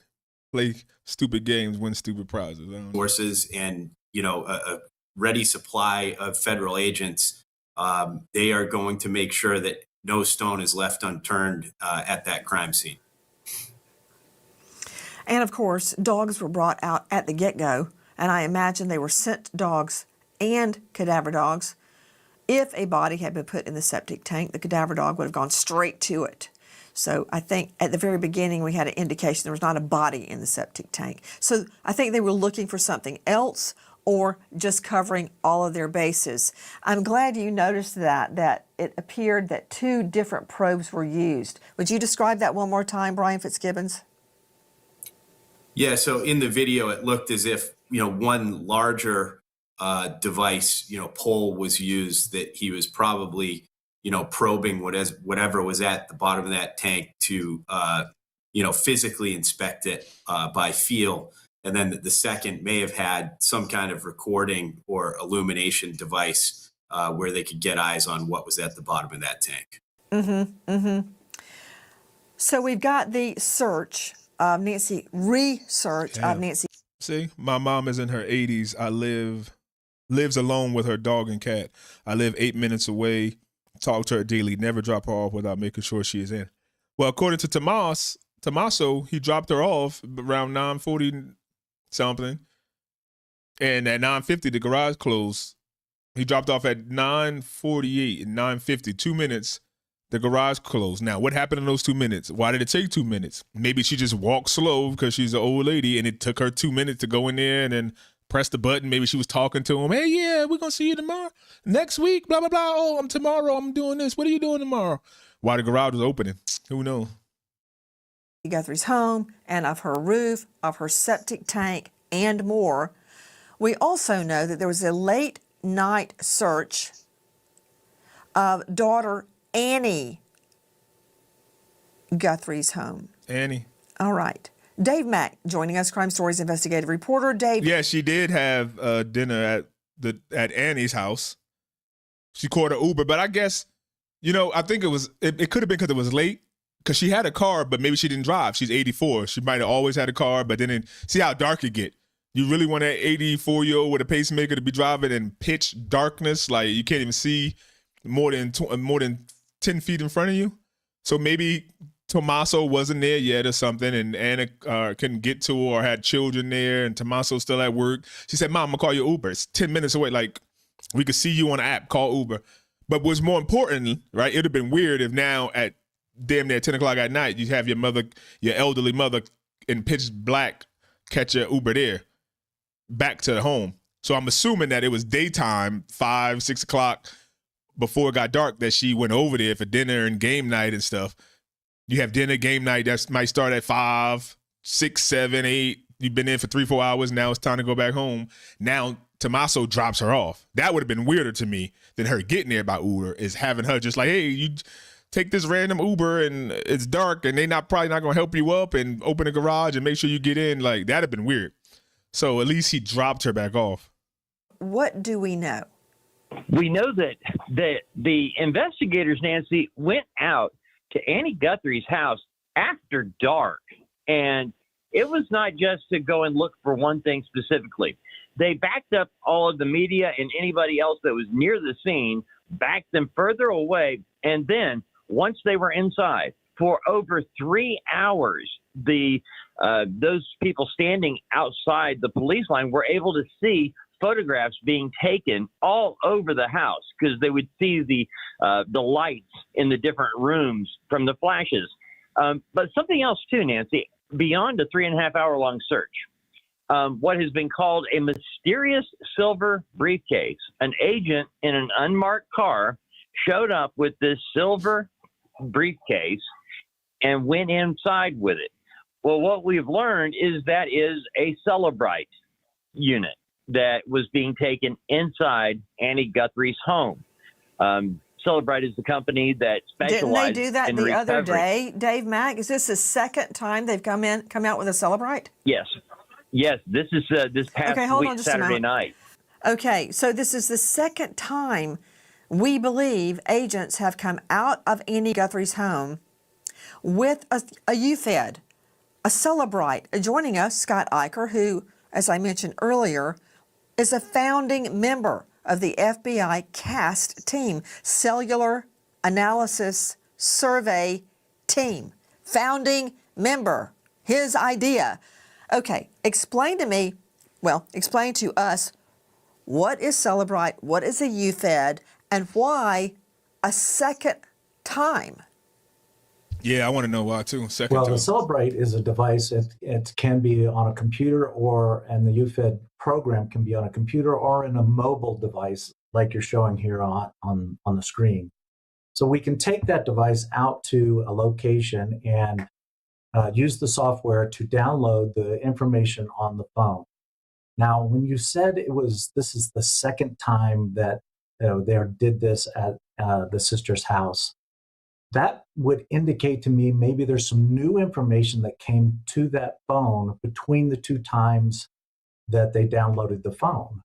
So now they're going to go out and download it. Maybe they got a text from the kidnapper. Maybe they got an email or whatever they need to now pull off again.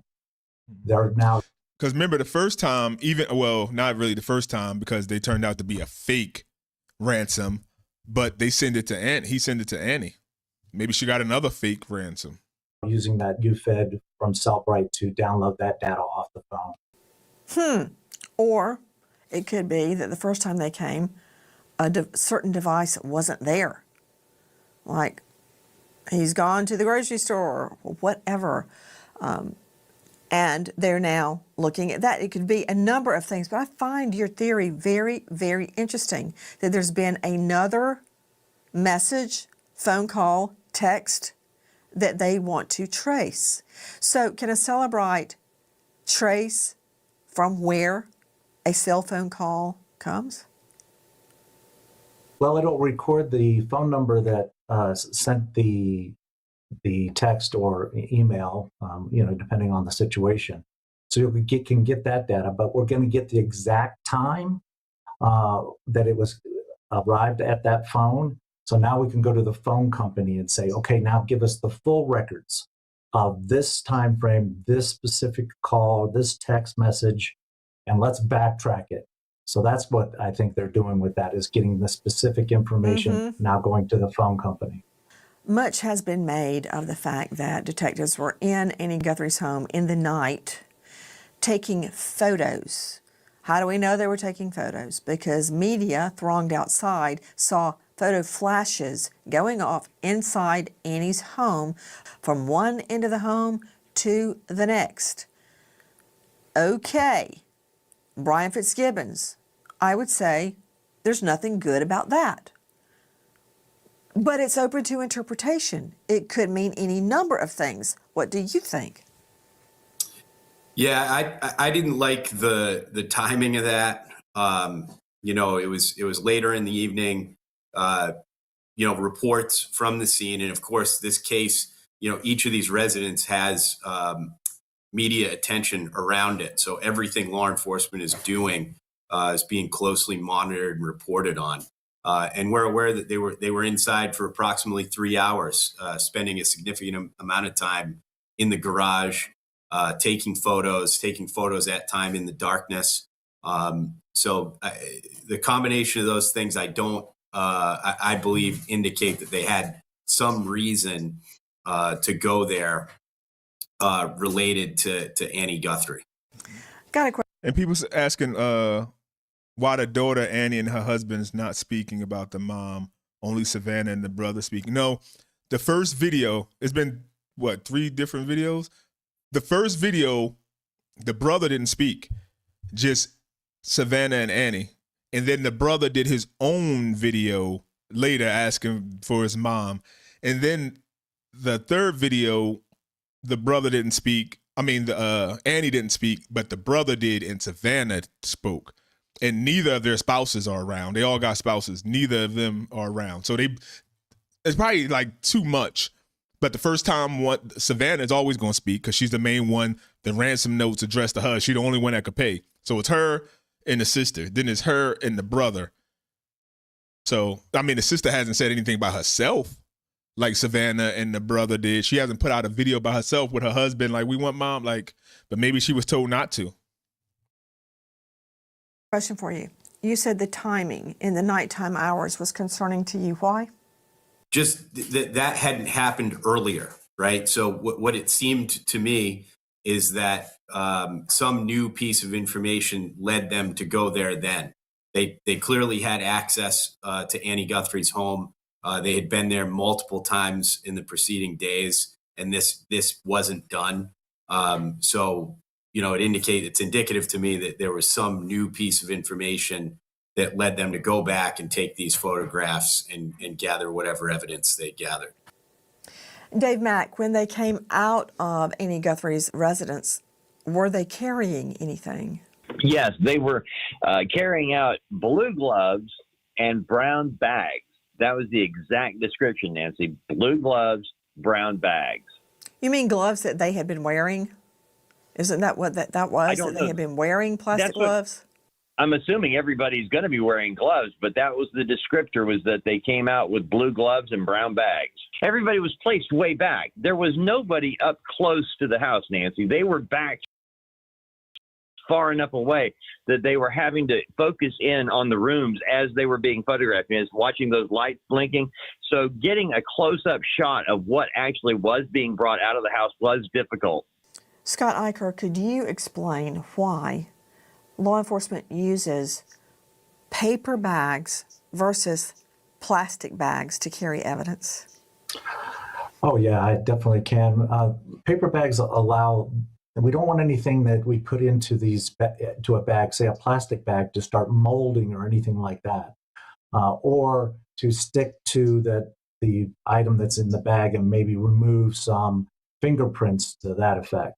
So paper bags are the initial packaging that we use to preserve the evidence so it doesn't get corrupted either by the heat or anything else touching the item itself. Crazy. So $6 million ransom. They don't even know if this woman's still alive. Are you paying? First, we start with. Would you pay if you knew, if they had your mom and you worth $40 million and you knew for sure 100% that she was dead? Would you pay $6 million just for the body and the state of mind, the peace of mind? Is it a kidnapping, or is this just a ruse to cover up a murder? Typically, and everybody jump in.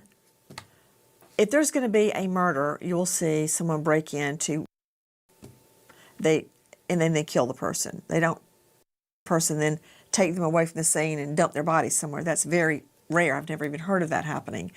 If it's a burglary or a robbery, and the person's going to die, they do it right there. They don't spirit them away to kill them. So this does, in fact, look like a ransom. A ransom is very, very rare in our U.S. history, much less a successful ransom.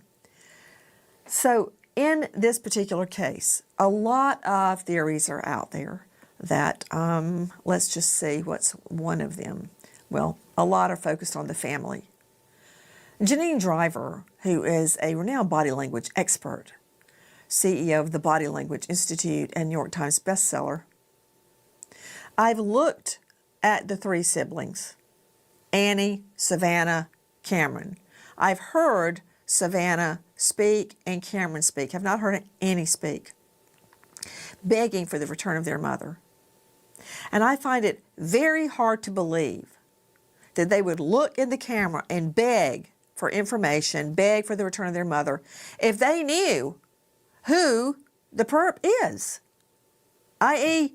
a relative, someone close to them or an extended relative. I don't know that I believe, they, to me, and I'm certainly no acting judge, but I believe they're for real. I don't think that they secretly know, quote, who did it. Maybe the FBI didn't even tell them. I agree with you, Nancy. A lot of people have written to me and said, Annie, who's Savannah's sister, looks like she's different than the brother, Cameron, and Savannah. Her affect may be coming out differently. I've seen social media TikToks where they zoom in on her face. Here's the problem, I think, with social media and the untrained eye is that we have a grief script of what we see in the media. Listen, we're not seeing the initial impact of when their mother was first gone. I think it's unlikely if Annie was involved, if she knew about what happened, that we'd see her on here. We would hear something like, Annie is too grieving. She was really close to mom, so she can't come on camera. We're seeing her there. Her affect, I wrote down some of the information here, is the calmer the face, the louder the body's happening. Her face, Annie, flattened affect, lip compression, minimal cheek movement. This is someone holding the line so she doesn't fall apart. Now let's talk about about Savannah's body language is Savannah, in both, after the first ransom letter and the second, we see her leaning forward in this pose. And this leaning forward pose is, we see it with usually the matriarch of the family. The daughter, I'm the oldest of three, so I always am the one that was jumping out helping my mom at any time. This is the person that's like, hey, I want to fight. I'm the caregiver here. I want to restore safety. And you'll often see them leaning forward. It's that maternal wiring, that's this vulnerability effect that says, I'm connected, I matter. My mom fell out of a whitewater rafting trip. She fell out. She let go of the T-bar, hit her in the eye. No sooner did my mom fall out, I jumped out with her within a second. I was grabbing my mother. That's my maternal instinct as the oldest daughter. So I think we see Savannah's body language here leaning forward in the second video, the plea that we saw after that second ransom note, for the second time. Savannah does a double blink at one time. She does this double blink. That double blink is controlled by dopamine and an increase in cognitive thinking. You said earlier, Nancy, you know Savannah well. This is not her normal body language. When you do a double blink, it's the brain's way of pausing. It's the prefrontal cortex coming back online, thinking other things that she's not sharing. So it often happens when it's that increase in cognitive thinking. All three siblings, to me, look like, and in my trained eye, 17, 18 years with ATF, training at the International Chiefs of Police, training top law enforcement officials from all the three-lettered agencies. All three of their body language is congruent with someone, with a family who is grieving, who is not involved. You want to find out someone who looks involved? Look at people who are found guilty. Scott Peterson said his wife went missing, Lacey Peterson. Go watch him. Overly charming is alarming. Very charming. Drew Peterson, his wife went missing. Stacy Peterson. Look at that, bringing out donuts and coffee to the police officers. Overly charming is alarming. Look at any of the people who were, there was a guy a long time ago, Mark Hacking. He said, my wife got up and went running for a run and never came back. He killed her too. Look at his body language. What we're looking for when someone is involved in the crime and they're pretending they're not is contempt. It's a smirk on one side of the face and smiling. You saw smiling with who? The guy in in Colorado that killed his pregnant wife, Shanann, and his two young daughters, Celeste and Bella, Chris Watts. Chris Watts, when he was talking to the media, right after Lacey went missing and his two young daughters, that was immediate. That wasn't a week later. Yo, just want to say this. I said, would you pay $6 million for a body? A lot, it's like basically 50-50. 55% saying yes, 45% saying no. If you saying no, you wouldn't pay, you had $40 million, you wouldn't pay $6 million for a body. First question is why not? Second question is how much would you pay? Or do you care about that like knowing feeling, or you don't care, like, okay, you took my parents, my child, whatever, I don't gotta know. I just know they dead. That's all I need. And you don't care about their body, having somewhere to go, drop flowers off, put a tombstone, the grandkids can go see, like, you don't care about that? I really want to know the people that said no. Like we're seeing now. You know what he did? He forgot to show us sadness and fear, but he smiled. Chris Watts smiled. I hope they're okay. That's called duping delight. All the people I just named that are in jail for murder who said initially their family members went missing, all of them leaked contempt, leaked duping delight, that smile, and the body language was not congruent with what they were saying they were feeling. Here, it is congruent. We grieve differently. This is a week later. Everyone has a different role in a family. I'm the oldest of three. I have a sister who's introverted. If this was my family, my youngest sister and I, we would be out there, and our middle sister would be the one that'd be a little bit more quiet. Wow. I didn't even want to interrupt. I wanted to hear every word you said. It was amazing. You were talking about Chris Watts and his wife, Shanann, Bella and Celeste, their children. You were talking about Scott Peterson, his wife, Lacey. Remember at the vigil, he wouldn't even take the mic. He wouldn't take the podium and speak. He was too busy in the back talking to his lover, Amber Fry. That said, these siblings are front and center. They're not hiding from the camera.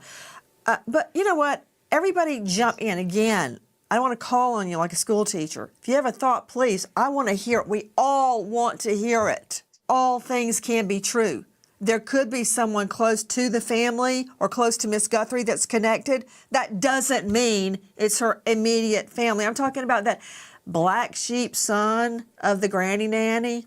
You know what? I think that was Brian Fitzgibbons jumping in. You know, Brian, my mom, 94, lives with us. When I go to work and the children go to school, we have granny nanny. I can't leave her alone. What if she fell? I know the granny nannies. Some of them were babysitters for my children who are now 18. But I don't know their husbands and their awful nephews and their sons with a juvenile record. I mean, I'm just making that up.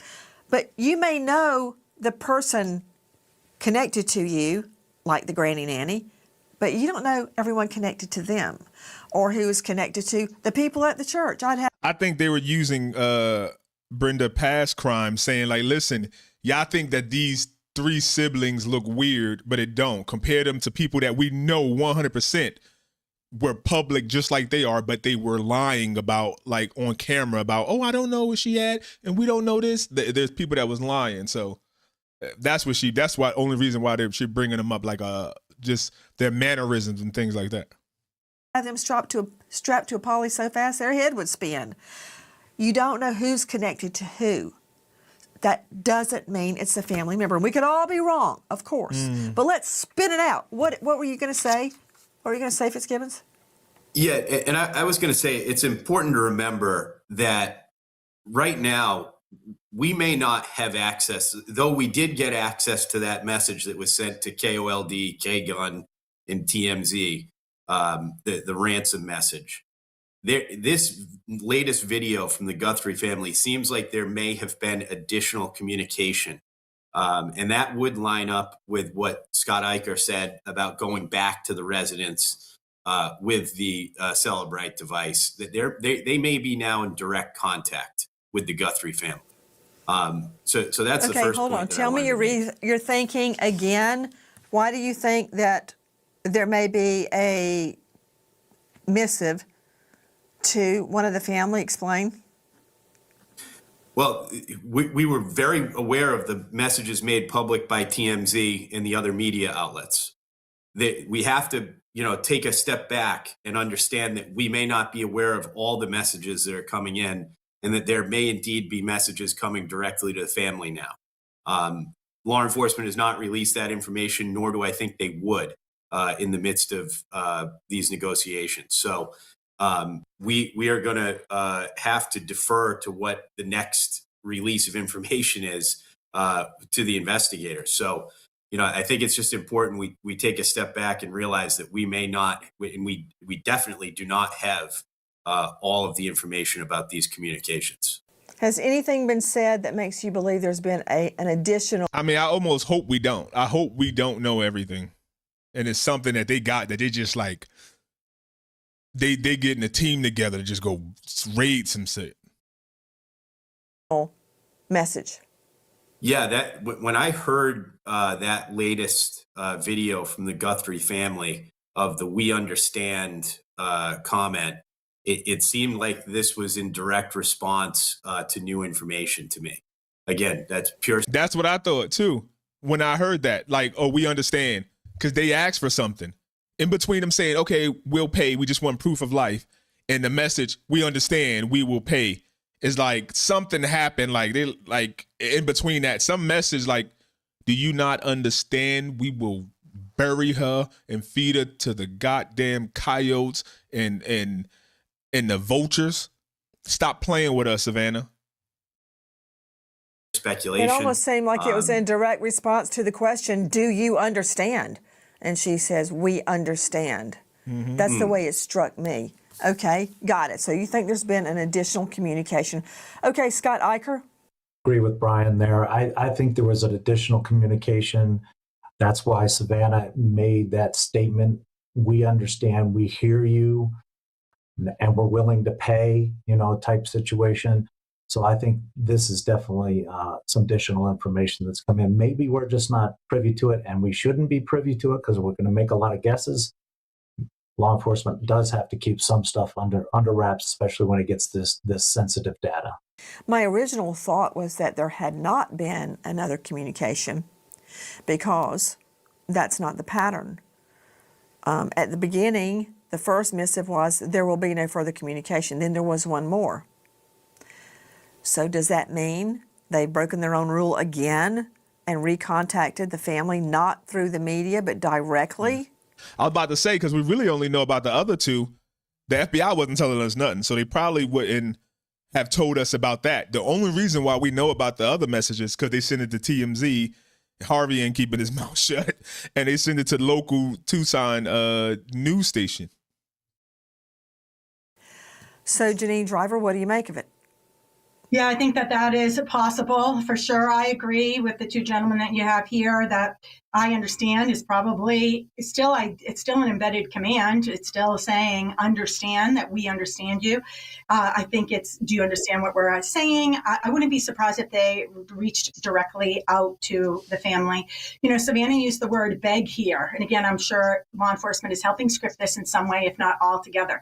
Beg is reducing the hierarchy. It's saying you are the person in control. So the language here is really important. And I think they're doing everything that they can to get their family, to get their mother back as soon as possible. My prayer is that she's still alive. Everyone keeps asking me, what are your thoughts? Do I think this is real? I think this is real. And to your point earlier, Nancy, could it be an indirect family member? Maybe. Yes, anything's possible. When I talked about the three siblings here, I believe if it is a family member involved in any way, these three siblings are not withholding information, because I'm not seeing body language congruent of someone who is withholding information and being deceptive.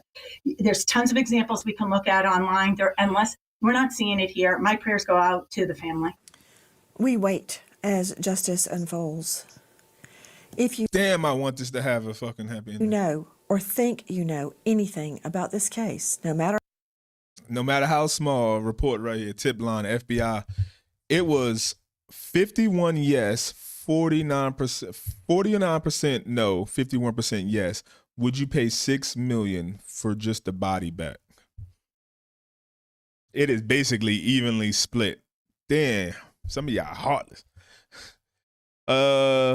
Rachel said, I say no only because I don't do funerals. I prefer to remember people alive. I don't want my last memory of them to be in the box. Yeah, but it's like you don't even got to go to the funeral, or you can get them cremated or something, but your last memory almost of them in the box is not going to be in the box. Your last memory, or thought, I should say thought, will be that they are in a garbage somewhere, or in an alley, or buried under a trash heap.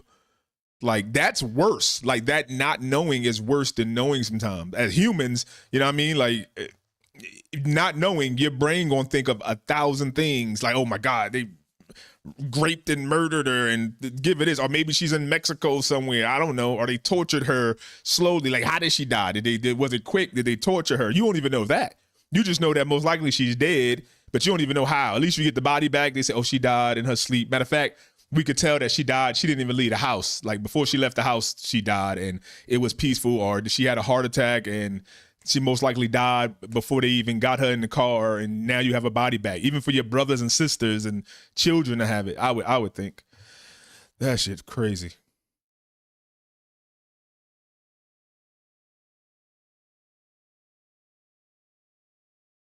It's an hour ago. Make sure JR live and go back live.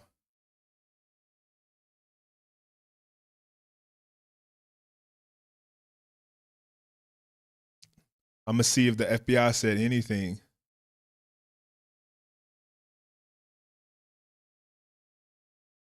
Oh, he ain't live.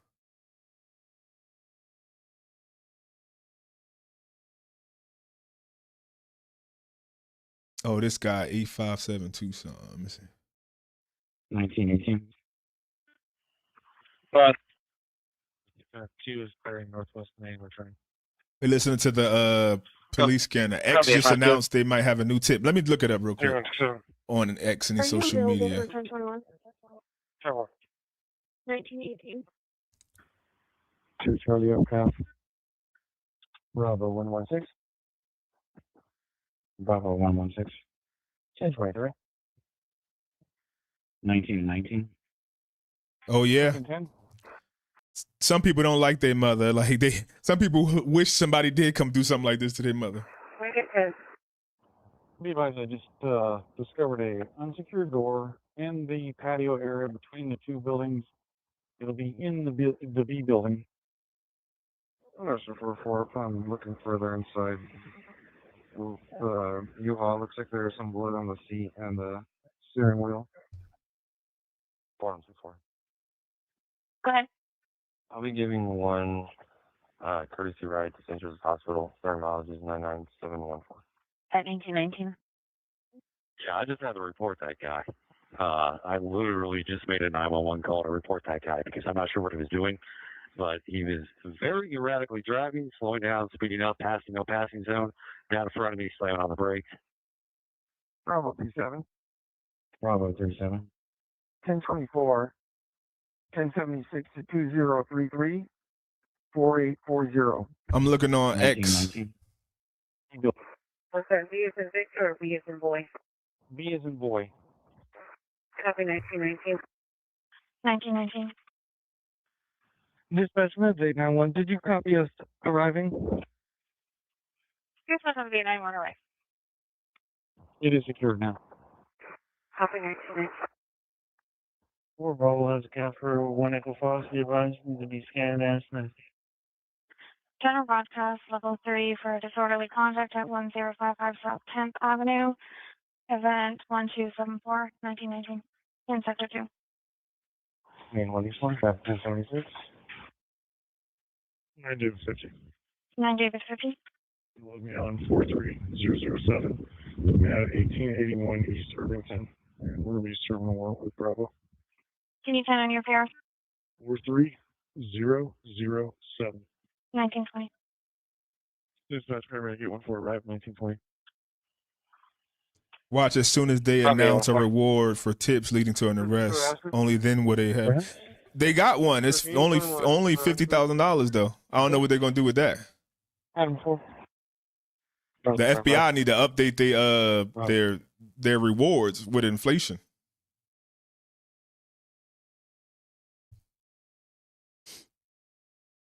You gotta put out a amount that'll get somebody that's with them. Let's say if it's like 4 of them, that'll get that person to want to snitch.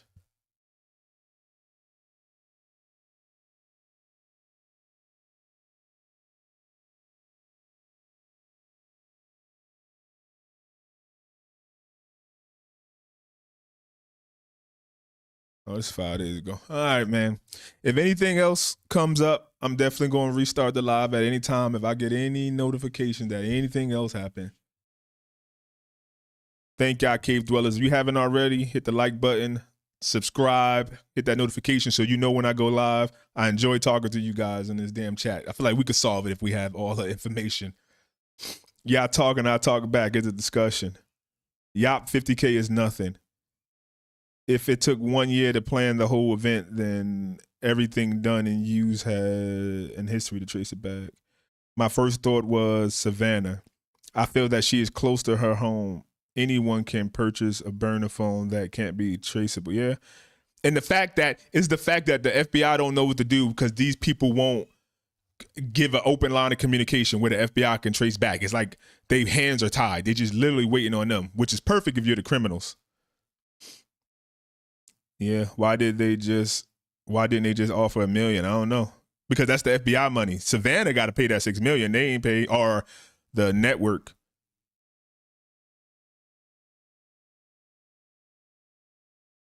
Sorry you didn't have a good relationship. Yeah, that's people forget that, especially like in the communities. I don't know about y'all. In a lot of communities, like in the black community, is always like, you got to love your parents no matter what they did to you. They wasn't there, but that's still your mother, right? You only get one. Nah, hell, what the fuck? Nah. Anybody that's a narcissist that's not doing what you do, thank you for raising me if you raised me good. But now I got all this trauma as an adult, and you not, especially when you're not taking accountability for it. Like, hey, I was wrong for doing that when you was a child. You're like, no, I didn't. I don't know what you're talking about. You did it. I ain't got time for that. You're not seeping that negative energy in my life. I don't care who you are. I love you, Mom. I wish you the best. If you need anything, get me. But every day talking, I can't handle that. Luckily, I don't have that, but you still got to understand. She seemed too happy. I don't know.